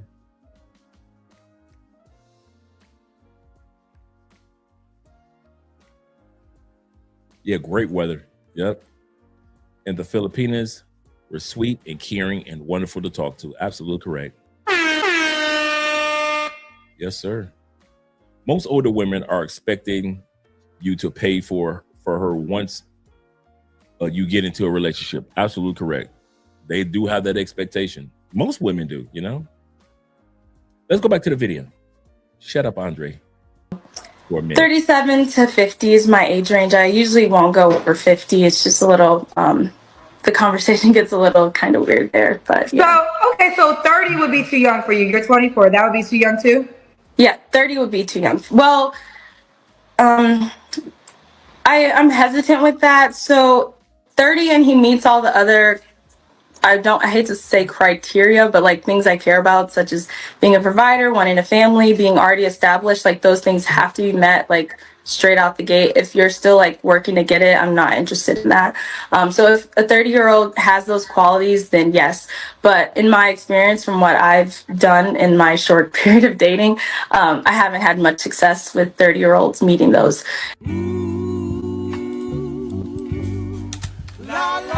Now remember, this topic is also about being flashy, and make sure that you're not being flashy. He said honestly that you don't need a flashy career to make good money. I'm a construction estimator working from home bringing in over 100K per year. Sometimes those quiet, simple jobs are the best ones to look out for.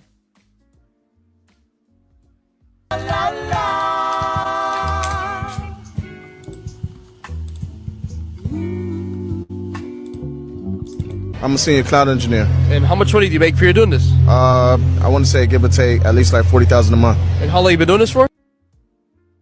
40,000 a month. Does the brother look flashy? Let's see how long he's been doing it. At least like 16 years. Okay, he's like Theo. He's got 16 years in. He's bringing in 40,000 a month, 16 years experience, cloud engineering. What's the one thing that he realizes? No use in flashing. Brother doesn't look flashy at all. That's what the point is of the next few clips. We do not have to be flashy. What type of college background experience do you have, and what type of certifications do you have? I have all the actual certifications under the sun. AWS, CP, Azure certifications, Kubernetes. I mean, I have all of them, but you really don't need that all in today's time, because I actually run a AI automation agency as well, and I work 2 jobs at the same time. Okay. And how do you make so much money as a cloud engineer? Explain. Basically, I use AI to go ahead and help me finish my tickets a lot faster. So basically, I listen to what's being said in my meetings, I record them, I take notes, and then I go ahead and input that information inside of AI, ChatGPT, or any of the actual AI systems, Claude, and then I go ahead and have it break it down to me so where I understand it, and it helps me to either write the actual code and or answer the actual tickets a lot faster. Well, someone could have multiple jobs at the same time? Absolutely. At one point in time, I had 5 remote jobs at one point in time, and I was bringing in anywhere from like 50 to like 100,000 a month. Now, right now, if someone watches without being flashy, what we're going to school for, 50 to 100,000 a month. If he don't look braggadocious, you will walk past him on the streets and wouldn't even imagine that he's bringing in that type of money. wants to get into tech, what's the best advice you want to give them right now? I would have to say leverage AI. You really don't need to go to a different school or waste time getting a college degree. Just figure out exactly what you want to go ahead and do. Have ChatGPT to go ahead and build you up a plan, a roadmap, and then just stick to that roadmap and follow it. So someone doesn't need a college degree to get into tech? Absolutely not. Not today's day. Just learn the actual jargon, figure out exactly what you want to do, especially with AI. It's the wild, wild west right now. Not many people know it, so you can leverage that to your advantage. I'm a retired AWS cloud engineer. And how much money did you make for you doing this? So I was making $489,000 before I retired my 9-to-5 last year, wow. 2025. And how? So he retired last year. He was AWS cloud engineer. Almost 500,000 a year. What's the thing that we see? You're going to see a common trend. These guys aren't flashy. These guys are not flashy. I like how you put that, man. I'm gonna have to use that. Stealth wealth. Stealth wealth is the best flex. Shout out to you, MAB, with that one. I might have to use that one. That was gonna be. I'm letting you know that's stolen right now. That stealth wealth. I might create a YouTube channel called Stealth Wealth. That's a good one. He is 1% correct. AWS cloud engineer. Just retired last year. He said intelligence analysts make 100,000 after 3 years, and not many blacks in the field. A black command sergeant major put me on in 1995. I made $350K at the top of my career.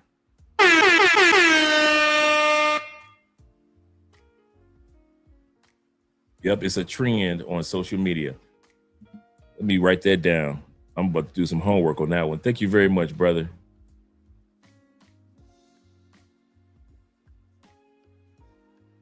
Stealth wealth. Go figure. That's a good title. How long are we doing this for? About 2 years. Oh, and what type of educational background did you have in tech? So I got my IT degree, AWS GCP. Why it's freezing on me. Wi-Fi is looking good.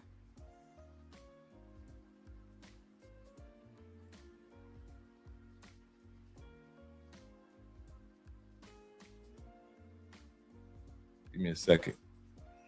Security Plus and A Plus. Well, now, how are you making so much money as a cloud engineer? Explain. So there's something called C2C. So it's pretty much contracting. Once you have the skill set of cloud engineer, you just frame it in the market differently. Instead of going for W-2 offer letters, you want to go ahead and get contracts. And so you're able to actually job stack ethically and legally within your cloud. You see how he said that? Instead of getting the W-2, you go for the 1099s, and then you stack it. Consulting company. Oh, so basically you had multiple. So I got my IT degree, AWS GCP, Security Plus, and give me a second. It froze. I don't know why it keeps freezing from out of nowhere. Let me close this window. A Plus. Well, now, how are you making so much money as a cloud engineer? Explain. So there's something called C2C. So it's pretty much contracting.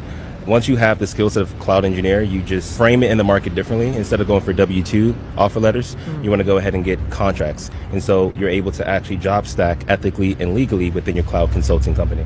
Oh, so basically you had multiple jobs at the same time. Yep, ethically and legally. I cannot stress that enough. Oh, and how many jobs you have at one time, and how many hours a week were you working total? So the most amount of contracts I had was 3 jobs, and per week kind of depends. So 20%, it's like super busy, and so anywhere from like 3 to 6 hours a day. But if 80% is kind of slow, and it's around 20-30 minutes a day, and sometimes max 2 hours a day. Well, someone need a college degree to become a cloud engineer. What do they need? So what they do not need a college degree. What they need is to understand. You need to understand the business problems that they have, and you need to be able to solve it with the tools that cloud engineers use. So Docker, Terraform, Ansible, Kubernetes, Jenkins. You need to be able to learn these tools, build a solution that can solve business problems. And so that's how I was able to get these contracts. I was a senior system engineer. It was paying me $200,000 a year. It was $15,900 a month because it's a 1099. I literally logged into AWS, cleared space for 15 minutes, 20 minutes a week. That's all I did for like the first 3 to 6 months. Dang. Did y'all catch how much he was making? Let me bring that back. I know that went over some of our heads, man. He was making money to basically do next to nothing in the beginning. Jenkins, you need to be able to learn these tools, build a solution that can solve business problems. And so that's how I was able to get these contracts. I was a senior system engineer. It was paying me $200,000 a year. It was $15,900 a month because it's a 1099. I literally logged into AWS and cleared space for 15 minutes, 20 minutes a week. That's all. 15 to 20 minutes a week. A week. For the first 6 months of his contract.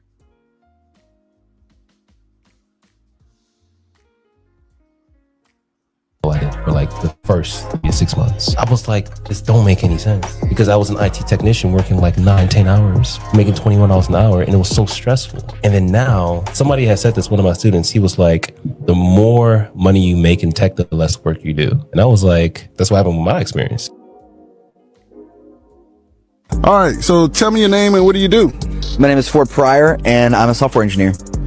All right, Ford. So what roles do you typically hire for or help hire for? The main roles are oriented around the cloud engineer, cloud architect, cloud developer. There's a lot of different titles. DevOps engineer. Those are the main ones. Okay, so let's talk about cloud engineer. What type of salary ranges do you see from a junior level all the way to a senior level role? So if you're a junior and you're getting in the cloud, my first gig was about 100K. And after that, every couple of years, you'll probably be able to bump that up a little bit. The up range of a cloud engineer could be 250, but, where, probably 5 years of experience in cloud engineering, you'll be considered a senior at that point. And 150 is about kind of what you'd expect as an average. Though if you work at a company like one of the big tech companies, you might be able to even double that just because the salaries go way up.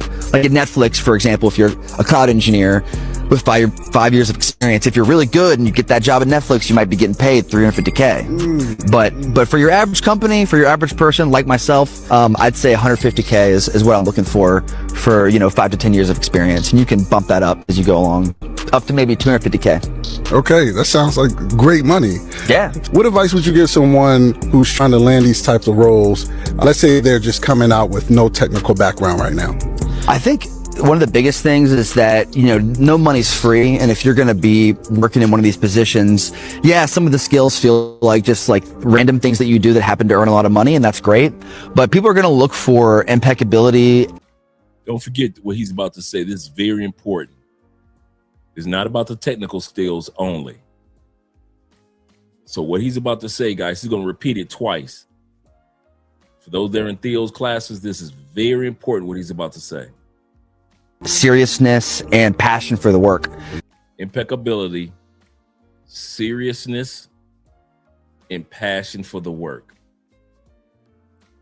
You may have all the technical skills, but if you're not focused, it could impact whether they're going to keep you around or not.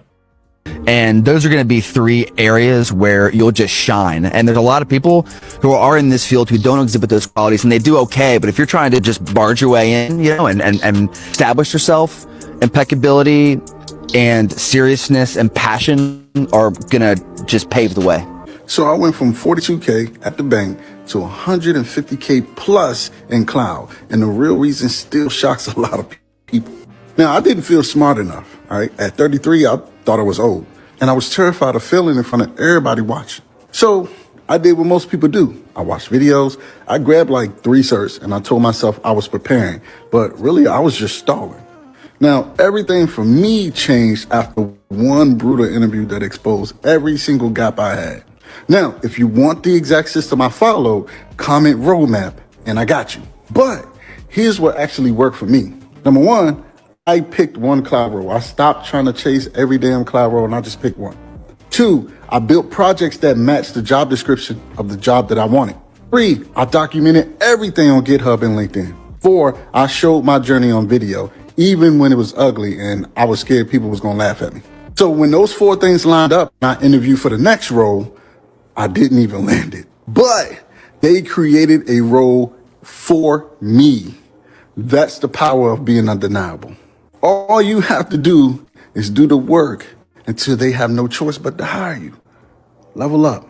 They see it as taboo for a woman to date an older man, even though many women are naturally attracted to us, the older guys, or you can call them OGs like I do. What is it that makes us so attractive to these young women? It's simple. We have traits that they find irresistible. For one, we are more mature. We have more experiences, which has given us a level of wisdom and insight that younger men simply don't have. This level of maturity is exactly what many younger women are looking for in a partner. They want someone who is ready to commit to a serious relationship, someone who is past the stage of just wanting to smash and be a player. Another trait that makes us irresistible to younger women is our experience. Not just pounding them guts, not just in the bed, but in relationships as well. We have seen more. We have dated more people, and we have been in more relationships. We know what women want. We understand that sex is not just for men, but for women too. We treat women with more understanding, respect, and patience than younger men. We look at the big picture, and we have more patience to get to the root of the problem and resolve any issues.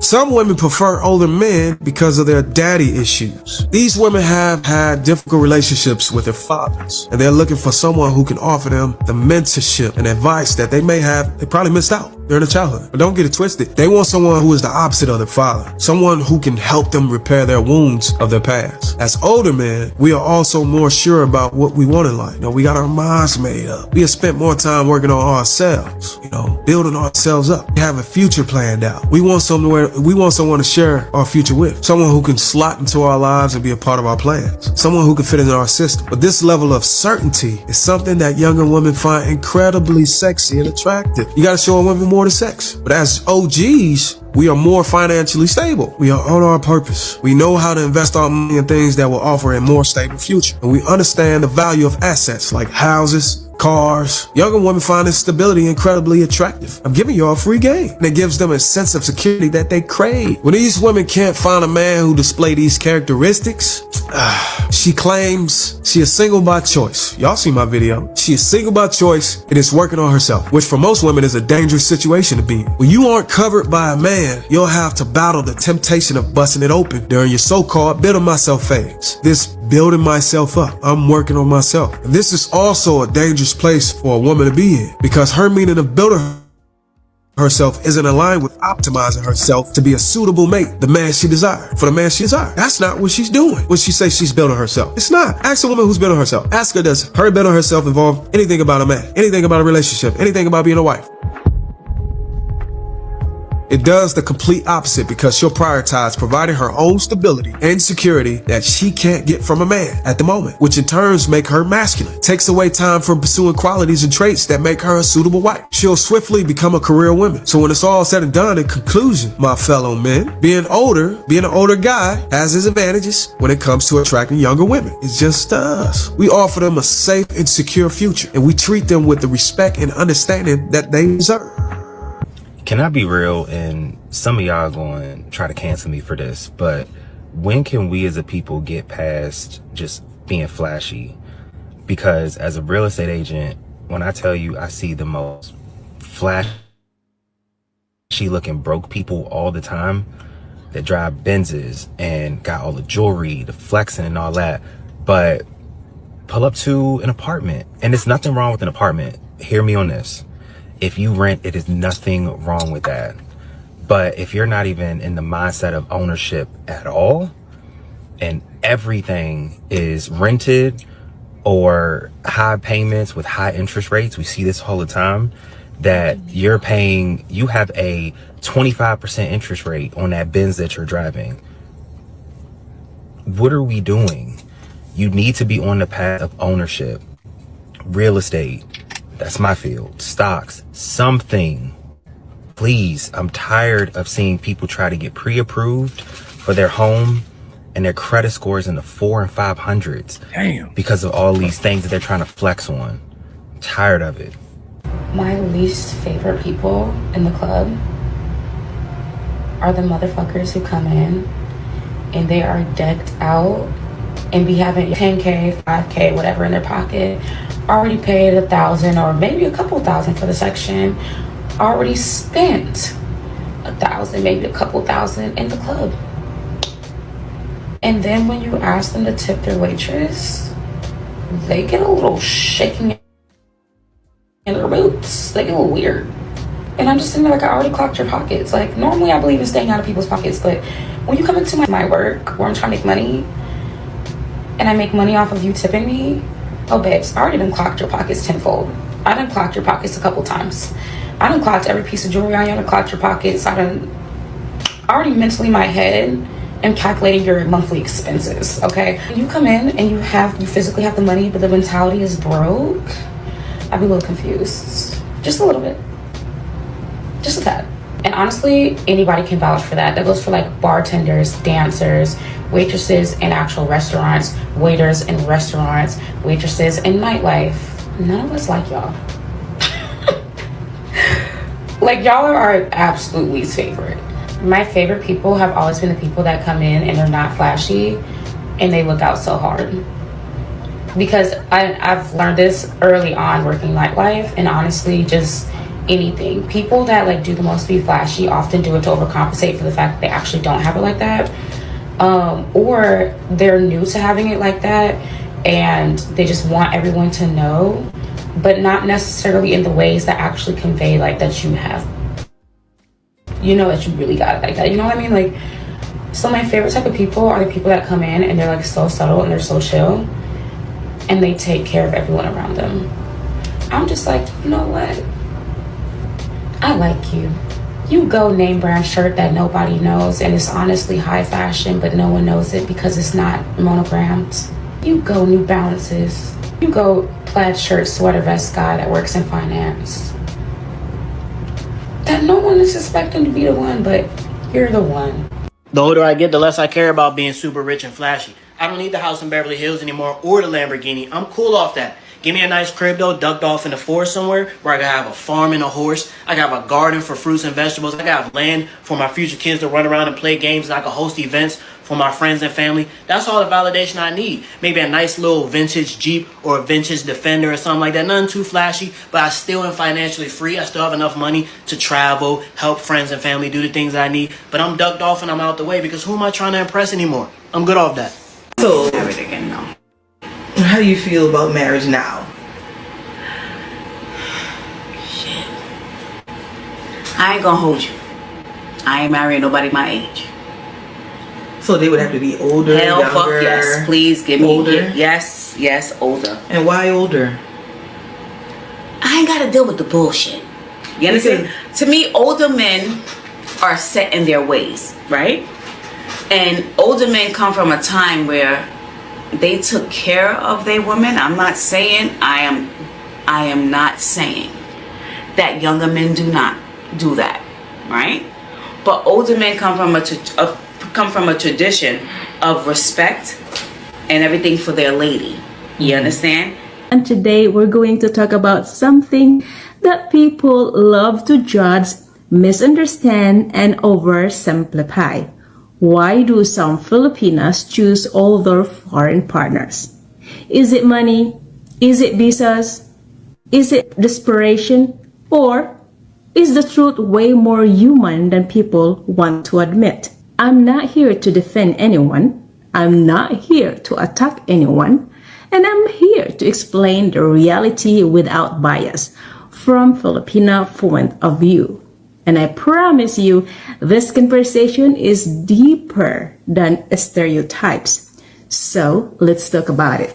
Before we dive in, we need context. Filipinos are raised in a very different culture compared to Western countries. We grew up with strong family values, respect for elders, emotional responsibility, and the idea that love isn't just about feelings, it's about partnership. So when people ask why older foreigners, the better question is, what do older foreign partners often provide that align with how many Filipinos are raised? Let's break it down. Reason number 1, emotional maturity and stability. This is the biggest one, and it has nothing to do with money. Many older men, not all, but many have emotional maturity, life experience, patience, better communication skills. In Filipino culture, emotional chaos is not attractive. A lot of Filipinos are caretakers by nature. We're taught to nurture, support, and build. But that doesn't mean we want drama, immaturity, or emotional games. An older partner often knows what he wants, is past ego battles, doesn't feel threatened by a strong woman, can actually listen. That sense of emotional safety matters for more than people realize. Reason number 2, respect and how Filipinas are treated. This one is very important and rarely discussed honestly. Many Filipinas feel more respected by older foreign partners. Respect shows up in small ways, being listened to, not being rushed or pressured, being valued for character, not just looks, being treated as a partner, not a competition. In some cases, Filipinos experience machismo, infidelity culture, or lack of emotional presence. So, when they meet someone who is calm, respectful, consistent, and genuinely interested in who they are, that connection feels refreshing and not transactional. Again, this is not about age alone. It's about behavior and values. Reason number 3, security is not the same as gold digging. Let's talk about the word people love to throw around, money. One thing, stability does not mean being greedy. In Filipino culture, security is responsible. Stability is love, planning, is care. Many Filipinos grew up seeing parents struggle, families sacrifice, mothers carry emotional and financial burdens. So yes, stability matters, but stability isn't about luxury, reliability, not living in survival mode. An older partner often has less impulsive behavior, more appreciation for commitment. That doesn't make a Filipina a gold digger. It makes her practical and intentional. Reason number 4, age gap doesn't always mean power imbalance. Here's something people rarely consider. Many Filipinas are emotionally older than their age because, listen to me, they grew up early, help raise siblings, carry responsibilities young. So sometimes the emotional connection with an older partner feels more balanced than with someone the same age. And let me be clear, a healthy relationship is about mutual respect, not control. When it works, it's because both people choose each other, both have boundaries, both feel seen and heard. Age alone does not determine power, character does. Let me see this clearly. Not all Filipinos want older foreigners. Do Philippine girls love black men? I don't know. Do they? The way you look at me. Because you can speak from experience. From my experience, I really thought Black American were white. It's true story. Yes, that's a true story. You gotta scroll down to the beginning to hear the full story. Yes. So yeah, Philippine girls love black men. Maybe 40%. That's about accurate. That's very accurate.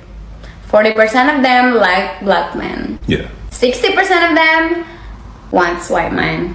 Well, I'll say 50% of them wants white men, and then 10% of them don't even know that other race exists outside of white. Yes, especially province area where I came from, we don't know that Black American exists, and I thought all American are white. Yeah. Can you imagine that? Can you imagine that? We take for granted that people know that we exist because we're American and our media goes so far, but we forget there are parts of the world that have been programmed and only shown limited footage of black people. So there are people like, come on. A lot of you didn't think about Afro-Brazilians until you start going to Brazil. Most of us didn't think about Afro-Colombians until we start coming to Colombia. And there are people that still don't know that there are people, black people in Brazil and in Colombia. Now, to us, that's far-fetched. But then you ask the average American, they don't know that. So when she said from the Providence where she's from, that they thought that all Americans were white, they were programmed to think that all Americans were white. That's crazy. That's that propaganda. So yeah, you never know. But at the end of the day, a lot of Filipino will like you. Depends on your personality. That's the most important thing. It all comes down to personality, especially there. Yeah, so if you're a black man and you like Filipina, go. Wow, I didn't know that, Zeta. Zeta says that's how it was for me in Cambodia. I had so many Cambodian city or citizens and provinces in the city and provinces. People did not know that I, meaning we, exist. To the Philippines, they will like you, especially you have a good personality. You're good to go. So look at me, I got a black guy and I love him to the bone. My baby forever. Mine. Mine. You're mine. You hear me? Mm-hmm. You're mine. I hear you. You're right in my ears. Hi guys, it's me again. Okay, so we have a comment from Marlon. He said, do the girls over there like black men? Just wondering, I'm from England. Okay, this comment, and there was another comment similar to this. This other lady, Lorna is her name, I think. She was saying that why do Filipinas only go with or marry a white man? Well, that's not true. It's, yes, Marlon, Filipinas also like black men, okay? And to the other lady who commented about why do Filipina only go with white men, it's not true. It's not true. You don't see it often, but you know, it happens. A lot of Filipinas go with black men. I'm not saying that in a racist way, okay? I'm just answering this right here. A lot of Filipinas do date or marry a black man. A matter of fact, I knew some people that is married to a black man and their relationship is really, really well. And I believe that it doesn't matter what the nationality, what your color is. Filipinas will go with just anyone. But mostly, we are attracted to a American white man, okay? There is a reason behind it. We as a Filipina, we like brighter skin. We like long nose. We like, we like that blue eyes. We like that green eyes. That's what we long for. So, but that doesn't mean that we don't go for a different type of nationality man. That's not how it goes. Again, as long as we are treated properly with respect, love, and we are taken care of properly, it doesn't matter what color of a husband we have. Now we're talking about colors. I don't like that, but since you're mentioning black and the other lady's mentioning white, might as well. I am brown, I like white men, but that doesn't mean that other Filipinas will go for white men. They also go for a different, colored. Anyway, so yeah, of course, just find you a lady and treat them well and you will be just fine. Don't worry about your color.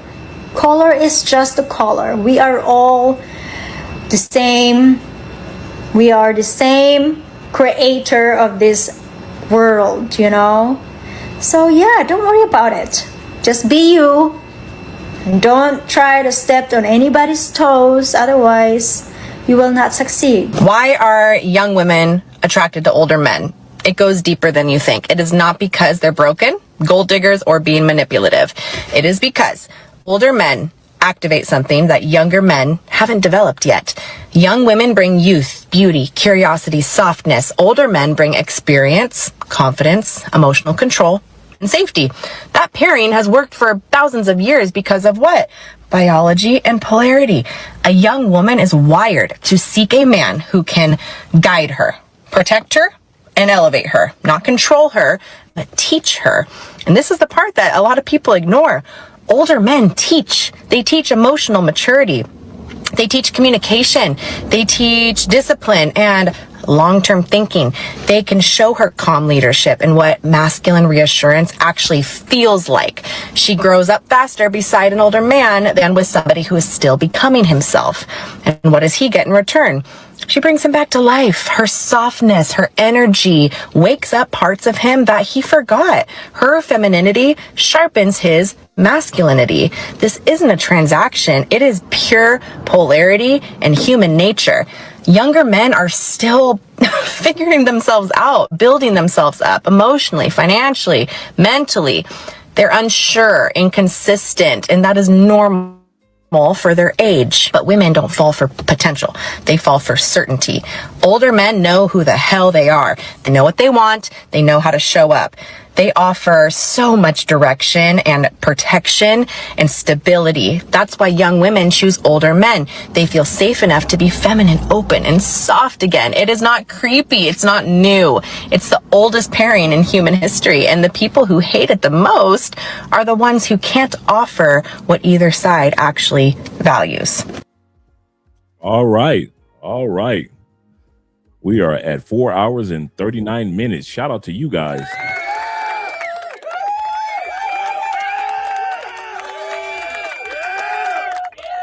And I hope we gave a little bit more clarity tonight in regarding the difference between older, mature, focused men and those that are, you know, those guys that are out there flashy in other countries. Flashy is not a benefit.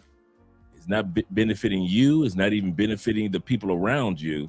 So there's no need to being flashy. And I showed that portion of the cloud engineer individuals, guys, because those guys weren't flashy. Even though they were telling how much money they made, they were very down to earth. If you notice that about Theo and any of his instructors, those guys are down to earth. You wouldn't know how much money those guys are making. And most of his graduates, I've noticed this, are very down to earth men. So shout out to all you guys. Yes. He said, I hit that. He said, did I hit a nerve tonight, Unc? I don't know. You need my nerve. I don't know. But shout out, I'm glad that you guys were here. He said, absolutely correct, T-Mac, in regards to what T-Mac was saying earlier. And giving us a little bit of history. Yes, sir. Yes, sir. And it was the Moors. Yes, sir. Absolutely correct. So shout out to you guys. I'm going to end the live stream. Tomorrow, we already know what topic we're going to be talking about in regards to the love hotels and motels around South America. We're going to be talking about that tomorrow. And you guys have a great evening. Let's do the outro real quick. Thank you guys for the support. Thank you guys for keeping Andre in your prayer. Yeah, 4 hours and you missed it. It was a good one too. Really good one. Replay crew. Shout out to all you guys. Let's get ready with the outro. Let's go. We'll go here. Oh, no, let's go.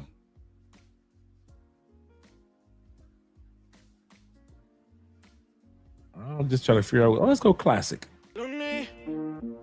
Baby, tan lejos y tan cerca, como enero y diciembre. Es que parcha teniendo la misma mente. Tu bebé ponte bien suelta, que sé cómo tú te sientes. Con las ganas de ser mala y decente. En la madrugada te encanta, cuando el bebé tuyo a ti te canta. En la madrugada te encanta, eres exótica como Fanta. En la madrugada, tú conmigo baby toda la noche. Sé que estás traga, yo también espero que se note. Yeah, yeah, baby, presiento que tú eres lo llamado felicidad. Que hasta la cama la ponemos a temblar. Tus padres hablan, pero no saben nada más. Lo que tú sientes conmigo, la adrenalina baby dándote casico. Yeah, y pues baby pa' que sigo. Si no escuchan lo que digo, es de nosotros saber cómo va mi amor. Tocándonos y sernos de la madrugada. Te encanta cuando el bebé tuyo a ti te canta. En la madrugada te encanta, eres exótica como Fanta. En la madrugada, tú conmigo baby toda la noche. Sé que estás traga, yo también espero que se note. Yeah. Y espero que se note. Vale mucho más que los lingotes. Somos la bichote y el bichote. Tu reggaetón puro, perreamos duro y down. Se nota que estoy tragado. Lo vi venir, por y más o menos a las 12. Hay que vivir, hay que sentir que tú me revives con tu roce. Yeah, baby, cada noche, yeah, al amanecer. Yeah, baby, cada noche, cerca como enero y diciembre. Es que parcha teniendo la misma mente. Tu bebé ponte bien suelta, que sé cómo tú te sientes, con las ganas de ser mala y decente. En la madrugada te encanta, cuando el bebé tuyo a ti te canta. En la madrugada te encanta, eres exótica como Fanta. En la madrugada, conmigo baby toda la noche. Sé que estás traga, yo también espero que se note. Yeah, Ricky Baker.